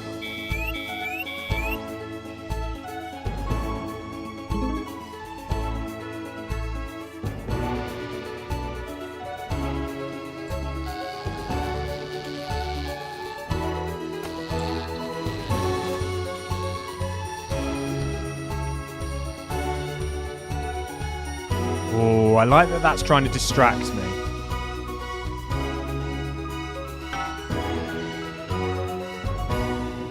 But first tonight, our team of correspondents has been dispatched to every corner of the country to see how the people of this great nation of ours are coping with this unprecedented hot weather. First, let's go to Megan Wolf in Shining-on-Sea to see what the scientific community has to say. Megan, how's the weather there? It's absolutely glorious, Jeremy. Thank you for asking. I'm here with Dr. Anna Burns at the University of Princeford. Are you enjoying the weather as much as I am? Oh, yes, it's wonderful, isn't it? My eyelids are sweating. And you're part of a team carrying out a study into just what's causing this unbelievable heat, is that right? Yes, that's correct. Yes, we want to be able to reassure the public once and for all that there's absolutely nothing to worry about and that they can enjoy their sunstroke and fossil fuels in peace. You sound very confident about that. Oh, very much so. I can say without any hesitation, there's really no cause for any concern here. I've actually left my car running. So tell us about this experiment. Well, we take data from weather stations from all over the world, along with atmospheric samples, and we take all that and we feed it into this state-of-the-art computer, and very soon we'll be getting a high-tech readout of the results. Blimey, that sounds very fancy. I do kind of want a table like this. None of this would be Like one with a possible 19-inch without rack the in generous it. support of Remington's Fist. This is all thanks to their unrivaled investment in our future, and may I just say, complimentary personal anecdote. Oh, here we go. And, as expected, everything is absolutely fucked. Hang on. This can't be right. Right, but obviously you said a second ago that everything is absolutely fine, so... Well, actually, under concern level, it just says, why, God, why? We should be celebrating these wonderful results, I think. Yeah? We need to evolve gills within 40 years. You look thirsty. Here it just says, shit. Look at you. This is meant to be a celebration. Can't go around looking like that. Shit. There you go, much better. Can I just say thank you again to Sophia Remington for providing all of this. Everyone, we don't have long. Time is running out. It's running out. Absolutely right. That is all we have time for. Abandon hope and return to the forest. Enjoy that. I'd like to thank Dr. Burns for just one opinion on the climate. The sea will reclaim us all. There you have it, Jeremy. Proof, if proof be need be, that everything is just fine. Everything is awesome. Back to you. Megan Wolf there, attempting to do some actual news. Next, heads over to Robin Short, who's in Scritchford with some of the winners of this week's team membership lottery. Robin? Thanks, Jeremy. I'm here in Scritchford with Gary Failsafe, a janitor at the local school, and Amelia Jackhammer, an aspiring poet. Both of you were drawn at random from those who hold team membership cards to receive this week's amazing prize. How do you feel? Filled with fervent euphoria. Yeah, good, yeah. And all that we had to do was fill in a quick form or two. Wow, that sounds so convenient. But we're all dying to know, what have you won? That's right, Robin. I've won dinner with Julius Salisbury at one of the capital's top restaurants. Ooh, swanky. And I've been invited to Peter Clement's house to help him dredge the gutter in. That's absolutely terrific. You must both be over the moon. I've written a poem about it. So, can you tell me about the moment when you first heard the news? Well, I was battling against a particularly Oh, the toys gone. difficult flaw. Yes, the toys were basically, we were unconscious and having a fever dream because we'd been electrocuted. So, and it was like just meant to be like a Mickey take of the pandemic and how it all I just don't like to blurred. polish 'em. I like to keep them intact for my collection. Oh. The toys were a figment of our imagination, of our unconscious imagination. Polish turds. I write poetry. Potato, potato. So, Gary, Do you think Peter Clement's going to let me keep the contents of his downpipe? there's no harm in asking, I suppose. Would you like to hear one? No, thank you. Gary, when you signed up for team membership, was it in hopes of winning the lottery, or were there other reasons? I like a flutter, of course, but no, the boss said I had to sign up to keep coming into school. Very sensible. It's important to know who we're trusting around our children. Oh, I have an unpublished book of sonnets about children. Perhaps you'd like to hear one. No! Or an anthology of haikus on the death of innocence. I'd rather hear about Gary's turd collection. Really? I thought you might say that. Oh. Are you all right? Yes, it's coming. It's inspiration and it's delicious. Right you are. I got that by luck. Show there's no news. Just a man who keeps multiple poos.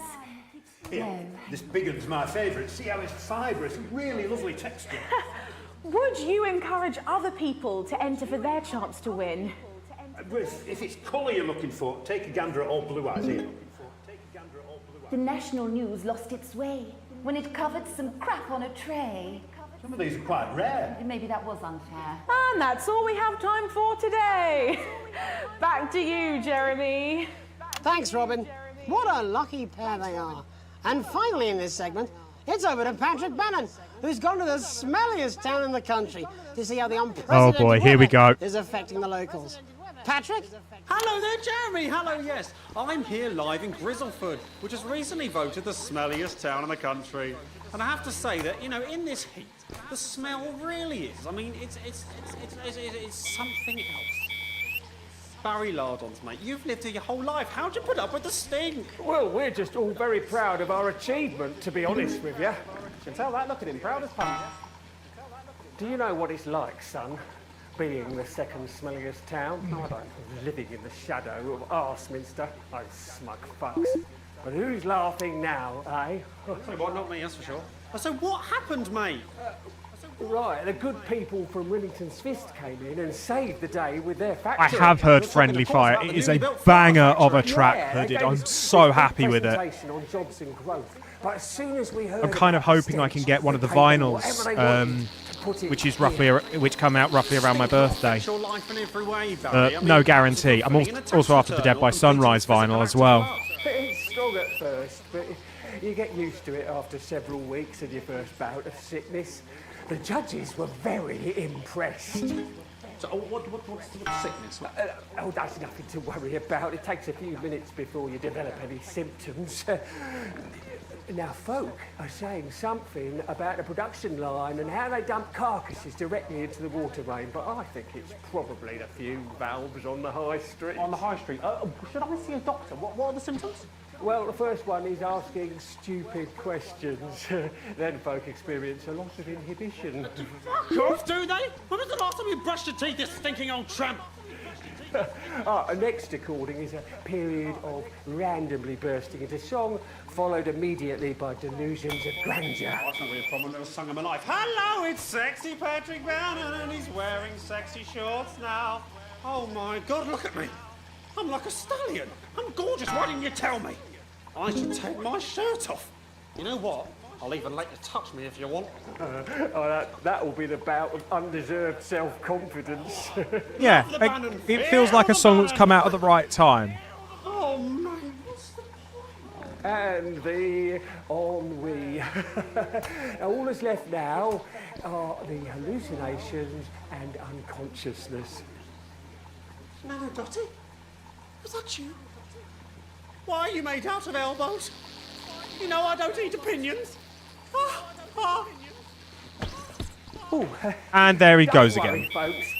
Once he wakes up, he'll be just fine. We'll just find a place to stick him where it won't matter how many times he evacuates his bowels. Look at this guy. He seizes the opportunity. Right. That's all here from Grizzleford, a town that's really making a stink. I'm Barry Lardons. Back to you, Jeremy. Thanks, Barry. With a naval blockade being set up around our coastline as we speak, when we come back, I'll be talking to 3 members of the general public who appear to be here purely for medical reasons. Don't go away. Unless, of course, you've got something better to do. We'll be back after these messages. This next section features a potentially controversial guest. Advance may request some censorship if he goes too off topic. You've done a great job so far keeping everyone happy, so let's keep up the good work. And I can't do this anymore. You say this every Friday. I've done something. What do you mean? Jeremy? My mic is still. Oh, Jeremy. This is where it's all going to really unravel now. And I'm not liking where this is going to go.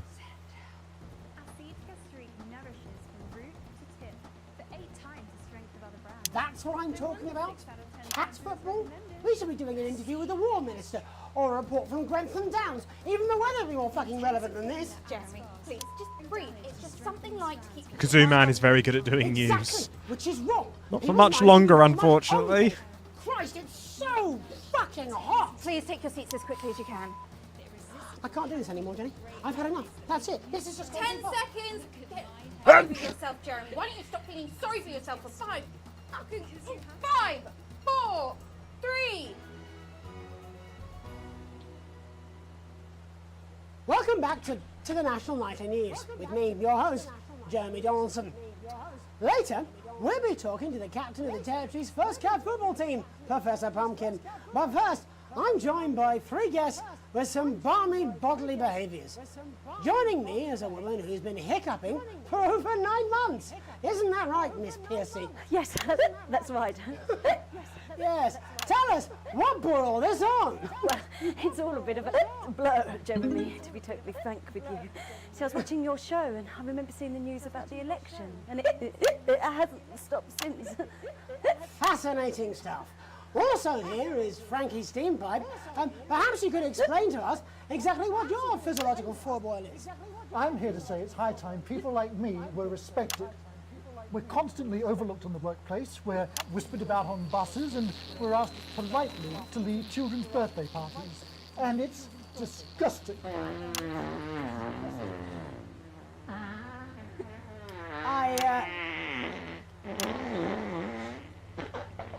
I'm sorry, my bowels have comic timing. And finally, I'm joined by a man who answers every question honestly, even when it isn't aimed at him.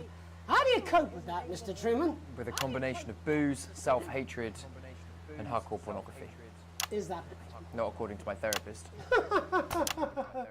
Well, in that case, let's speak to Rose. Tell me, how does the hiccuping impact you? I get shushed a lot, which is hard. At work, they've asked me to stop answering the phones. It's really affected my confidence. Well, I find it really fucking irritating. Do people tend to believe your story? Fuck no. Actually, I've been surprised at how much support I've received. And Frankie, why have you come here today? Because my wife left me, and I was hoping that the fame would win her back. We've started a group for people with ailments deemed broadly comical by society. It's called Take Us Seriously. That's right. And we bloody well mean it. And who's joined so far? A bunch of fucking losers. It's just us so far. And how much success have you had? Well, we've seen some real positive changes. It is very aggressive. But it's been a runaway success. Shit all. Not a single person come to our fun run, and all of our leaflets fell in the canal. Well, Miss Piercy, some people are saying your condition was actually caused by the shocking events of that night. What do you think? Come down, Mr. Donaldson, that's absolute rubbish. What it'd be like to have a pair of tits. Could you? I'm sorry, it's very hot. What was I thinking? That you're a team fuck puppet? No. Or a sellout cunt? Apologies. Just a reminder that he can't help it. And hey, if this isn't live television, then what is it? Fuckfest of propaganda masquerading as journalism.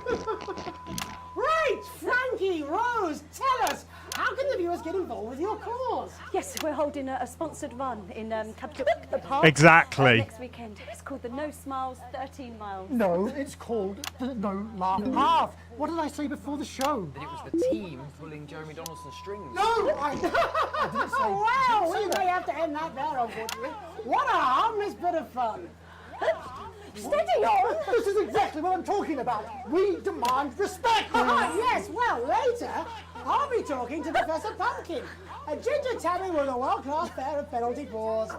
Is that really necessary? No, it isn't. Let go. Not you. Unhand him at once. Enough! That's enough!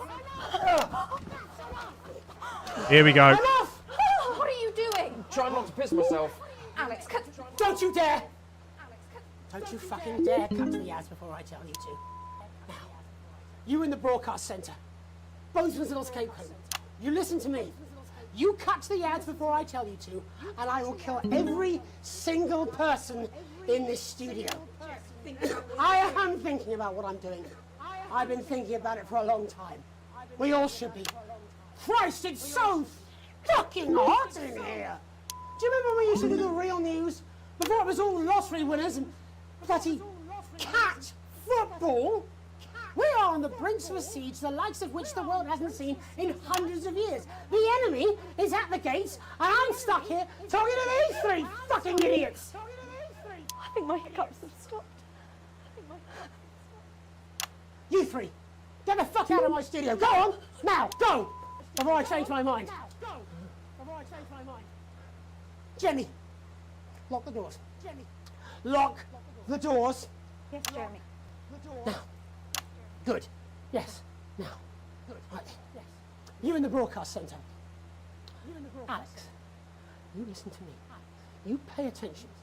Now, I'm sure you've already loaded up exactly what you're going to play in the commercial, but today is going to be a little bit different. Look to your right. Yes, really. Look to your right. There is a VHS tape, and I want you to load it into one of the machines, and when I say so, and not before, you play it. You've got about 15 seconds, so I wouldn't waste any time. Now, all cameras. I assume you won't be playing that tape.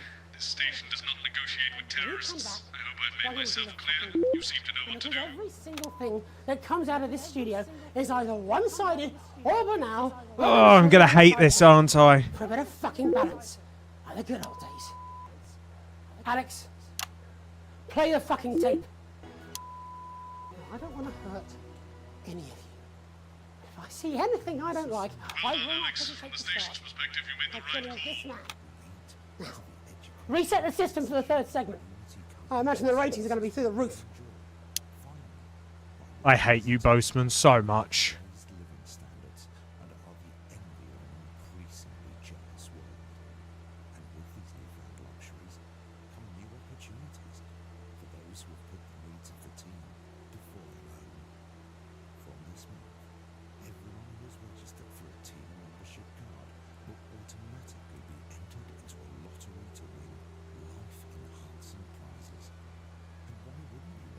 Oh boy, the fun's really going to kick off in this third bit. I imagine it's going to play out the same. I don't see how it's going to run differently. What do you mean they didn't play it? Why the fuck didn't they play it? Alex, what the heck is wrong with you? You had a chance to make a real fucking difference. Jeremy, calm down. You fucking calm down. How long? 8 seconds. You. What's your name? Andy. Of course it fucking is. Jeremy, put the gun down, please. How long? We're going live now. Welcome back to what's left of the National Nightly News. Our main story tonight. There is a fucking massive military blockade being set up around this country. We are surrounded and outgunned, as incidentally am I. Now I have asked for all the security doors to be locked, the studio doors to be locked, but security is on its way.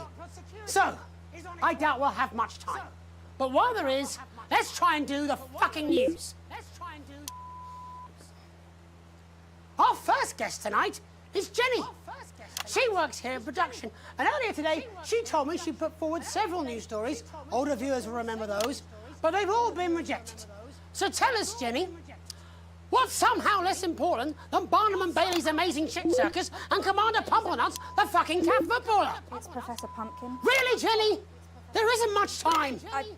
There isn't much time. Come on, just one real news story.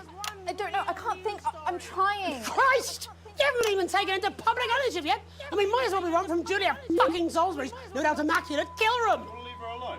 And this gallant knight, in slightly shattered armour, is Andy. He's a CCO. What's that stand for, Andy? Community Cohesion Officer. And what does that mean, Andy? Well, we aim to strive... No, you utter prick. I mean, what does that mean? What is a CCO? What are you? Community... Policeman! You're a policeman, a fucking policeman! Yeah, that's what we used to be called. Used to be? It was less than 2 months ago. What the hell is wrong with you all? Jenny, any recollections yet? Nothing springing to mind. All right then. Looks like you're in the hot seat, Andy. Exciting, eh? I mean, that's what you joined up for, wasn't it? Excitement? It's your first hostage situation. Yeah. Yes. Pretty shitty you ended up being the hostage, eh? Never mind. How many people have you arrested for not carrying or having their ID cards? Well, firstly, we don't arrest anymore. We invite for consultation. And they're not ID cards. Don't be a bellend all your life, Andy. You know what I mean. Answer the question. Well, it shouldn't have to be a big deal to prove who you are. Only the guilty have something to fear? Well, yes, actually. How desperately naive. Look, I'm just a police officer. CCO. Just following orders? Oh, come on, mate. That's not fair. It was rhetorical. Jenny, ready to spill the beans yet? Jeremy, please stop. I'm scared. Alex didn't even play your tape. This is pointless. It's over. Jeremy. I was going to quit tonight. I had notes. See? There's a recording. A VHS tape.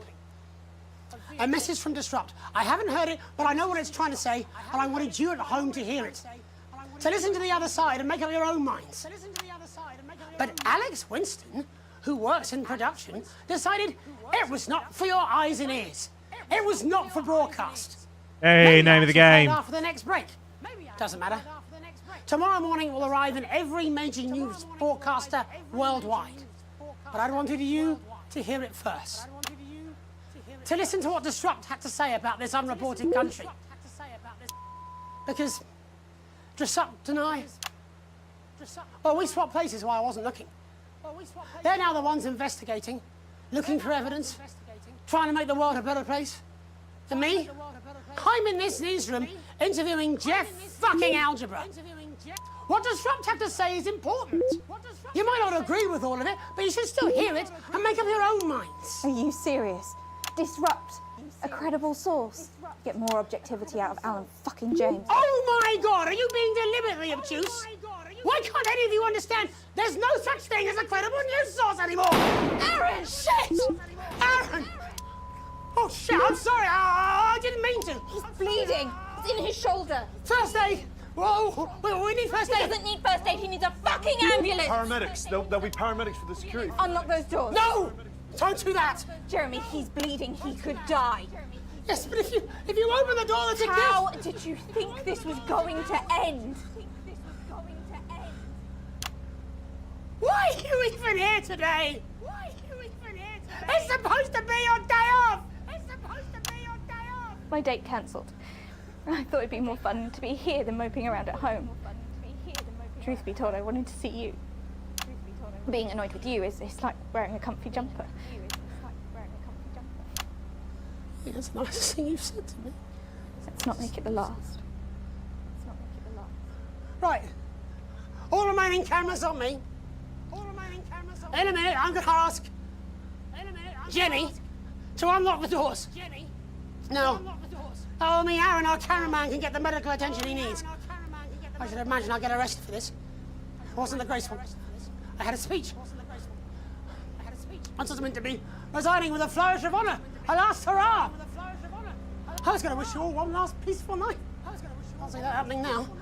Still, I want to have one last stab at the news before I go. You see, there's so much more we're not telling you.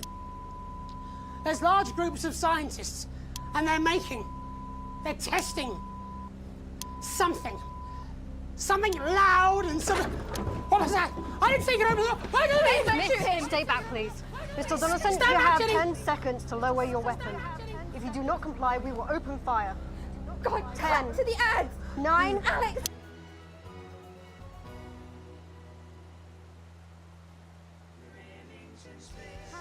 I'm Sophia Remington, Ooh. CEO of Remington's Fist. See a man's retirement from the newsroom, leave disrupts job to someone else. So we don't know what happened to Jeremy here. Did he go out in a blaze of glory? Did he surrender? Hold on, how come we went up with disrupt?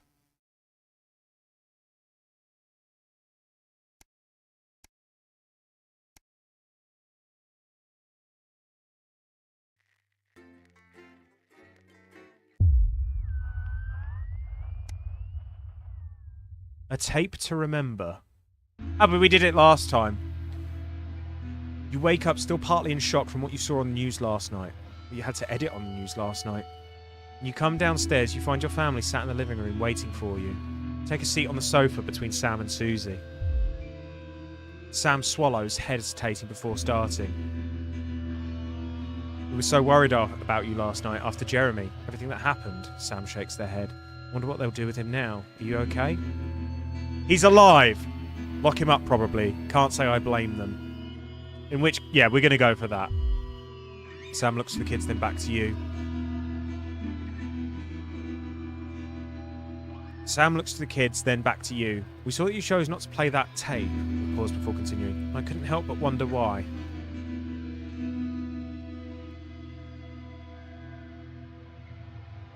It seemed like the right thing to do, or do we go, I didn't feel like I had a choice?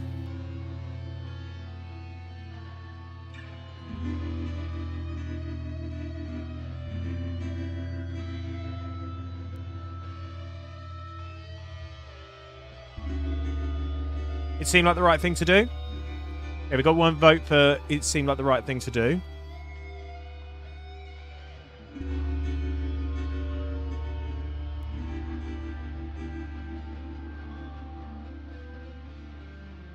Alright, let's do it.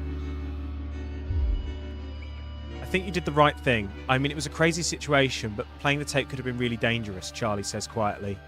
You hadn't realised how much his support would mean to you. It's good to hear for your son on your side. What it's worth, Alex, I think you were in an impossible situation and somehow you managed to make the right call. Sam throws their arms around you. Only you were stuck in that studio having to make that choice. No one can criticise what you did and I'm proud of you. I've been so grateful to have Sam support you. Take a deep breath and gather your thoughts. It's all a lot to take in. You're not sure you've fully processed what happened last night, let alone what Charlie and Sam think about it all. You look to your daughter. We never agree on anything, but even I didn't think you could be so stupid. Susie throws the newspaper onto the coffee table and Jeremy's face stares up at you from the front page. All you had to do was play it and you couldn't even do that right. She gets up and leaves the room, slowly clapping as she goes. You sigh and absent-mindedly turn on the TV. It's nice that you've at least got some company. The TV is playing through some old Western show, but it's not quite as distracting as you'd hope. You are never going to please everyone. So Susie's unhappy with us. So are we going to see Susie dead again? A questionable choice. You got off work early today, a rare enough occurrence to put a spring in your step. As you close the front door, you can hear excited conversation bubbling from the kitchen. Clearly someone's popped around for a cuppa on Sam's Friday off.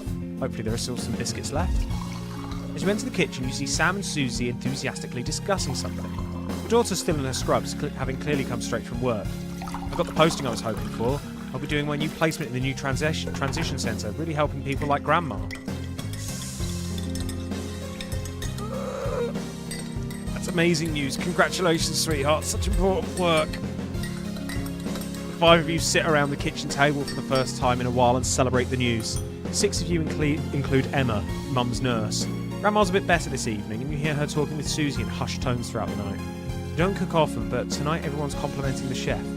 Who knows how many more evenings you'll get like this.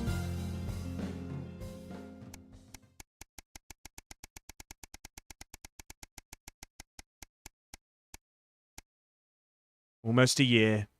A burden born. It's been 6 months since you and Sam last discussed Grandma's ever-increasing medical costs, and Emma, while very pleasant, has proved as expensive a nurse as you'd feared. You can't quite believe it's been that long already, but the sanctions are really starting to hit home now. Unfortunately, the government's only solution to help the ailing elderly is a day trip to a transition centre. Why does everything always seem to come back to money? Hello, Crappiest Paul, how are you doing? Happy Friday to you, my friend. This time it's you at the kitchen table, surrounded by bills and paperwork when Sam comes to join you. Today, Emma told you that there was really nothing more you could do, except an expensive experimental new treatment that might not even help. Sometimes your mum wants the treatment, more often she talks about visiting a transition centre. It's hard to know which she really wants. Sam puts a hand on yours. What are we going to do, honey? She's your mother, it has to be your choice. Now, we can safely afford to carry on as we are, and that is the direction I want to lean towards. But for sake of story, if anybody wants to pick the other option, speak now.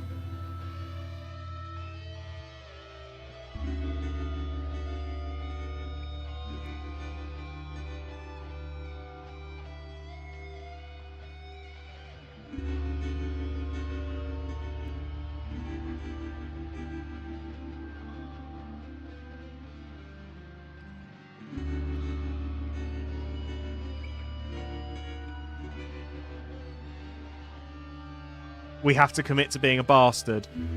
Tay has opted for the transition centre. Any counter votes?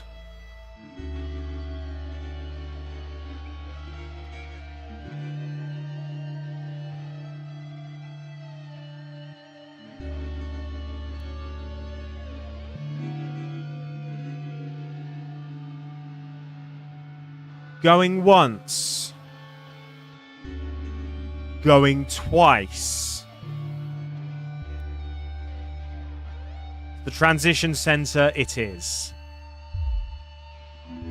These things are never really a choice. Hopefully the kids will understand. It was all you could do given the circumstances. If only things had been different.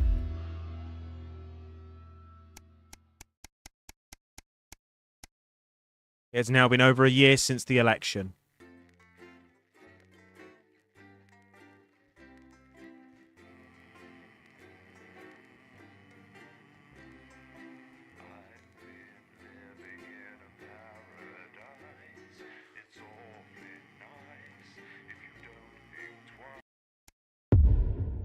"10 days since that decision. The 20-week war." Good evening, Alex. It's Bozeman here. Hope all's well with the family. Just a heads up, we're expecting those troublemakers at Disrupt to attempt to hack the channel during the broadcast, so keep an eye on the Hand cooking. Stay out of the orange. Let's keep the news on the air.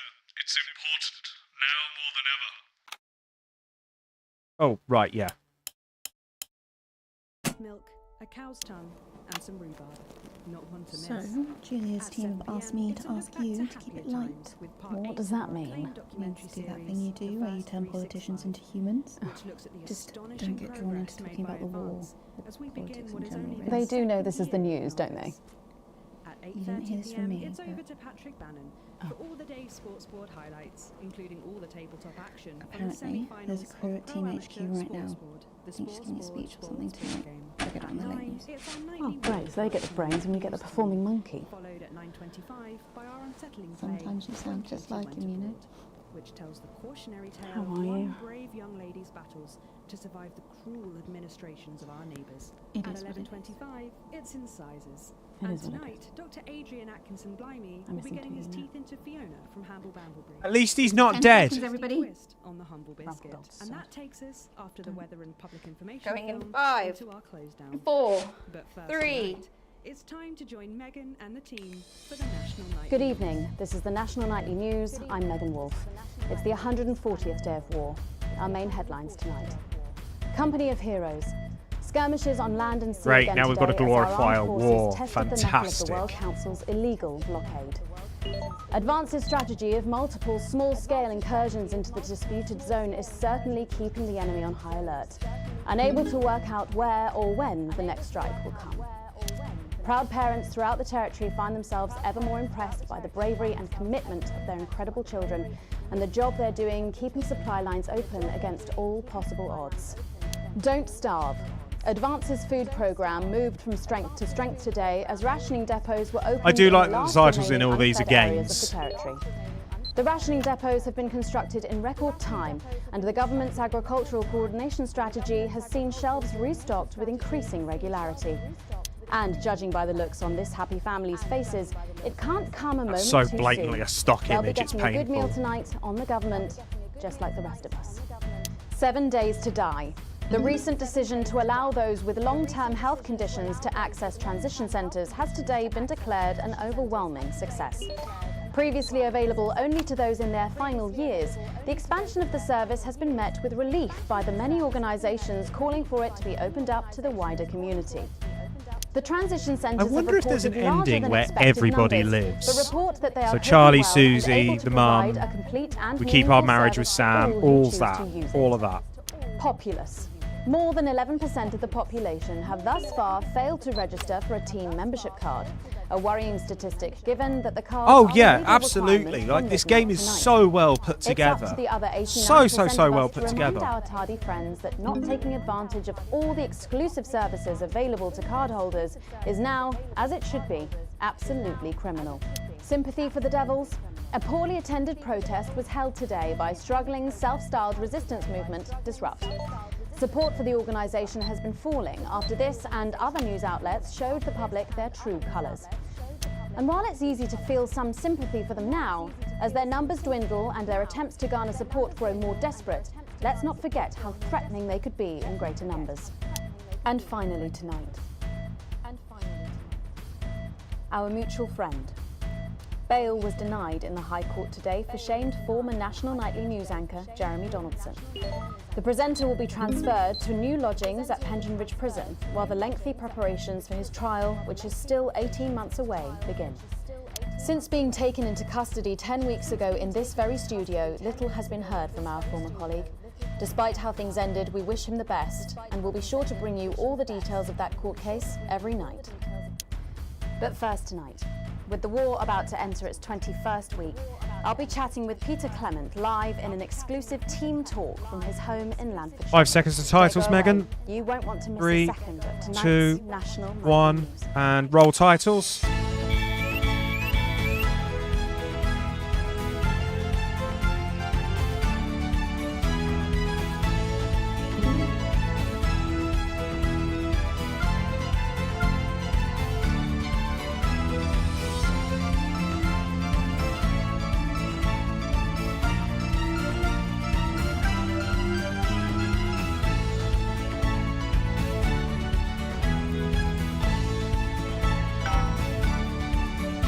Ready on you, Later in and the cue. programme, I'm thrilled to say I'll be chatting with mega pop star Lil C, who's going to be treating us to a world premiere of her new single. He And looks then more after that, cheerful this time in part around. 3, we've got something new I promise you won't want to miss. But first tonight, let's check in with Prime Minister Peter Clement, who's coming to us through the magic of television all the way from his home in Lanfordshire. Are you receiving me, Prime Minister? Loud and clear, Miss Wolfe. Loud and clear. Well, let's start with the obvious. What's that in your hand, Prime Minister? Cheeky cow. But yeah, it's true. 75 days without an alcoholic drink, and I've got to say, I'm beginning to feel the benefits. It certainly looks that way. Well, I made a promise to Mrs. C, and as my old man used to say... A promise is worth keeping? was something like that, only with assholes. So, I've heard from my sources that you and the illustrious Mrs. C plan to take your winter break somewhere a little different this year. That's right. We're planning a walking holiday right here in the territories, which is different for us because, like you, Megan, I've always been a big fan of those warm foreign beaches. Did you make this decision because of the blockade, Prime Minister? Well, now that's a good question. Well, as you know, while the blockade has effectively restricted the flow of goods into the country, we and our neighbours have continued to allow unimpeded travel for business leaders, ministers and such. So, although me and the missus could theoretically go to that gorgeous beach I just mentioned, it just doesn't smell much like team spirit to me. After all, as my old man used to say, when life gives you shite, make shite pie. It works just as well with lemons and lemonade. I suppose it does. Prime Minister, maintaining a healthy body like yours at a time of national crisis must require some demanding planning. What's your regime and how do you go about it all? Well, the truth be told, it's all down to Claude, my infinitely patient personal trainer. He's a man with a plan. I'm just the prat with the fat. Wow, on that very subject, how are you and Mrs. C handling living on rations? Well, let me tell you, Megan, back in the 50s, when I worked for you backstage for your Patrick Brannan's dad, did you know I did that? I think everyone knows that, Prime Minister. Well, what you probably didn't know was that Graham Bannon was a right tightwad, paid the bare bloody minimum and still found every possible excuse he could to dock your pay even further. I remember he once docked me a whole $5 for having an unacceptably smelly lunchbox type bastard. Anyway, what I'm saying is back then I ate a lot less than I am now, even under rationing. We all did. And let's face it, there are still plenty of people in this country who could afford to lose a little bit of weight. What are you implying? No, but seriously, Prime Minister, we know you're very busy, but one final question, if I may. Oh, go on then. When you get home from a long day, your head full of the territory's hopes and fears, what music do you listen to when you work out to take your mind off things? Well, I know I've got a bit of a reputation for being an old fuddy-duddy, but I'd be lying if I didn't say there's something I can about little feel the slime coming off this interview. Well, let's hope you stay watching, Prime Minister, because she is going to be talking and performing live after the break. Oh, I'll be watching. After all, as my old man used to say, everything's a treat on a boring Friday with nothing but the wind up your shunt. It's Wednesday, Prime Minister. I think the expression still stands. Peter Clement, thank you for joining me. I don't know about you at home, but I think there's something kind of inspirational there. I know I feel safer. When we come back, Lil C is going to be giving us the debut performance of her new single, and I'll be getting to meet her. As her biggest fan, I don't mind telling you, I'm pretty excited. Don't go away. We'll be back after these messages. Here we go. 1 minute back. To the ones you love, son. That's the trick. As my old man used to say, when the flaps start wobbling, it's time to put... So assuming it's not vodka, what do you think's actually in that milk? I reckon it's the tears of his enemies. You are one disturbed individual. That's how I cope. This is so weird. Oh no. Are those chemical burns?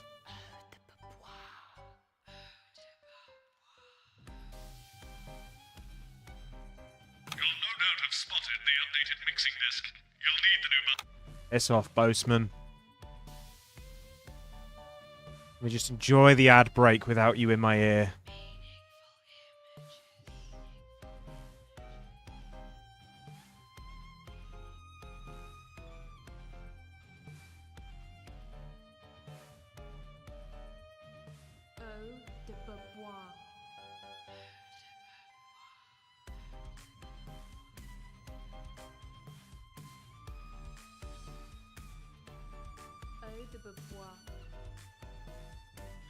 I've never heard of her before. Oh, she's big, really big. Really? Is she any good? Nah, of course not. She dog shit. My kids go mad for her, absolutely mad. Live in 10 seconds. Hang on, Colin, you've got kids. Yeah, I've got about 6 or 7, I think. What? 5, 4, 3. Welcome back with Thanks for Megan. coming back. Later, we have an exciting new feature that we just know you're going to love, so stay tuned for that. But first, I'm really excited for our next guest. She rose to prominence as the delightful Susie May in All My Daughter's Children's Men, before taking the music industry by storm this year with her debut album smashing the chart records at the age of just 20. Let's give it up and welcome Lil C. Join the team and stay forever.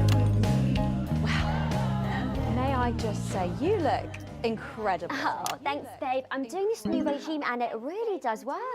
What's the regime? My manager suggested it to me. It basically involves bathing in like cabbage water. Ah, and yes. sucked out of you while you sleep.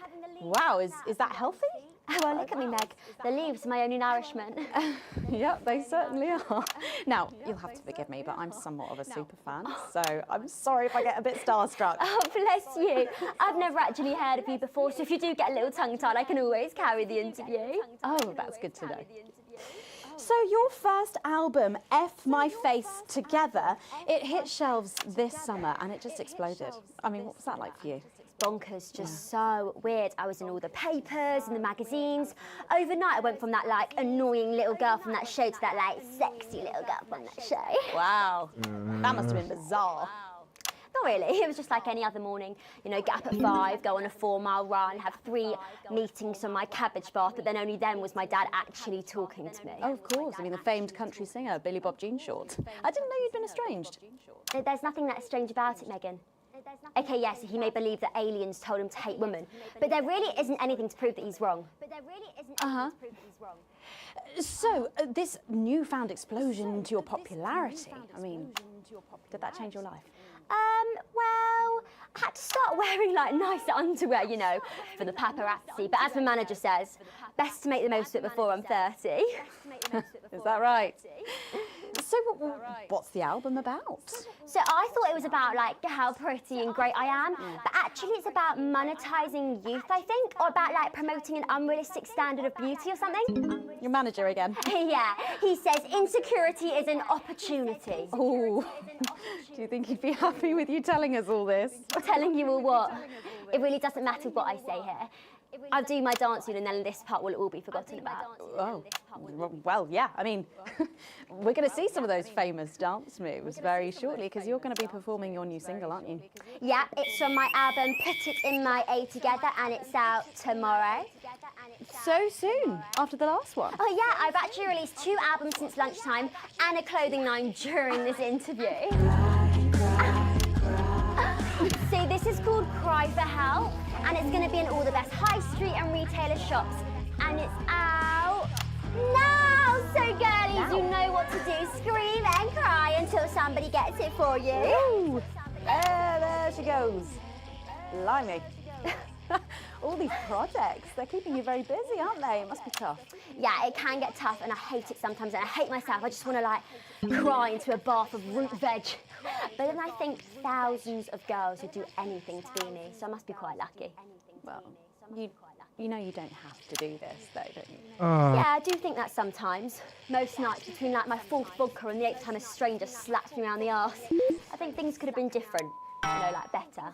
But I love doing autographs and having somebody dress me and tell me what to wear. Did you always want to do music? Well, ever since I was a little girl, I did. I'd sit in front of the radio, and as soon as my favourite girl group would come on, I'd press record on my cassette. But then my dad would come in and tell me to turn it off and to go back upstairs and start practicing again.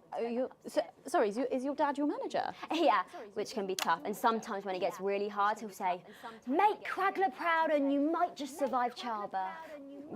Well, you know what, despite anything, you'll make me proud. Oh, if only your opinion was as valuable as his.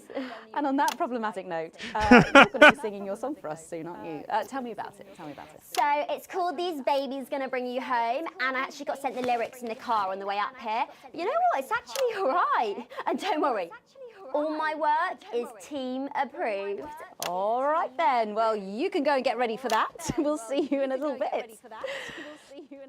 It was a very specific type of pleasure to chat to her, and I just can't wait to hear this. Oh, so here is Lil C with an exclusive first performance of her new track, These Babies Gonna Bring You Home. Take it away. Ladies and gentlemen. All right, here we go. Phyllis's favorite. All aboard the pain train, folks. Here to break in your blockades. Lil C.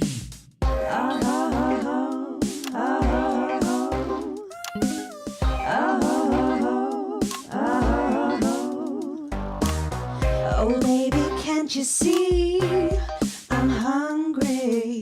There's a place in me that's it's empty. I want that meet-you packing, only you can fill that crack in me. I'm under siege, so come and free me. Ain't no disruption here, boy, I got no agenda. Just want the team and me, no dirty foreign member. Don't stop the morning drill, there's holes Oh, I in me despise that ain't this. filled yet. I only scream this loud when you do your country proud. I ain't no vicar's daughter, come and skirmish on my border. Quick before I get much older, tie me down and pour me like an enemy soldier. An enemy soldier. So let them try and break I mean, she hasn't mentioned flying about in a private jet at all, so... I wanna see some action, so come and break my sanctions.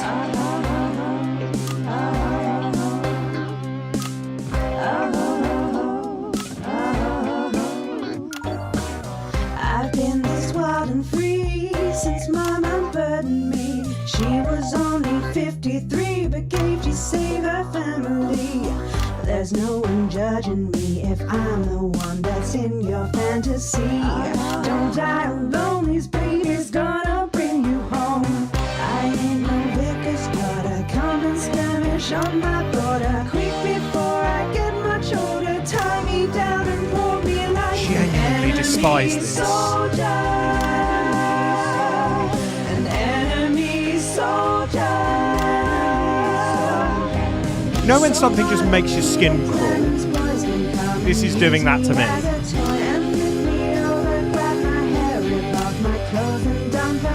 I wanna see some action, so come and break my sanctions.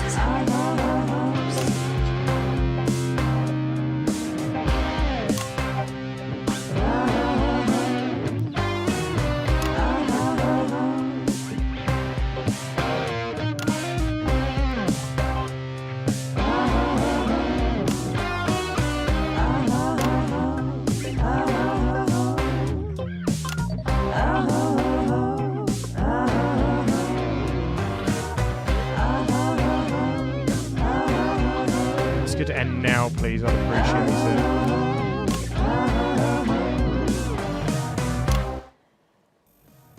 Well, if that doesn't distract you from the world outside, I don't know what will. I'd like to thank Lil C for doing that. Don't go anywhere. After the break, we'll finally be revealing the new segment of our show that we just know you're going to love. We'll be back right after this.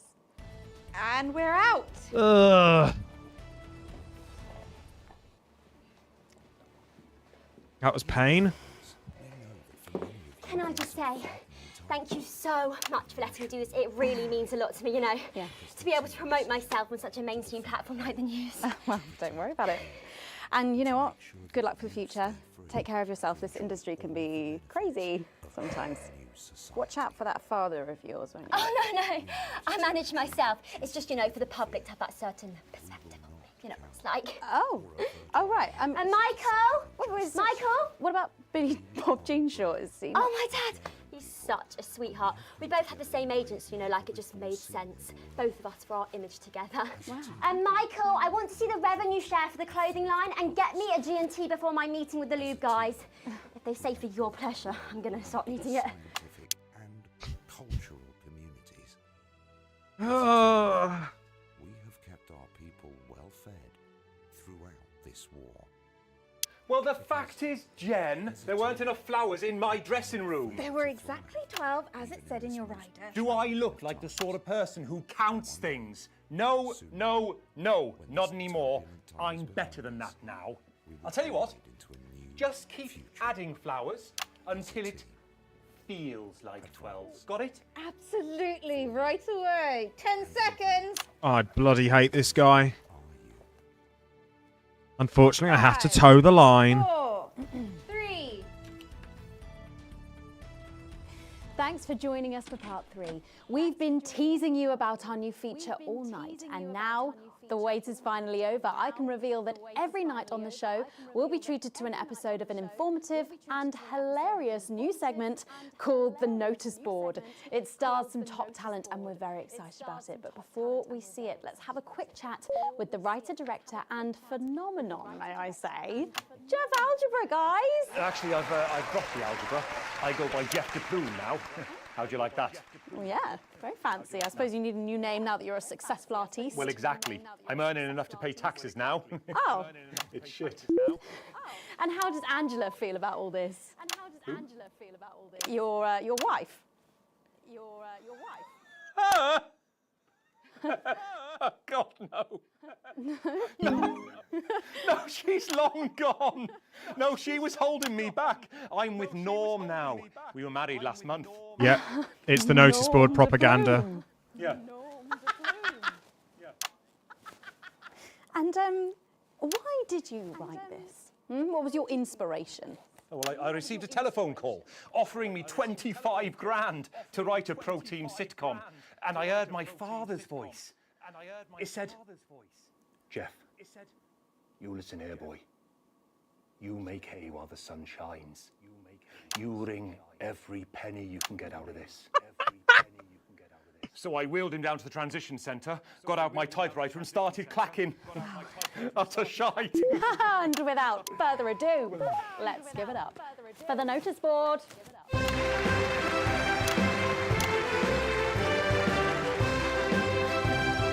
God, I've actually got to cut this semi-properly.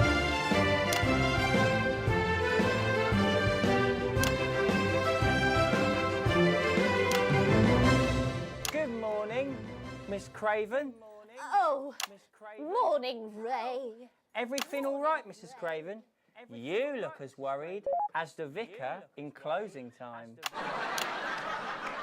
Oh, Ray, it's those young louts. They've vandalised my shop again. No! Yes! They've written all sorts of obscene language and crude pictures, and I know it's those damn youths.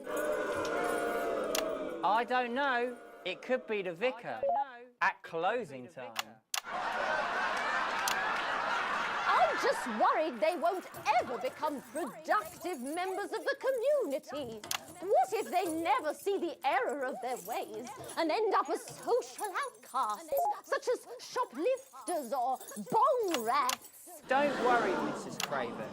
This is a very supportive community, and I'm sure that in time they will fit into this society like this key into this lock.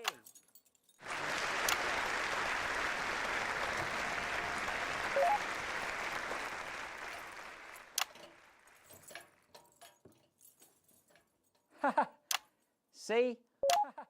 Works like a charm. What a lovely way to put it, Ray. And just like that, we can unlock their future. Yes, yes. Wow! Look at all the letters in my collection today. I want to Fjunk, but we're doing a government run today. We did all the booing and stuff earlier in the week. What? This one? Oh, so you're right.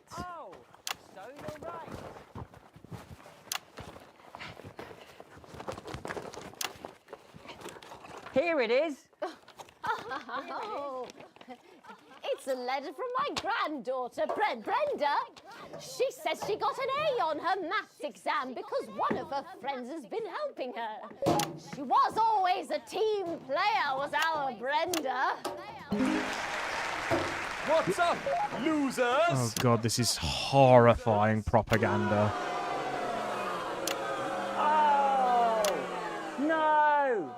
It's Brad. He's the coolest guy in the village. That's right. I just got here on my motorbike. Oh, clear off, Brad. We don't want any of your ilk around here. What? Rad dudes? No, Ruffians! Have you come to tag the notice board with your gang signs? No way. How you doing, I've Fionk? actually come to pin my resume on that notice board. I'm looking to do some tutoring after school. What did you say? Tutoring? That's right. Maths is very important. Oh, for God's sake. Would you mind, Ray? Not at all. Not at all.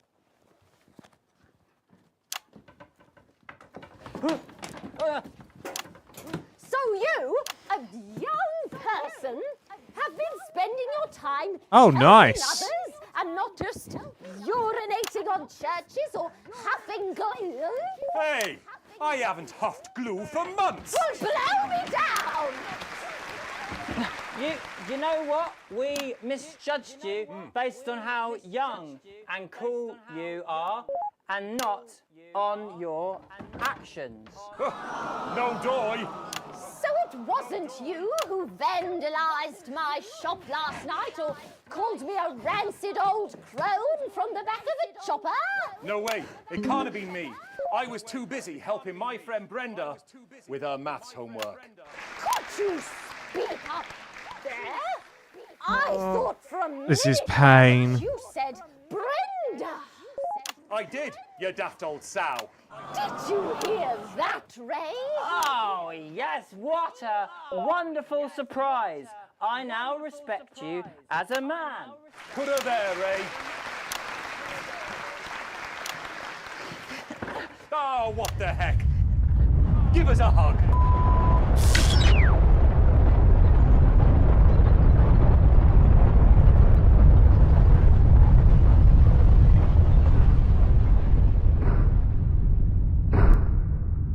Ah, yes, I understand what's happened now.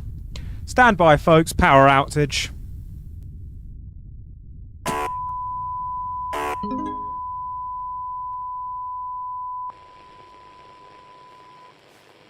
Sorry to interrupt the first groundbreaking episode of the notice board, but we're receiving some breaking news. I'm being told we're picking up reports from across the continent of what appear to be nuclear explosions in 4 major foreign cities.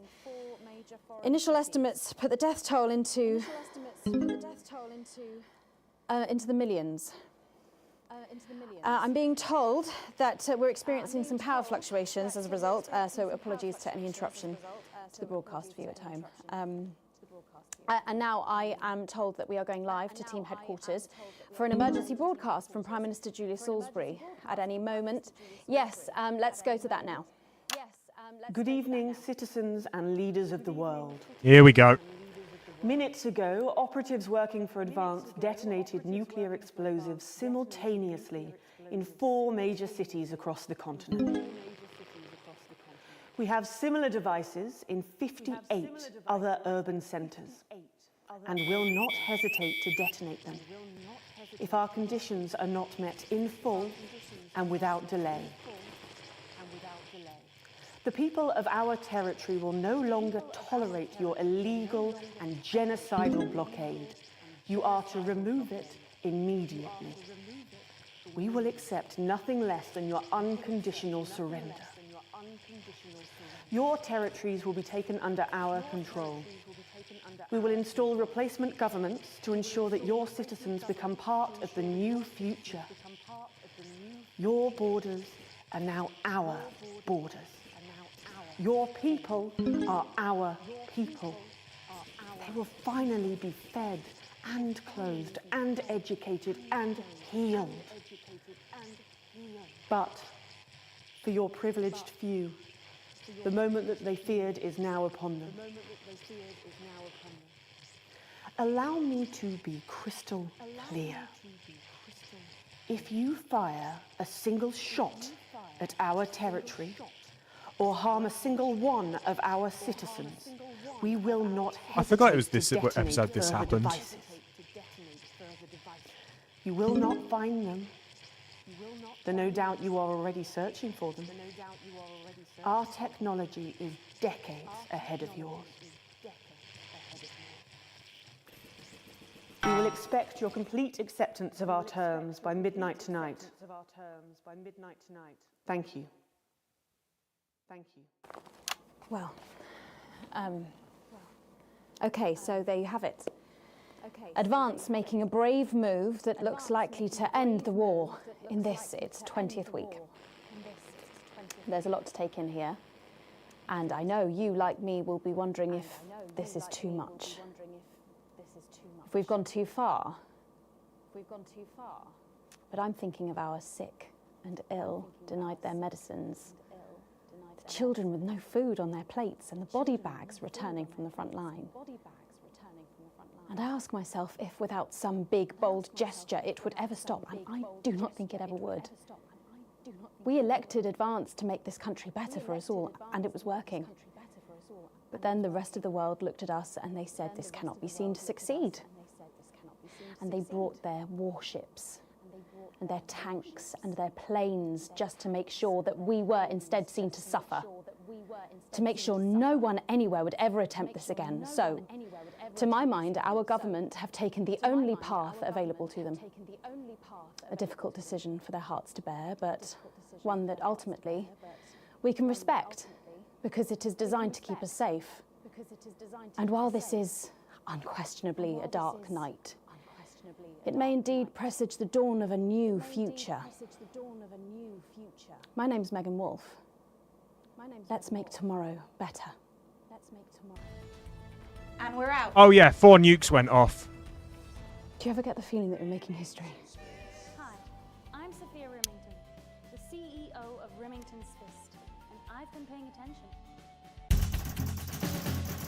Hey, we got an A+ overall.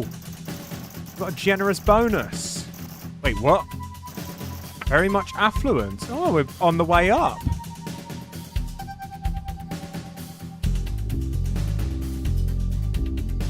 Disrupt aren't happy with us, but that's the line we're taking. That is the line we're taking. Day 371. A proportionate response. The rest of your shift passes in a blur, with the same words going around and around in your head. Operatives working for Advance detonated nuclear explosives. Initial estimates put the death toll into the millions. Did this really just happen?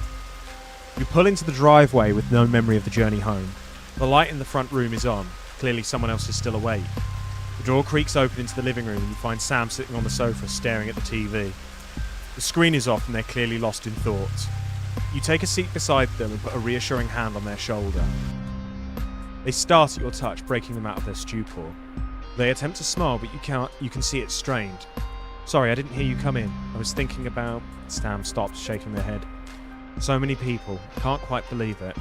I know, it's horrible, but necessary. Sam turns to look at you, their gaze calm and sure. Advance did what they had to protect us. With the sanctions, the blockades, this was a full-scale war. We won. I'm gonna go, it was us or them. They'd have forced us all to starve if Advance hadn't stepped in. Ah, hate this. We're lucky to have Advance. Hopefully the rest of the world will realise now that we won't back down from doing what's right. It's the only language those people understand. Sam smiles at you. No one wanted this, but it's not like there was a choice. The two of you settle down for the evening, splitting more than one bottle of wine and chatting into the early hours. We're grateful to have these nights together. And our daughter didn't die this time.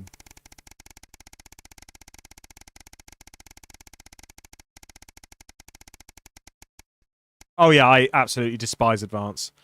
A friendly neighbourhood. There have been a few ups and downs over the last year, but it's nice to be able to enjoy the last of the summer sun in the garden with Sam beside you. You're just getting to a climactic part in the book you're reading, where Detective Cassis is about to enter the serial killer's lair, when you hear sirens coming from the front of the house. You exchange a look with Sam, and the two of you head round to the front.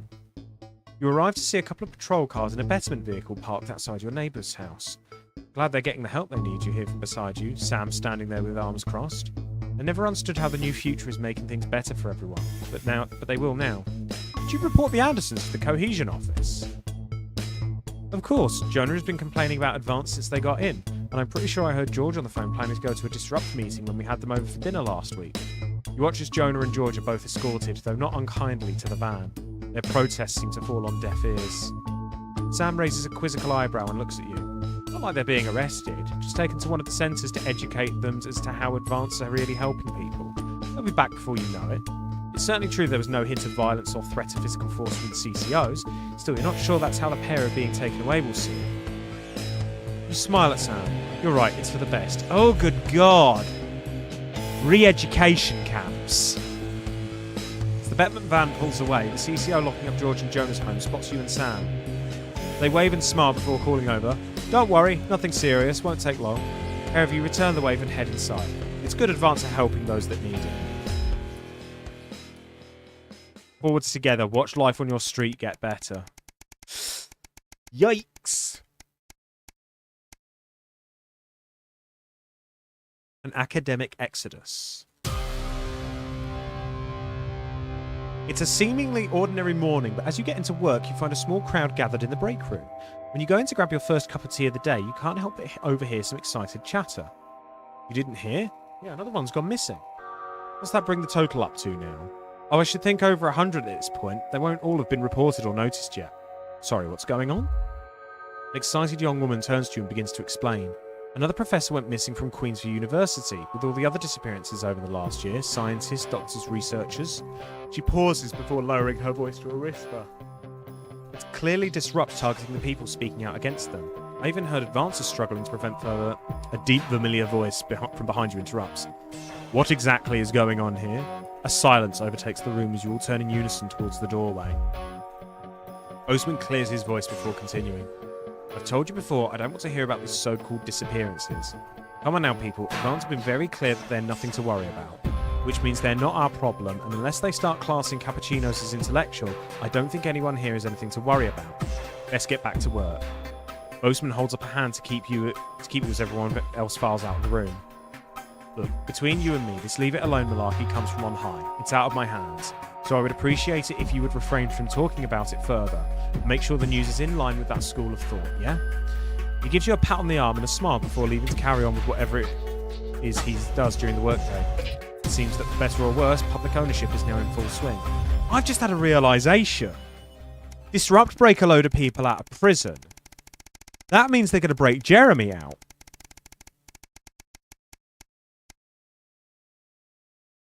There's a story there. I can see a route starting to emerge. You drum your fingers on the steering wheel impatiently as you wait for Charlie again. It's great he's joined the Cohesion Cadets and is so enthusiastic. But does he really need to stay behind every week to help? It's your Saturday evening too, after all. Finally, you see him exit the hall, a grin on his face. You can't help but smile back, the frustration starting to fade as you see him so genuinely happy. After hugging his friends goodbye, Charlie heads over to the car and gets in, his face flushed with excitement. So how was your interrupters as he can't contain himself any longer? Guess what? What? You play along with a smile? So obviously the Cohesion Cadets is a starting point for becoming a CCO, so we get a head start when applying for that. Charlie gushes, clearly keen on explaining his news, almost tripping over the words in his efforts to tell you. Well, apparently from next year the top 5% of cadets will be taken into a special program to become CCMs, Community Cohesion Managers. And guess who's going to be in it? He beams at you. That's great news, Charlie. We're all so proud of you. With a grin from ear to ear, he sits back in his seat. I'm so glad I joined. I can't wait to tell everyone. Chuckle. I think a celebration is in order. How about we pick up some takeaway on the way home? Yes, so Carlo. The rest of the car ride is spent with Charlie listing every takeaway he can think of. It's great to do him so well. Oh, God.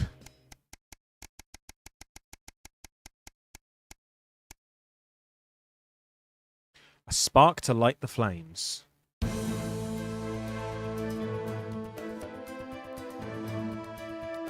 After coming downstairs to grab breakfast, the peace and quiet tells you the rest of the family must still be asleep. You decide to eat in the living room and watch some TV while you can before someone else monopolises it. This is breaking news. Reports coming in from across the country that large swathes of farmland went up in flames last night as part of what authorities are calling a heinous and well-planned act of terrorism by the group known as Disrupt. You drop your spoon back into the porridge and turn up the volume. In addition to food stores, which government sources have said will put a strain on universal menu centres countrywide, a number of CCO and civic centres were targeted in last night's attack. According to Prime Minister Julia Salisbury, specific prisons and re-education investment facilities were raided, and a small selection of problematic and potentially dangerous individuals were forcibly extracted from lawful custody. This could be it. You hold your breath waiting to hear if anyone got hurt. Fortunately, the CCOs were well prepared for an event like this, and Disrupt appeared to be disorganised in comparison. While there are a limited number of fatalities, these were entirely compromised and Disrupt terrorists, with only 3 CCOs reported injured in the various conflicts across the country. A significant amount of Disrupt activists were arrested and incarcerated, awaiting transfer to a betting centre. More on this story as it develops. Go to turn off the TV. You're interrupted by Charlie walking into the living room, bleary-eyed and with his toast. Anything interesting going on? He gestures to the TV.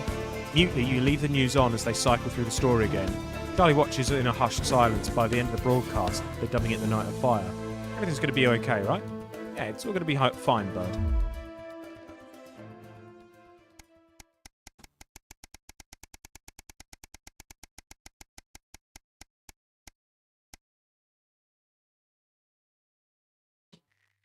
I have been treated to a mini egg slice.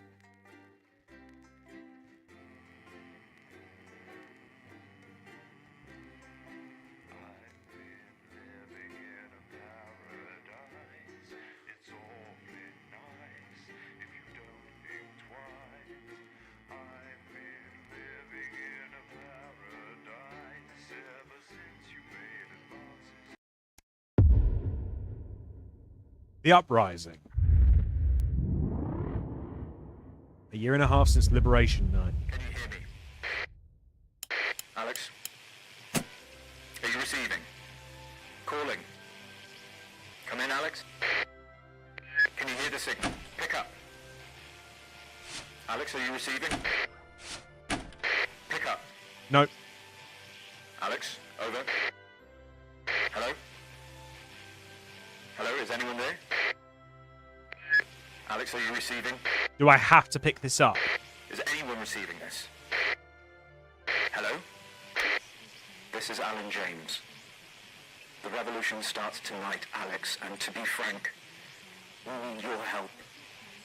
I know you've never been that sympathetic to our cause, but since the bombs, well, you've seen what happened. They have to be stopped, Alex.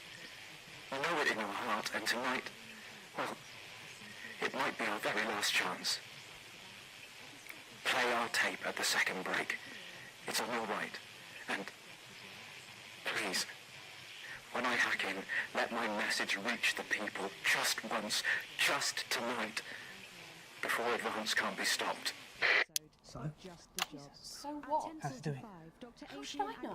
What, you haven't heard from him? He's a wanted criminal, Colin. So's my nan, but she never misses a birthday. Your grandmother's on the run, Colin. Yeah. Armed robbery, resisting arrest, double homicide of the same bloke. Double homicide of the same bloke. I hope he's all right, though. No, he's got this far, and your brother was fine. Going in 10 seconds, everybody. Oh! I wonder what they're doing. Annoying him, probably. Not probably, definitely. Going in 5. So Jeremy did get 4, extracted. 3.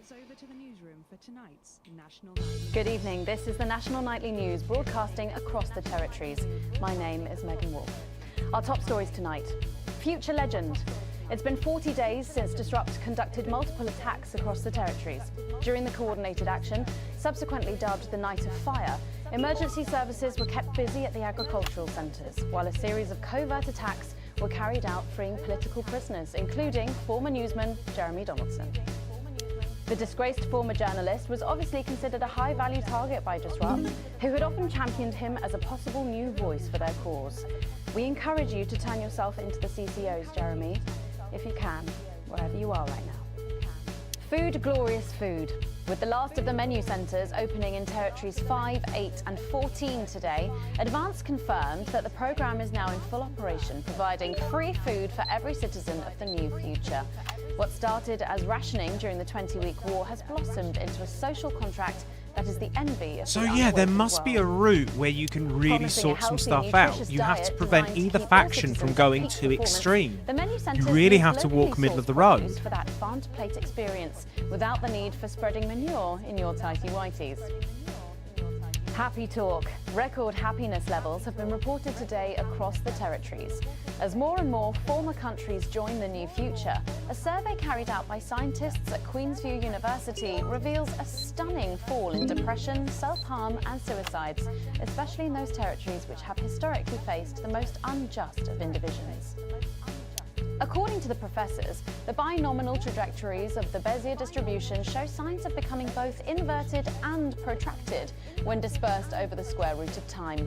By applying Harrington's third law in conjunction with the vowels variation, we can clearly see that things are looking mathematically good for Julia Salisbury and Advance. Something's coming. Unsubstantiated Why haven't they rumours mentioned here Clements? in Territory 1 of armed protests tonight by increasingly desperate disrupt terrorists. Despite the best efforts by the government, the self-styled resistance movement has continued to carry out a series of ever more extreme attacks. Increasingly unstable Disrupt spokesperson, the conspiracy nut Alan James, has not ceased in his lurid attempts to radicalise the public against Advance. And an ending of sorts tonight for 3 stories we've been following. A fistful of dollars. After a highly profitable year, Remington's Fist today announced the opening of their new high-tech underwater corporate HQ. Astounding CEO Sophia Remington, pictured here, departing for the new HQ built using underwater FLAD technology, commented, "We've put windows everywhere, saves a fortune on aquariums." A happy ending there for Sophia Remington. Okay, so she got a Nerd redemption. apocalypse. It seems the story of the stranded scientists of Dante's Taint came to an end today with the final chapter written in blood. There don't seem to be any survivors in the remote cave system after a violent conflict broke out about the correct syntax of a binomial equation. Abandoned by their colleagues on the surface, denied supplies by a world which moved on without them, we have to ask ourselves who's to blame for this crisis? And where did they get those swords from? Man on. Footballer Johnny Handsleeves and his new wife Tiffany Lamore proudly announced today that their little team was 1-0 up at full time, which apparently means that they're having a baby. Once beset by tabloid controversy, Johnny seems to be settling well into family life, calling this latest news the ultimate golden goal, if a golden goal also peed on you. All that, plus we'll be taking I think a that trip still to classifies. Oh, hello. One moment. Red titles in 3, 2, 1, and titles. T, can I share an interesting observation from my language learning on Duolingo? Oh, crap. You distracted me there, Tris. And absolutely you can. Thank you so much for your resubscription. For 46 months.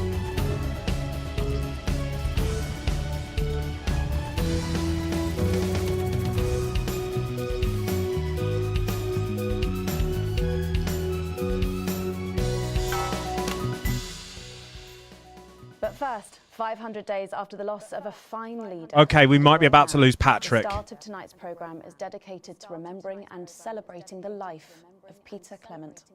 Patrick Bannon is live from Parliament Park, where Julia Salisbury will be breaking ground on what will soon be a memorial garden in Peter's honour. Patrick. Listening to that old bitch lying through her teeth about missing that poor bastard. Patrick. I don't know what I'm going to do. We're live. Because I'm not being funny. Things were better with Peter, weren't they? Patrick. They were, and I don't mind saying it. They were, because he held her back. But now there's no stopping her. Hello, Patrick. We're Well, live. of course, can't say that, can I, Francis? No, not with public ownership. No, with public ownership, you can't say anything these days. There. No, she's lost it, mate. She's completely off the rocker. I heard from an aide that... Hello, Megan. You join me here live from the what? Hello, Megan. You join me here live from the what?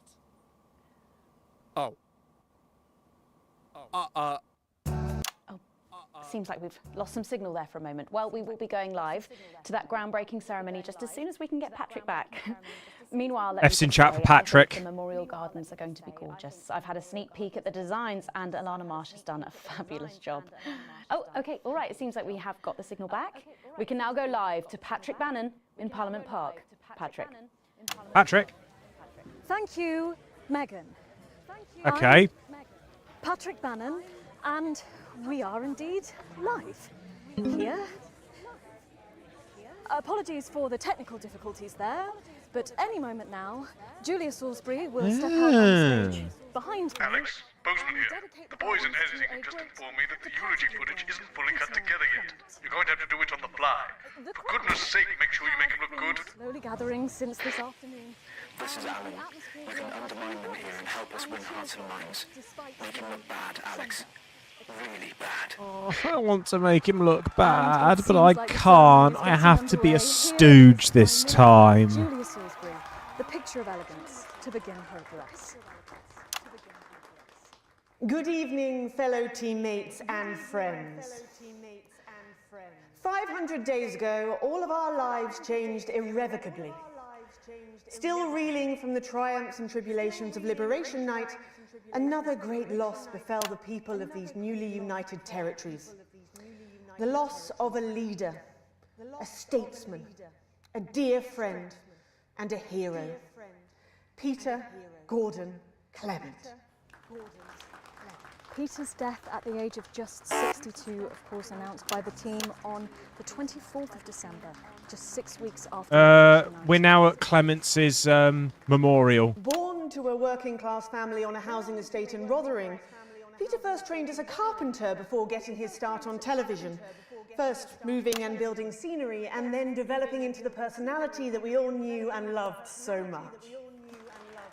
Just the Job first hit our screens over 25 years ago, running for 11 series, winning multiple awards, and charming audiences up and down the country. Peter taught us, all of us, not to be content with the way things are. Whoops. Not to accept inequities, no matter how small. But he also taught us what it took to fight them. Courage, integrity, empathy, and hard, bloody graft.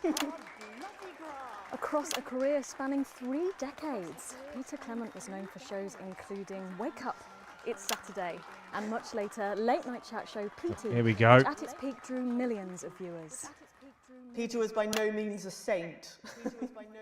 Trust me, he once told me he had more regrets than he'd had stolen dinners.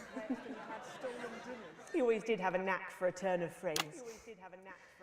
But it speaks to the strength of his character that he chose to share with us his mistakes alongside his achievements, his faults as well as his talents. Peter had the heart to give it all he had for the people of these united territories. Famous for his potty mouth, it's estimated conservatively that Peter Clement uttered over 1.5 million swear words during Oh, come on, I was literally just about to cut. Put this figure well in excess of 2 million F-bombs alone.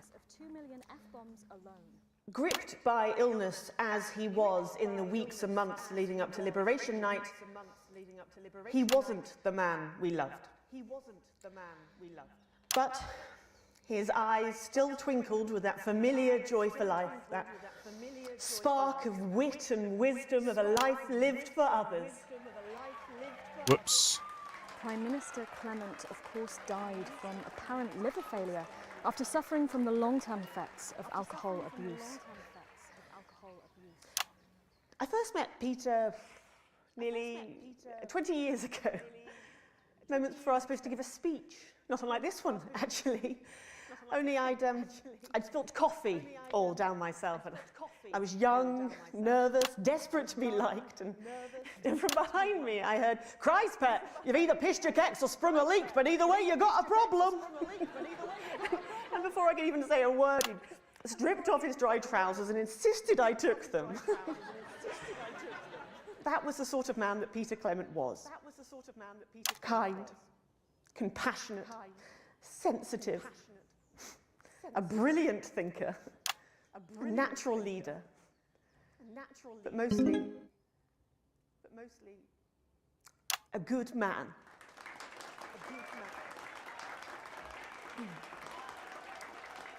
Right, we're done now, I think. This glorious nation of ours, so beautiful and new, this shining beacon... Maybe you could edit more in our favour next time.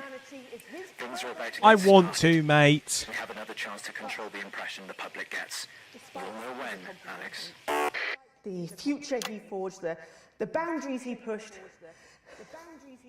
To me, He'll always be the man in his pants cheering on a stranger at the back of the conference.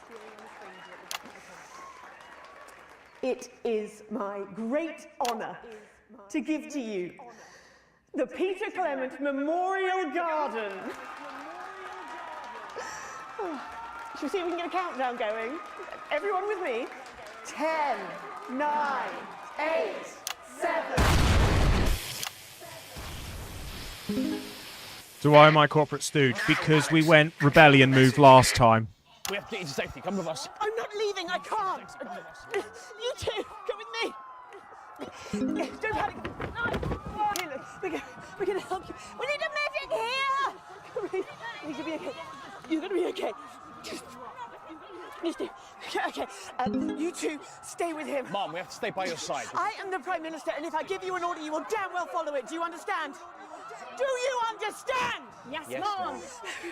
Keep your eyes open. Look at me. Look at me. Look at me. Stay with me. Help me. Stay with me. We've got you. I've got you. I've got you. Just stay with me. No. Stay with me. I need help now. Please. Stay with me. Please. Stay with me. We're going to request authorization. You are guilty of the murder of more than 10 million people. Justice demands a response. Haven't you done enough? Because we're interested in seeing an alternative point of view for the game. This is what your precious freedom looks like, is it? On the fire!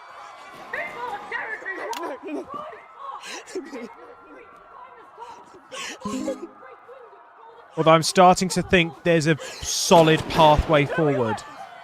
Location secure. I said, lower your weapons now! Sent to grade authorization was granted. None. It was unnecessary. Can't you see? Will you turn that off, please, sir? I said, please turn that off. Please turn that off. Shocking scenes from the capital there, exclusively on the National Nightly News. And we sided heavily with Disrupt last time. This evening's events upsetting, but at the National Nightly News we believe in bringing you the raw, unedited truth as it happens, and we make no apologies for that. We'll update you on the latest from this Disrupt attack later in the programme, but when we come back, it's time for happier pursuits, and you know what that means by now. Don't go away. We'll be back after this. We'll be back. Alex, If everyone's safe. I don't know what else to say. We need your help. I'm begging you. This is becoming a weekly event. No, it's different tonight. This is the big one.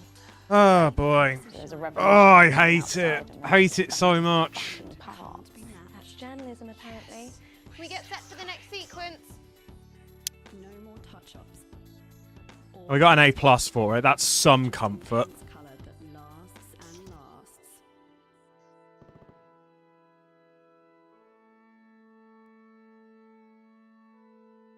Only La Douleur gives you high-impact colour with new shade lock technology that.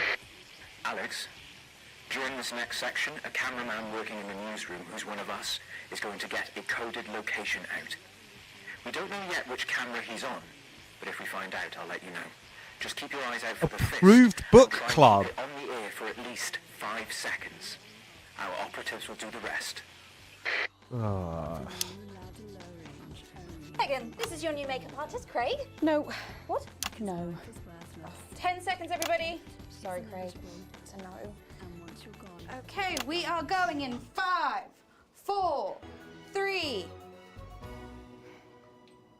Welcome back to And the here we National go Nightly News again. with me, Megan Wolf. Very shortly, we'll be heading on over to the final episode of what has quickly become a hugely successful feature, the Notice Board. But before we do, let's chat with Philippa Radon. Tell me, why do you think the public love the Notice Board so much? It's real. There, I said it. It connects with people. You know, people look at us and they say, those are real people struggling with real problems. That's a really interesting point. Yeah, I mean, I was saying to my PA secretary as I got out the limo, I was saying, it's good for people to see normal, authentic people like them on TV. People like you. Yeah, precisely. Unfortunately, then I was interrupted by some dreadful wretch who wanted an autograph, but a swift kicking from security soon put him back in line. Yes, well, I think it's really good that Yeah, our students I are know. such relatable stories. So the notice board is coming to an end after a sensational time at the top. What do you think has made this show so successful? It's a combination of so many. I do love how like on the nose it is with like just taking the mick out of everything. My look. Wow, you really have a lot to thank you for. Hey, hey, hey. You're welcome. We just heard our man's on camera 4. I have a real sense of responsibility now. You know, a sense I've been entrusted with something precious and that I should use that platform for good. Yeah, I think that's really important, that we should use this platform to do good in the world. I agree. That's exactly it. So I've decided to help as many underprivileged children as I You blew that one, Alex. You there. See if you can get a message to... Better access to education, or reducing child poverty. No, by adopting as many as I can get my hands on. Oh, okay. How many children have you adopted? Oh, we're well into the double figures now, Megan. I stopped counting in the late 30s. Goodness, that is a lot of children. Yeah, once we finish putting them into the guest room, I'll have to put a futon in the laundry cupboard. Oh, you really are some sort of hero. Hey, I live a privileged life. What can I say? I mean, any... Yeah, I'm surprised as well. ...is a child rescued from suffering. Poor children. Were their lives really that bad before? Oh, they're Northerns, I presume so. Wow!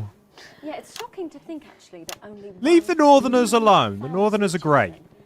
...have a celebrity parent. I'd never thought of it that way before. And I'm doing everything I can to fix those numbers. What do you think it is about your life that's so desirable, then? Well, it's mainly shame and panic interspersed with expensive bottled water, so actually, if anyone wants to, I'd happily trade. Now that I can relate to. Right, you better go off and get ready. That was Philippa Radin sharing some thoughts about her lifestyle. I think it's really important to stay grounded and keep everything in perspective. Clearly, not everyone else agrees, but that's enough from me. Let's go now over to Dangly Parts for the final ever episode of the notice board. Oh,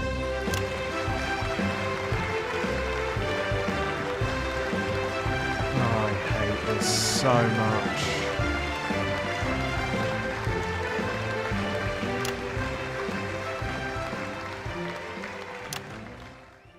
What a day! First the tea morning, and now to post this notice. I don't know how I managed to cope with it all. Oh wait, perhaps I do. Hooray! Alcoholism is hilarious. Oh! By St. Barnabas, what on earth is all this? Freeze, dirtbag! Oh, Laura, it's you. I thought for a moment you were a knife-wielding mugger or stabber. No, I'm afraid not. It's just me, a community cohesion officer, responsible for keeping crime at record lows. Of course. Keep forgetting that thanks to you and your colleagues, violence on our streets is a thing of the past. What's all this, Vicar? I know! It's a disgrace. Somebody has defaced... You might as well try and get the go code out, Alex. Some of the cells know the location. We need 3 boos for the next 3 sound effects. 3 boos in a row. Please. Lives depend on it. It looks heavy. Ha! They don't call me the Right Reverend. Ripped for no reason. I actually have Northern heritage, Ash, so I'm very, very fond of the North. You missed it. It's no good. It looks like all those crucifix classes were a waste of time. Perhaps you, a young CCO, would be able to move it. Oh, you're fucking us, Alex. Trust me, I don't want to be Alan. Looks like all those lifting classes were a waste of time. It's too heavy, even for me, a strong and capable Why woman. won't you help us? We're outnumbered, we're outgunned. What's wrong with you? Did someone call for the best firefighter in town? Oh, God, Jeff.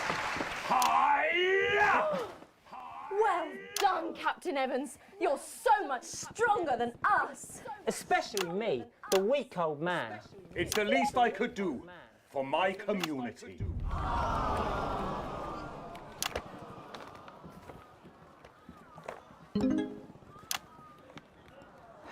No luck catching the little devil then? Unfortunately not. The ferret struck again last night. When Ray opened the post office this morning, he found that every single stamp had been pre-licked. My God! Some people have no decency. Sadly, if we don't catch him before tomorrow, we may have to cancel the village fete. Don't worry, we won't let that happen. Will we, Vicar? No, no, no. Laura, tell me, why do they call him the ferret? Some say it's because of his sneaky nature, but really it's because whenever he strikes, he always leaves behind the foul stench of urine. Never fear, officer. We'll catch this So basically and save the village fate. Or my name's not Captain Danger Evans.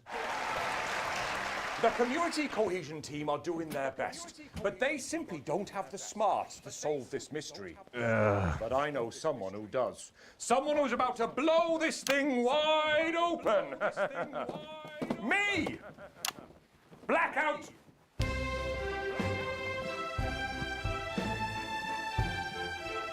Oh, this whole thing just makes me feel dirty.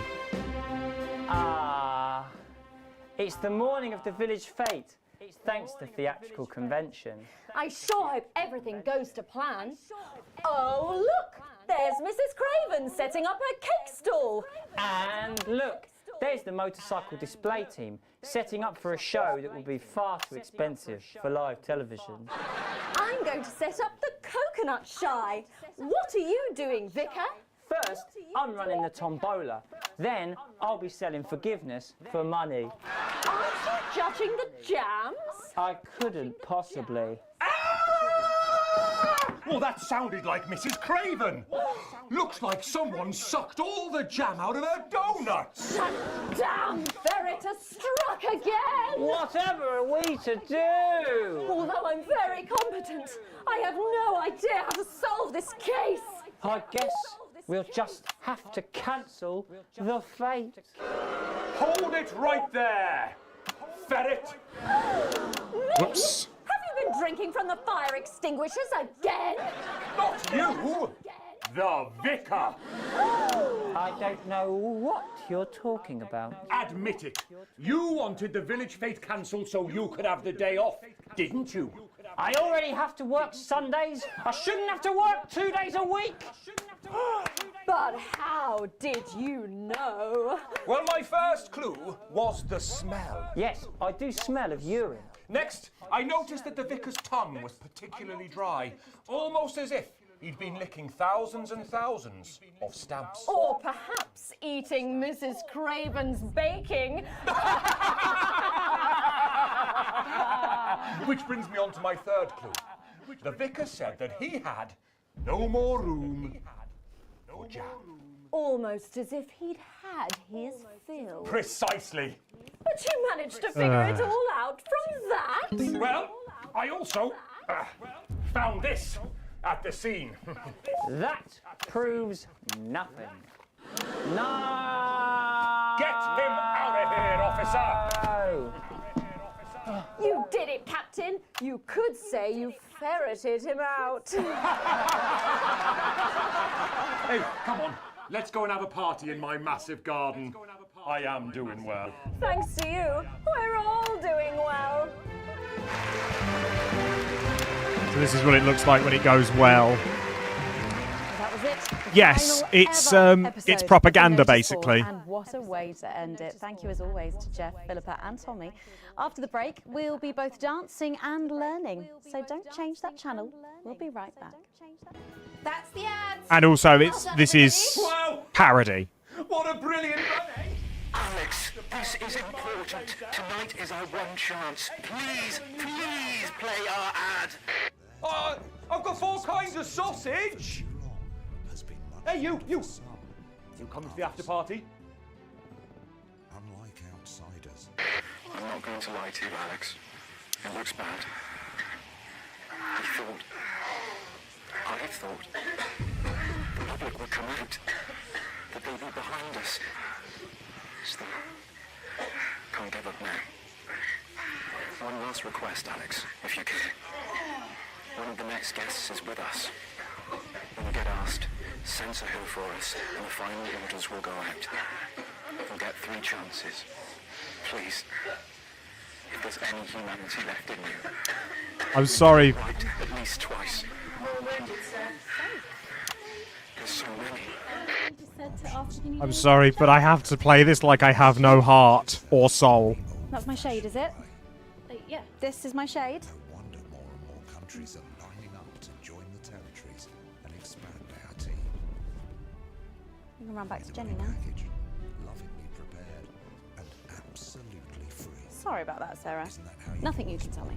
At all, like at all. They've said no one's died, that's all I can say. 10 seconds. What's wrong with you? She is in tears. Ugh. Going in 5, 4, 3.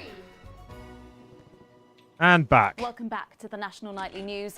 Later in this segment, we're hoping to be able to go back to Patrick Bannon at the scene of tonight's shocking Disrupt attack. All right, here we But go, people. first, I'm delighted to be joined by the cast of the smash hit musical Everyone is Oh, Talking I've got to do a I'll be music speaking cut. with the cast in a moment, but first, let's take a look at them in action. Please give a warm National Nightly welcome to the Novaries.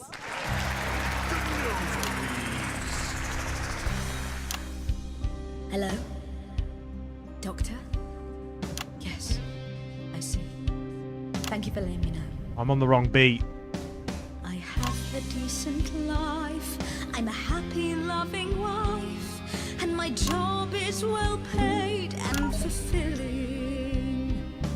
I have a husband, John. He's due home soon, won't be long. And I have to tell him something that is absolutely chilling. We share coffee in the morning, and we make love every day. We Oh boy, are you in for a treat, Tris? to talk and laugh and play.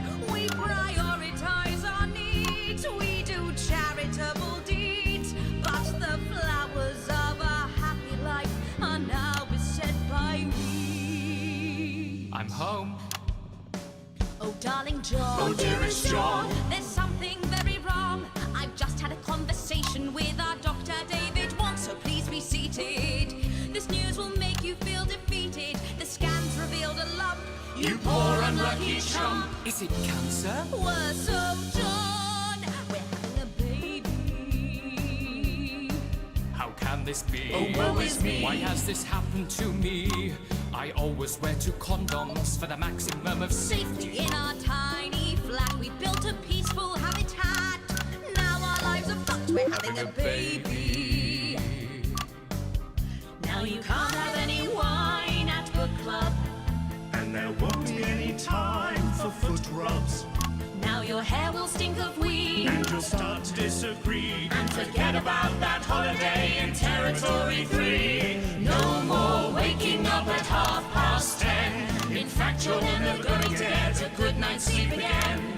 No more snap decisions to go on to a club. You'll be lucky if you even make it out to the pub. Why can't we be more like our gay and lesbian chums? The only glue they have to deal with comes from personal bums. Now when I take a sick day at home, The parasite won't leave you alone. how he's wrong. Yeah.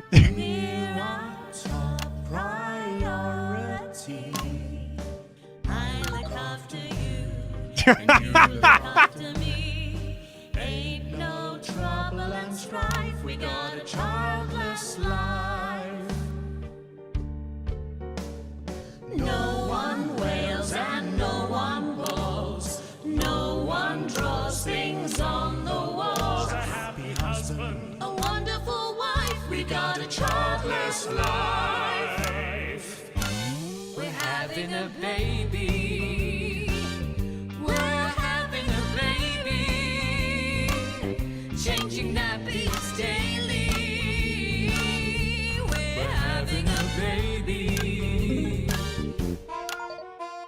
No more weekends by the coast. Now your kid is uppermost.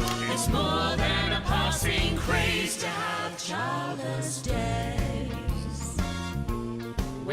having a baby. Food and drink thrown everywhere. Death trap toys at the top of the stairs. Every parent prays now. We're having a baby. We're having a baby. No more smiles. Is this what you were expecting, Tris? 18 years on bills and leases. Time for a whole new phase. We're having a baby. One more thing before the show begins. Have you considered that you might be having twins?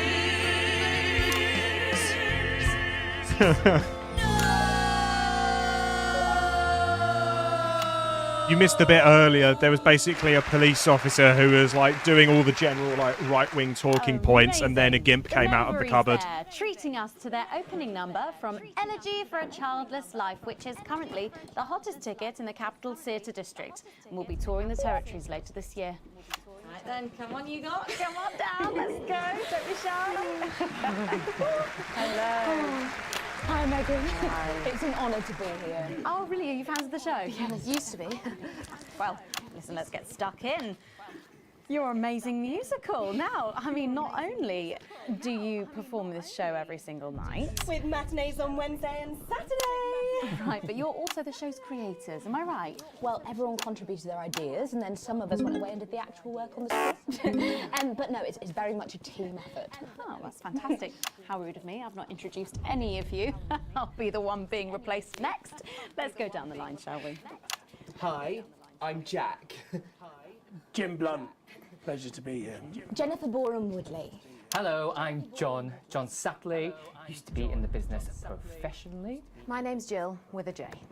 And I'm Janet. I'm the youngest. That's incredible.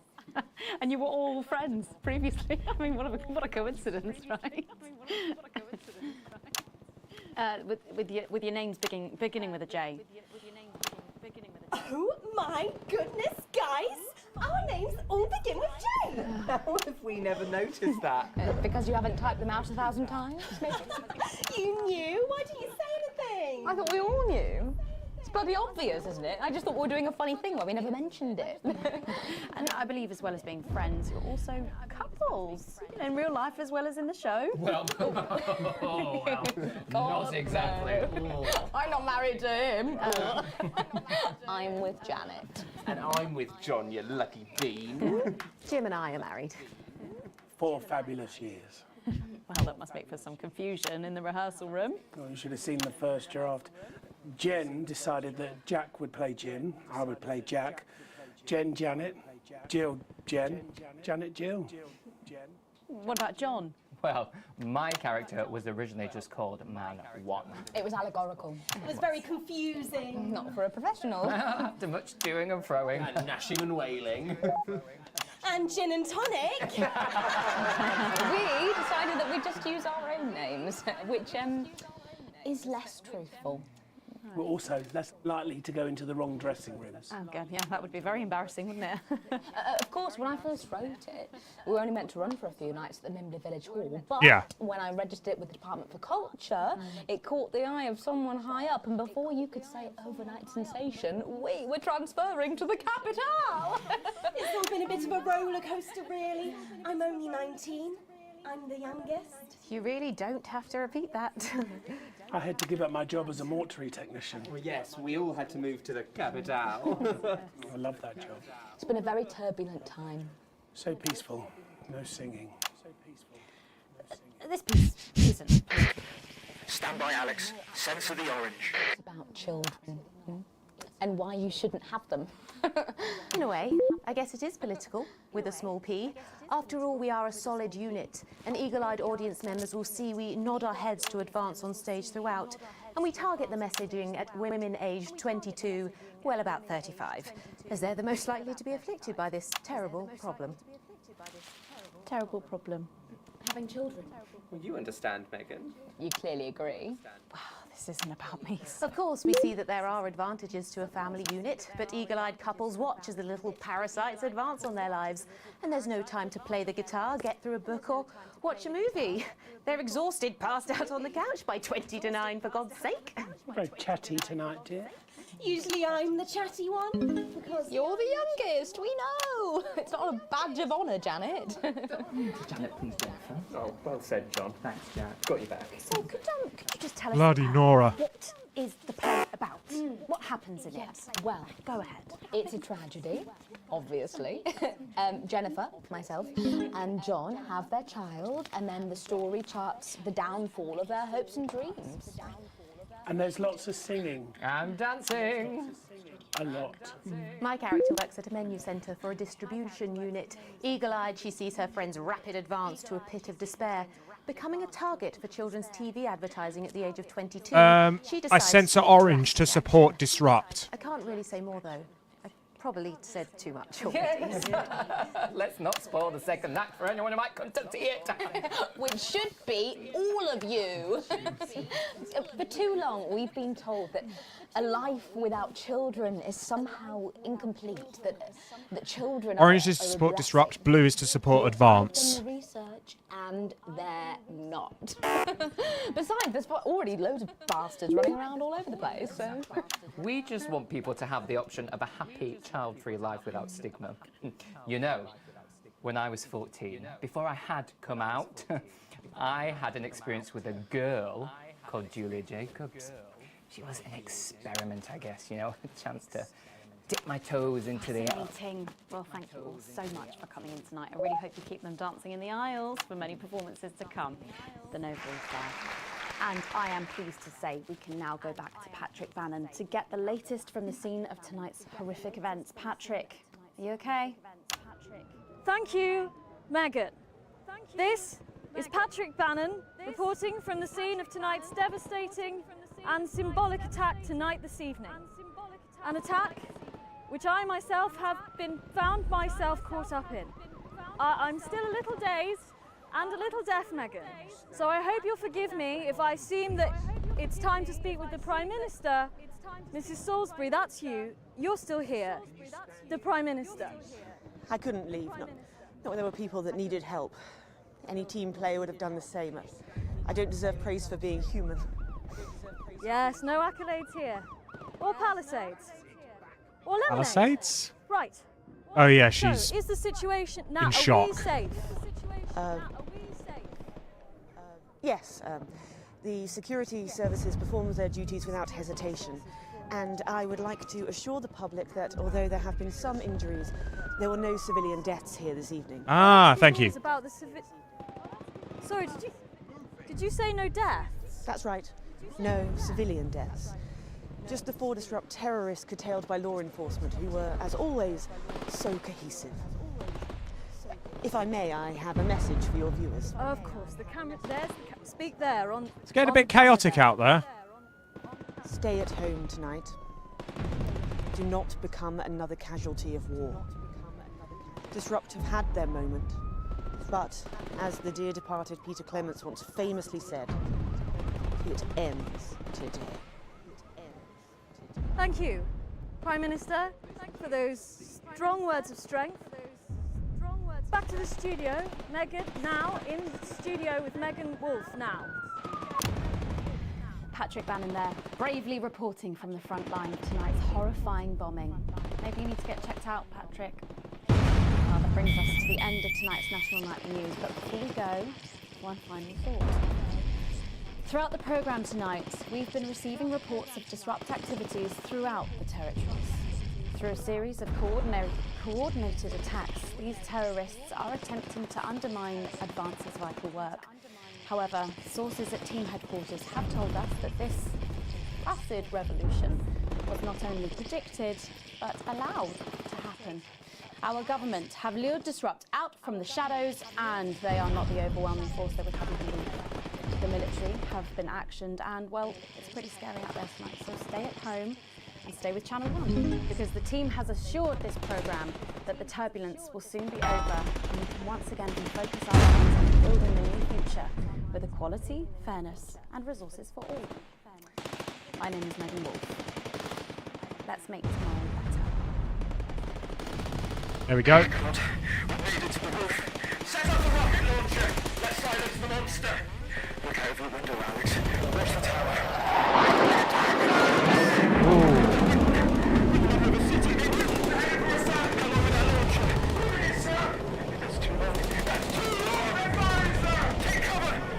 Incoming missile strike.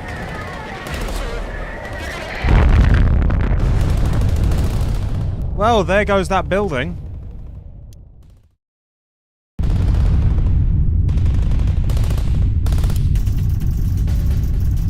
See disrupt fall to advance his new future. I got an achievement for that. I feel dirty for that.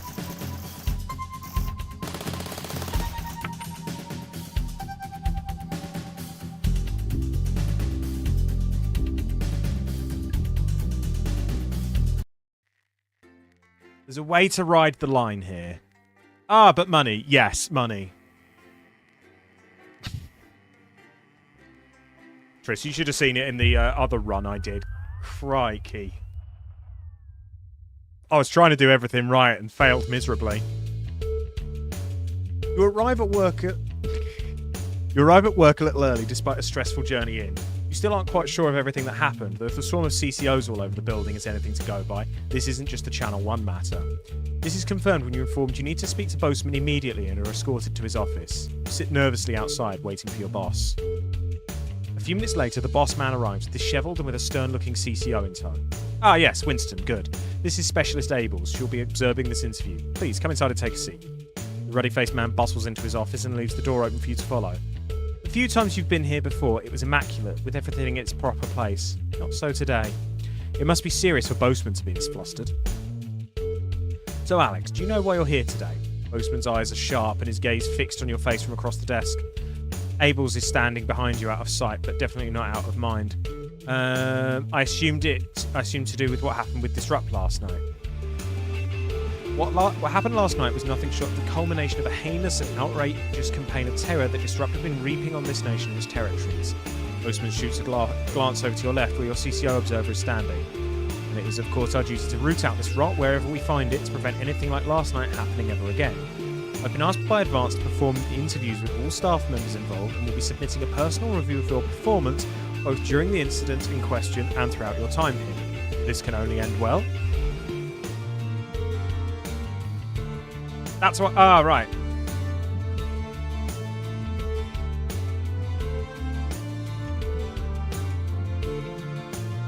One second. There we go. That works.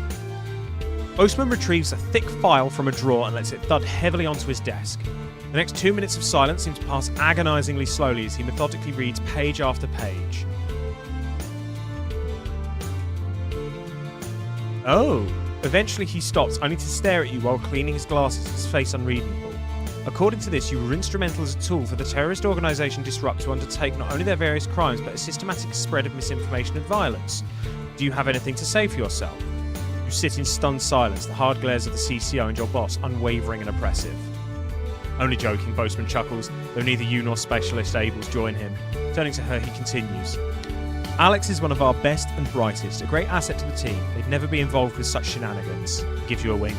I think we're done here. You can carry on with your day, Alex. We'll call if we need anything else. With a smile and a wave, you're shown the door. Well, that could have gone worse.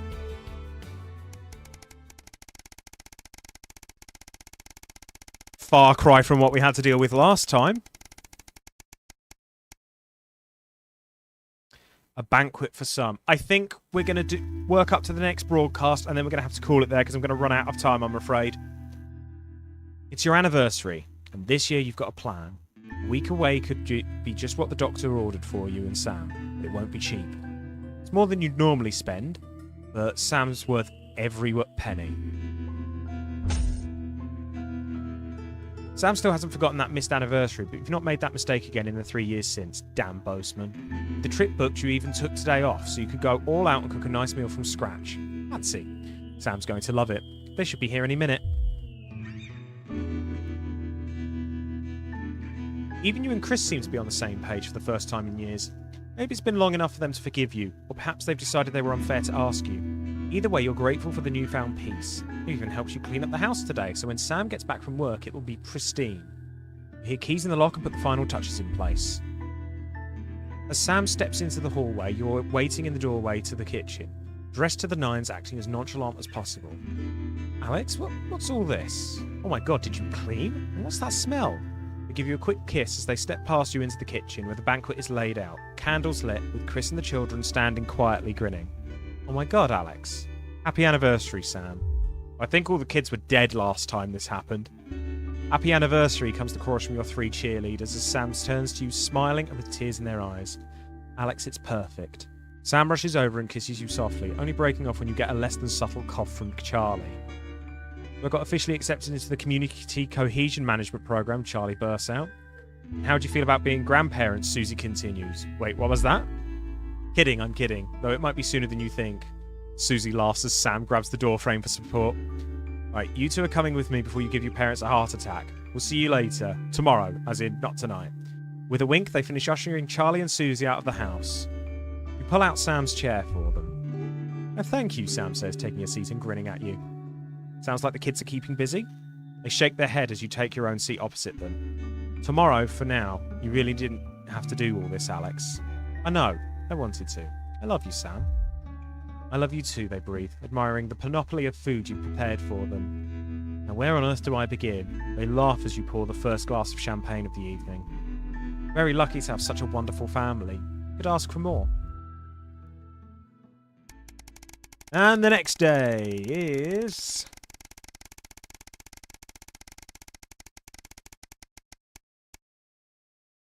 an unwelcome discovery.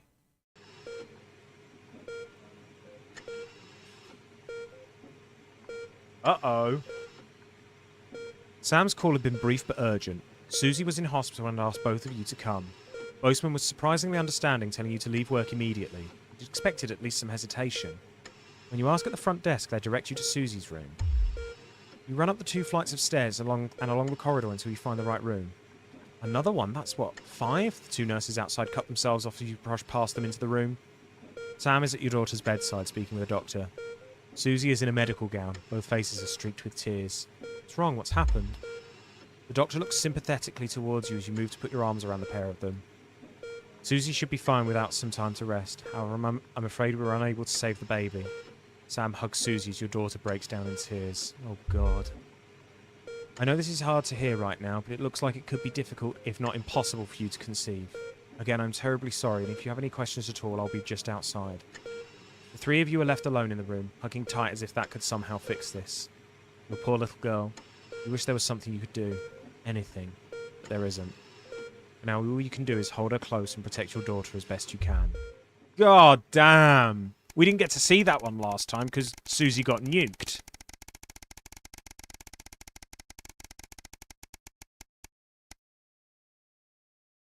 A job down. Everything's ready. You and Sam have been trying to watch Bullet Man for years, but you missed it in the cinemas, and it never seemed to be in stock when one of you went to pick up the VHS. Now you're just waiting for them to get home so you can start. You hear the front door open as you put a bowl of popcorn on the coffee table. We're all ready to go. Get your butt in here. Why does that popcorn look a bit like teeth? Sam comes in with a vacant stare, ignoring both film and snacks as they sit down next to you. You have to actually nudge them to break their stupor. Sam, what is it? I've just been let go from work. Sam is just staring into space. Apparently there just isn't a need for 2 nursery teachers anymore. Not enough children, so they can't justify the expense. Yeah, I'm so sorry, it'll be okay. You'll find another place. No, you don't get it. There just isn't that demand for younger years teachers anymore. Not just here, anywhere. I don't know what I'm going to do, what we're going to do. You pull Sam into a hug. We'll be fine, Sam. We've saved well. We'll get through this no problem. Okay, yeah, we've just dropped back down. We're okay. I guess you're right. I just hate putting this burden on you. Sam pulls back and looks at you. But I'll find something, I promise. We're a team. They laugh. But I can't believe I just said that. Sound like a bloody Advance advert. Chuckle, though. We are, though, and we'll get through this together. You flick Bullet Man on, finally finishing the film after years of build-up. It's a typical Hollywood blockbuster, not best sold on its writing, but enjoyable nonetheless. Later that night, long after Sam's fallen asleep while cocooned in the duvet, you find yourself wide awake thinking about money. How long will your savings actually last?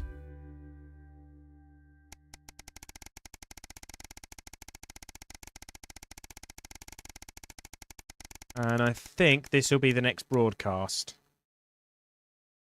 Yep, it will. So we'll get it loaded through and then we're going to call it for today.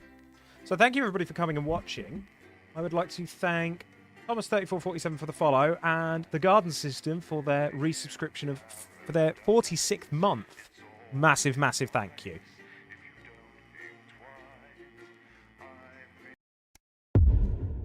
Oh, the sterility. 3 years since the uprising. Hello, Alex. I've checked the schedule for tonight. Right, that's it. We're going to quit to main menu. And we will pick this up again next week. Good evening, I'm Megan Wolf. And I'm Jeremy Dawes. Our main headlines tonight. I have to say, wealth enough to not worry about money is not as much as it claims to be if you lose it all on one dinner. Yeah, fair to be fair, that's a pretty good observation. Right, let's close the game out. Thank you everybody for watching. So I haven't got next week's schedule sorted out, but I'm thinking that, what is it? Next week, so Monday will be the co-working stream. Tuesday is most likely going to be more not for broadcast. I need to check in with Jordan about what's happening on Wednesday, because that will be VR and whatever happens there. Thursday, potentially video editing, and Friday will be more not for broadcast. Star Trekker demo. I haven't got a second demo yet to source out Star Trekker demo yet, and I need to get some of my other videos sorted out before I can do that. I just need to get ahead of the curve on that. Yes, thank you, DSJ. I will pick that up a little later on today. Right, thank you all for coming along and watching. I'm going to close out